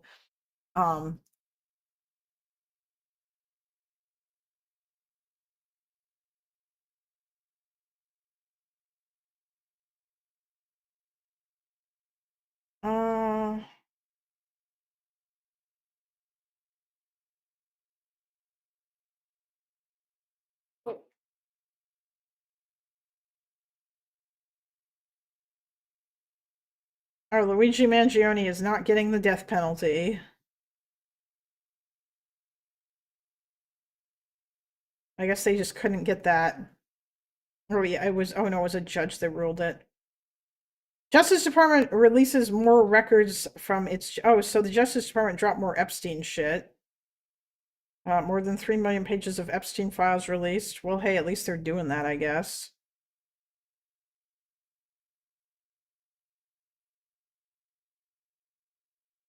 Justice Department has opened federal civil rights probe into the shooting death of Alex Preddy. The Deputy Attorney General says, wow, interesting. I wonder if they'll find anything. Okay. Cool. By the way, did you hear about Don Lemon getting arrested for supposedly disrupting a church? Yeah, I did hear about that. That was fucking bullshit. Apparently the judge couldn't, or like they couldn't even like get like a they couldn't even get like a judge to sign off on it, and then Pam Bondi ordered it, and it was stupid. I'm looking into it, it's insane. Yeah, it's dumb. Like, of all the people that you were gonna arrest for that, why would you arrest him? He was just a journalist. He couldn't get the first magistrate to sign it, yeah. I hope Pisco goes live over it. I'm sure he probably will. Eventually, maybe. If I remember correctly, Yanukovych had an approval rating of 18% when Euromaidan started. Oh yeah, I gotta look that up too, what his approval rating was and what it was like in the East and in different parts of the country. Because like, yeah, you kind of want to roll down that whole narrative, right? Also, I'm pretty sure Yanukovych ran on the associate, or that the integration with the EU was one of the things that he ran on, and people from the East still voted for him. Like, did he not? Was that not his? You know what would actually be really interesting? Is if I could find archives or like pamphlets or whatever from like during his 2010 campaign, and what were the things that he ran on, and what were his election what did he campaign on? What were the promises that he made, and all that kind of stuff. It would be really cool to be able to find that. Although I don't know where I would actually. I guess I could probably just ask the Clanker to see if something like that could be found, maybe on like a survey or something. I'm sure the Party of Regions must have had a website. Probably doesn't anymore. Party of Regions. Wait, did he actually run on egg prices?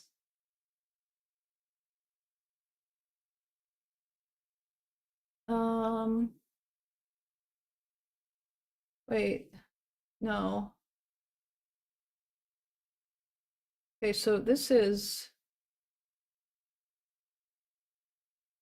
Oh. Russiaaggression.gov.ua. Oh, this is about hold on. Sorry to blind you all for just a moment. Oh, Virtual Museum of Russian Aggression. Interesting. Okay. Military takeover of the Crimean government. Yeah, all right. That's not really what I wanted, but I don't think like they won't have a website anymore.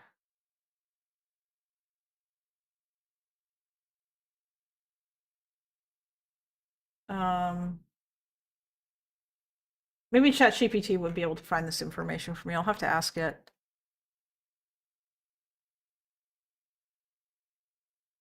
By the way, Vasserman, if you're in my Discord, although I don't know if you can get Discord on your phone or not, but if you can, and if you have resources you want to send me because you live in Ukraine and you might be able to find this stuff better than I can, yeah, throw it my way. If I remember correctly, he ran on balanced relations between Russia and the West and on trade agreement and on the trade agreement. Yeah. I mean, so, okay, so that means that he was already pushing this line that having that Ukraine having a relationship with both Russia and the West was not like that you didn't have to choose. They weren't mutually exclusive. So it was like, and the EU didn't care. The EU didn't give a fuck. The EU consented. The only one who didn't consent was Russia. Russia decided to throw a temper tantrum and act like a jealous ex-girlfriend or ex-boyfriend and be like super fucking mad that like Ukraine was talking to that other girl, the EU, which is very silly. Russia was the only one who cared. Because yeah, like I imagine if people in the East wanted to be closer to Russia or whatever, then they could have still done that. But that didn't mean that they had to do that at the expense of the association agreement. Now, I know that obviously Lactoid's going to say that people in the East were mad about the removal of Yanukovych, but now I'm actually curious about how people feel about that. Exploiting Warzone viewers for free labor, disavow. Is there any polling on Yanukovych's approval rating in Donbass during Euromaidan, and also anything on opinions about his removal? Because I know people didn't necessarily support Euromaidan, but I'm curious about how they felt about getting rid of Yanukovych. Like, did these people even feel disenfranchised? Did they even give a fuck? Or is this just a thing that fucking Russian people say? Say Donetsk? Oh. Yeah, Chase, I am. I'm just doing research now. Oh, I mean, I should just say Donetsk, but Donetsk and Luhansk, basically. I don't know if it's going to be able to find KIIS is a polling firm in Ukraine. Okay, I need more specific approval ratings, Yanukovych and Donbass during Euromaidan, especially for Donetsk and Luhansk around January. Yeah, so no, the Clanker knows. The Clanker knows what to ask. Yeah, oh yeah, I'm exploiting Warzone viewers for free labor, Drew. To be honest, I don't remember what were their slogans. It's like a blur. That's fair. I can ask the Clanker to see if it can find me the archived versions of stuff Yanukovych ran on. Or even like, I imagine even there's probably going to be like Ukrainian websites as well too that would have gone over the various platforms of the parties, like what happens, you know, in other countries. Like in Canada, there was always like a little primer that they would make that would be like, this is what the Liberals and the NDP and the Conservatives have to say about X, Y, and Z issues. I'm sure there's going to be news articles in Ukraine. Yeah, they're never able to access KIIS. You know what? Let's try here. Yanukovych approval ratings.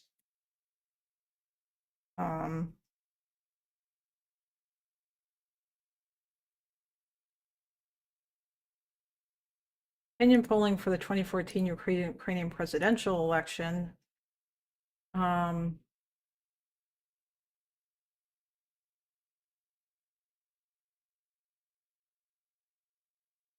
Well, this is 2021. Not helpful, guys. Also, what is this website? No fucking wonder ChatGPT has trouble with this website.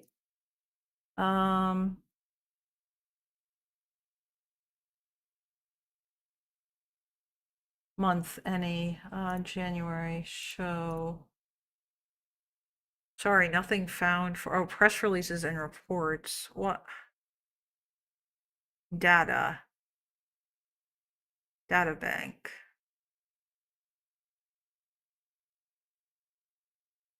Database on corruption.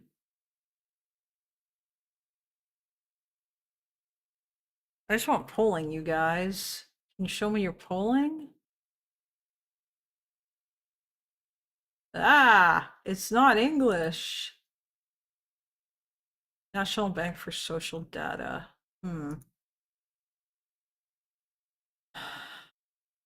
Wow, it's taken its time. I did tell it to think. In my opinion, I can try and look in Ukrainian later. I recall screaming at Loner about Final Lenin letter because it was in Russian and he trusted extract in book. Oh yeah, I remember that. I remember looking up that letter and I found like a translation of it. And the person who wrote that book took that letter out of context because Lenin was talking about something very specific in that letter. It was not about like what the book claimed that it was about. But it's south plus east, not Donetsk/Luhansk only, but Gallup reports that Yanukovych left office with a 28% approval rating nationally, and that in the south and east, 35% approved of his job performance before he was ousted. 35%! Oh man, those poor people. They were so disenfranchised. That region is broader than Donbass. It lumps multiple oblasts together, but it's one of the few standard. Okay, so this is from Gallup. Ukrainians approve of new president.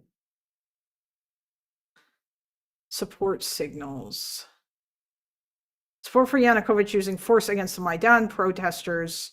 48% in Donetsk and nearly 46% in Luhansk supported the decision. This is from Brookings. That's not the same as approval rating, but it's a strong indication of sympathetic attitudes towards Yanukovych's stance during the climax. Yeah, like, I mean, we know that, like, people didn't necessarily like Euromaidan, or they didn't necessarily, like, agree with it or whatever, but yeah. I just want to know about opinions about his removal. Was he still the legal president? This is something that I'm interested in. Ukraine South/East as a whole, only 20% regarded Yanukovych as the rightful and legal president. In the South/East as a whole, 51% said he was certainly not the legal president, and 18.1% said rather not. I guess is rather not answer for the Donbass. Even in Luhansk and Donetsk, the authors note that strong majorities did not regard him as the legal president, despite higher sympathy on other questions like use of force. So this is all from Brookings.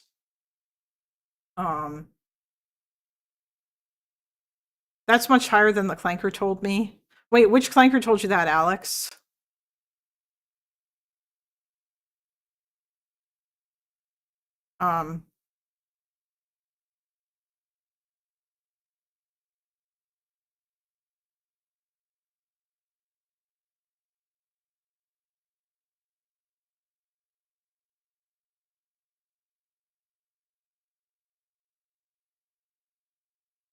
Okay, do Ukrainians, including ethnic Russians and Russian-speaking ethnic Ukrainians in the country's east and south, believe that their rights are and interests are endangered? Recent polling done in these areas, the oblasts of Odessa, Kherson, Luhansk,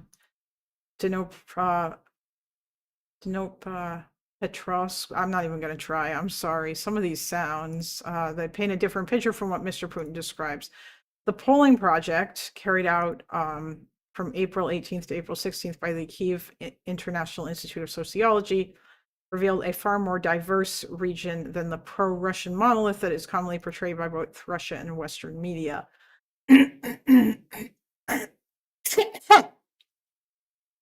Just AI made in Google that it was above the rating in 24. Oh, I feel like, I guess like the Google AI is okay-ish. Gemini is trash though. It's just not very good. I have a friend that was on Donetsk Euromaidan. Yes, there was one there. She had to move out, obviously living life there behind. Yeah, I know that, yeah, I know that there were ones there too, because I think Anna was protesting in Kharkiv during their Euromaidan. Although obviously Kharkiv is not in Donetsk, but yeah. Not gonna lie, the only thing that helped me with pronouncing things transliterated from Cyrillic was to learn the Cyrillic alphabet and the letter sounds, since they're almost always transliterated to the same Roman characters. Oh God, maybe we'll try that. I don't know if I will. We'll show that while many in the East and South are uncomfortable with the change in power that took place in Kyiv in late February and worry that the acting government does not take full account of their interests, most do not want to leave Ukraine, oppose the armed seizures of buildings that have occurred over the past 3 weeks, and do not feel discrimination if they are Russian speakers. The poll also shows some interesting differences within the South and East. On the whole, residents of Kherson, oh yeah, Kherson's an oblast, and I think Dylan pronounces this as Mykolaiv. Mykolaiv oblasts were, I don't know if that's right or not, were much more supportive of the government in Kyiv and more strongly opposed to any kind of Russian intervention than were those in other oblasts. On many issues, Dnipropetrovsk agreed with Kherson and Mykolaiv. Kherson and Mykolaiv are the oblasts closest to Crimea, and many residents of these regions have relatives on the peninsula. English alphabet is insufficient. You have 2 separate letters for K, S, Z sounds. Yeah, I know. It sounds complex, but it's like a 2-hour study on a 30-minute video. Then you can practice reading words in Cyrillic to keep it fresh. If you ever want to take an afternoon offline, I think it's fun. Maybe, yeah. We'll link resources in the search. Sure, thanks. It's just Dnipro now. Oh, Dnipro, they just call it that? Okay, fine. Dnipro agreed that the Kherson, Okay, the regions which have been which have seen a lot of separatist activity in the past weeks, Luhansk and Donetsk largely see the new government in Kyiv as illegal. More in those oblasts favor joining with Russia, but they fall far short of majority views. Yeah, so I'm curious about what that is exactly. And I'm also worried because there's like a bunch of separatist activities, but it sounds like this is not attitudes towards Maidan and the acting government on threats to Russian speakers / on Russian interference, possible unification with Russia. Even the most pro-Russian regions of Ukraine are not well disposed to the idea that Ukraine and Russia should unite into one state. Only 8.4% of respondents would support that. Luhansk is the most accepting of that possibility, with 15.9% of respondents agreeing. In contrast, 72.7% of Luhansk residents said Ukraine and Russia should be independent but friendly nations with open borders without visa restrictions. Yeah, so they just want, okay. When asked about the possibility of their oblast splitting from Ukraine and joining Russia, the numbers supporting such a move in Donetsk and Luhansk were still far under 50%, with only 25% of Luhansk and Donetsk residents were prepared to take to the streets in support of protests that called for the unification of their oblast with Russia. In Kharkiv, that number was only 15%. Yeah, I'm not surprised by this to hear, like, based on what the stuff that other paper was saying. So, like, I don't know. I'm guessing that Lactoid got everything that he said he dug super much into this, but Jesus Christ, I don't know. Yeah. Why sound in Mykolaiv is the hardest for English speakers? Oh, yeah. I imagine it probably, yeah, Jesus. The trend of pro-Russian building seizures has not taken hold in either oblasts. Yeah, so people don't support the seizure of buildings. Attitudes towards Maidan protests and acting government. Overall, the residents of Ukraine's south and east are concerned about the acting government in Kyiv, but regard the Verkhovna Rada parliament as more legitimate. Just over 50% of all respondents are certain that or generally regard acting president Alexander Turchinov as illegally occupying his post. Just over 50%. Is this? Oh, this is in the east. The government of acting Prime Minister Arseniy Yatsenyuk received similarly low marks, with 49.6% of respondents considering it illegal. Verkhovna Rada, on the other hand, is held in higher esteem. Only 37% of respondents are certain that or generally regard it as illegal. While many question the legitimacy of the current leadership, only about 20% of those polled regard Viktor Yanukovych as the rightful and legal president. Only 51.7% of southeastern Ukrainians replied that Mr. Yanukovych is certainly not the legal, fully 51.7% replied certainly not the legal president. An additional 18.1% replied that he is rather not. Mr. Yanukovych's decision to use force against protesters on Kyiv, protesters in Maidan, in the Independence Square in February, won support from 48% of Donetsk respondents and nearly 46% of Luhansk residents. That decision did not sit well in the rest of southern and eastern Ukraine, where a majority of respondents placed the blame for the deaths on the Maidan on Mr. Yanukovych. Yet even in Donetsk and Luhansk, strong majorities do not regard him as the legal president. So people don't still think that. And our alphabet in Romanian is good for pronouncing Ukrainian, but English transliteration of Ukrainian is very weird. I prefer to just read the words in original Ukrainian script. Man, it would take a lot for me to memorize or to learn the Cyrillic alphabet, but maybe I might try, maybe later. When asked whether or not the rights of Russian-speaking population were being infringed upon, 71.5% of all respondents said that they were not. 23.1% said yes. Residents of Donetsk and Luhansk oblasts were much more likely to say that the rights of Russian speakers were being disregarded, but they were still still very much a minority. I also gotta wonder how much of this is based on like, I wonder if they ask questions of like, did you have you personally experienced like discrimination because you speak Russian, or is it more that they just felt like this was happening, and how much of that feeling came as a result of them being told that it was a thing in the media that they consume, because that's another problem too, right? I'm gonna post the video I used and my study method. It doesn't really take that long. It's a godsend when you realize the letters sounds always the letters always sound the same, unless there's that weird short sound character. You are on your own there, based. Okay. When asked if they agreed with the statement, Russia is illegally interfering in the internal affairs in Ukraine, the number of all respondents answering yes was 54.1%. Those who answered no were 32% and 12.8% answering that it was hard to say. But a breakdown by oblast shows that, again, the grouping Dnipro, Mykolaiv, and Kherson is on the same page, with up to 78% of respondents agreeing with that statement. In contrast, only about 33% in Donetsk and Luhansk residents agreed. Residents of Mykolaiv and Kherson oblasts were also much more likely than other regions to say that they would take up arms if the territorial integrity of Ukraine was threatened. Okay. Possible unification with Russia. Yeah, so like people still didn't want to join Russia. And the majority did not agree with the seizure of public buildings.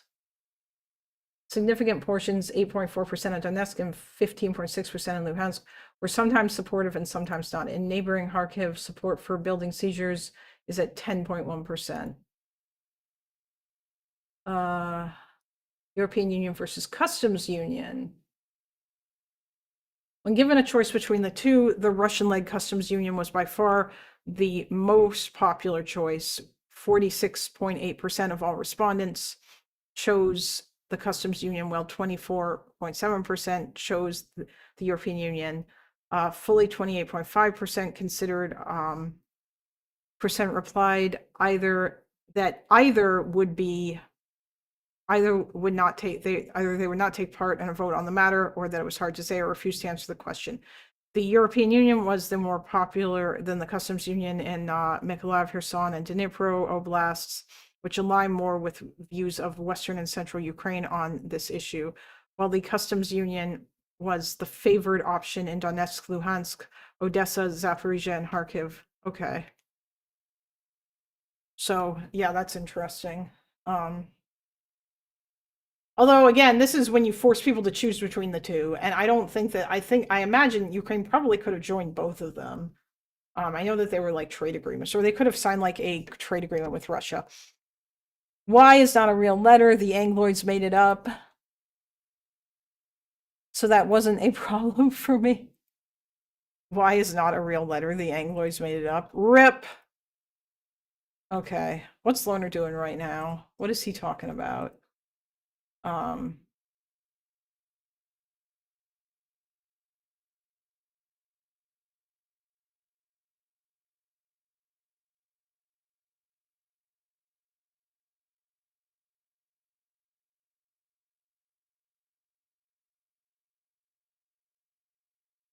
Wow, 876 people.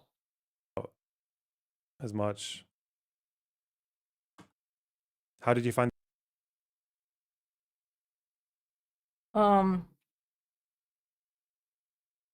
Yeah, he started way earlier than I thought. I actually might send the rest of you guys over there to him now, because the rest of I think the next thing I want to do is I'm just gonna like write all this shit down, and that's not very interesting. So, yeah.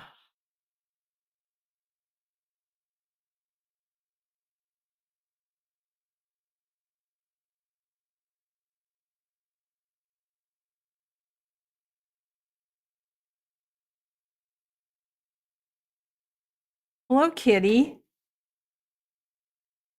But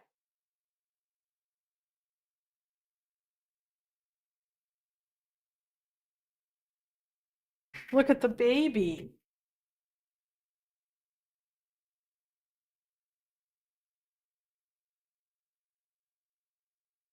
He's so cute.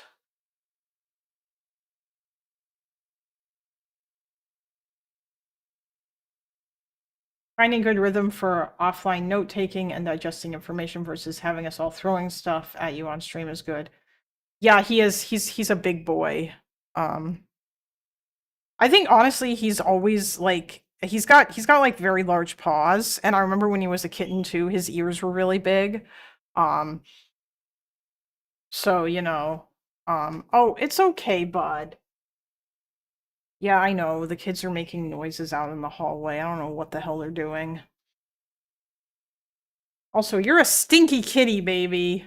Jesus, this cat farts a lot. He is very stinky. Hi.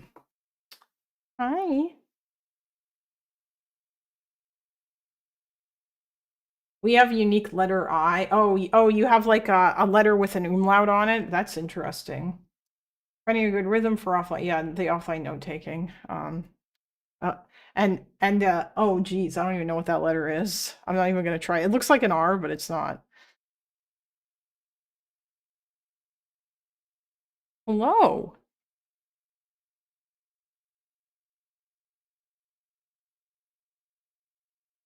Hi. Hi, baby. It's a very hard G. Maybe after Loner finishes his stream, I might go live again. I don't know. We'll see. Maybe I'll then come back and talk about a lot of the political stuff. I have no idea. Just because that I know that Destiny's not here anymore, and I don't know if there's going to be other people who are going to be around. Besides Dylan, of course. And obviously tomorrow I will be here. I'll probably start at around like, I don't know, 11, but maybe I might start earlier than that. I don't know. But tomorrow and on Sunday, I'll be here all day. I'm going to do like 8-hour streams or longer. Because that yeah. And tomorrow I'll cover all the things too. If I don't stream tonight, I'm definitely gonna, like, tomorrow I'll be around. Hi. Hello, baby.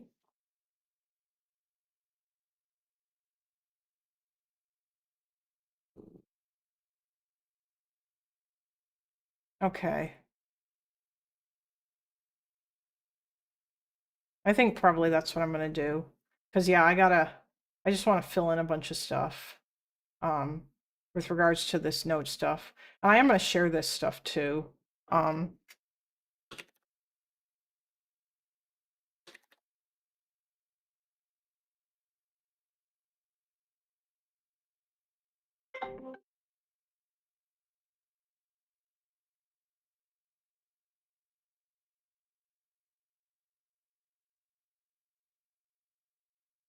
Wait, what is happening?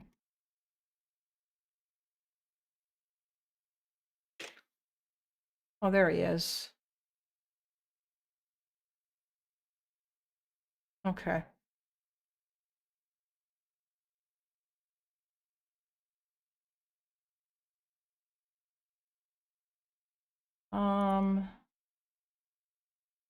Yeah. Okay. Stuff. Ukraine wins.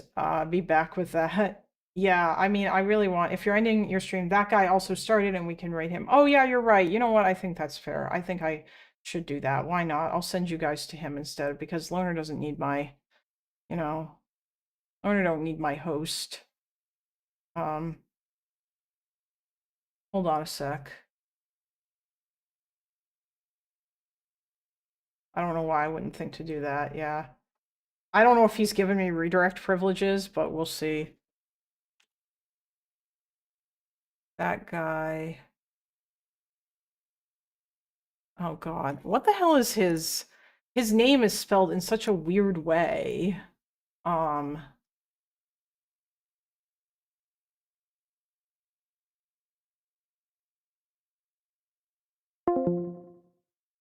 Did he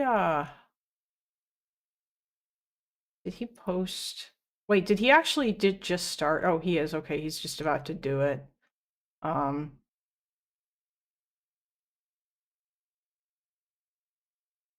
That guy doesn't exist. Oh, okay.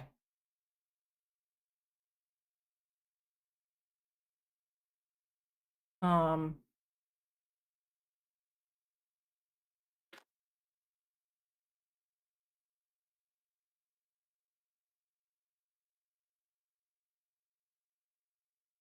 right.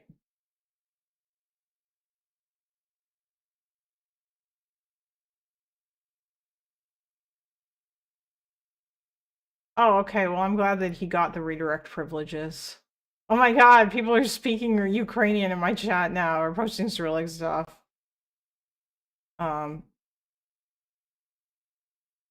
Good job, guys. All right, I'm gonna go and well, I might take a nap, but then I'm definitely gonna like start going through some of this stuff.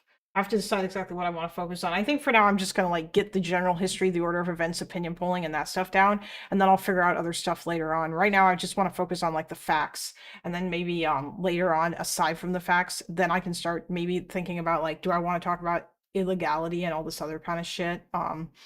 Yeah, because like another thing too is I'm also curious about where did the Yanukovych was removed illegally argument come from? Did it originate from within Ukraine or from within Russia? You loser language. Spanish is just Portuguese for retarded children. Nice. All right, friends, have fun. Go say hello to that guy, or I guess go watch Learnerbox if you want to, or you know, I guess go out and touch some grass. Have fun. Have a good life. Good luck. Good luck to all my Ukrainian brothers and sisters out there. Yeah, stay safe. Stay safe with everybody else. I love you guys, and I will see you guys tomorrow or potentially tonight. Bye.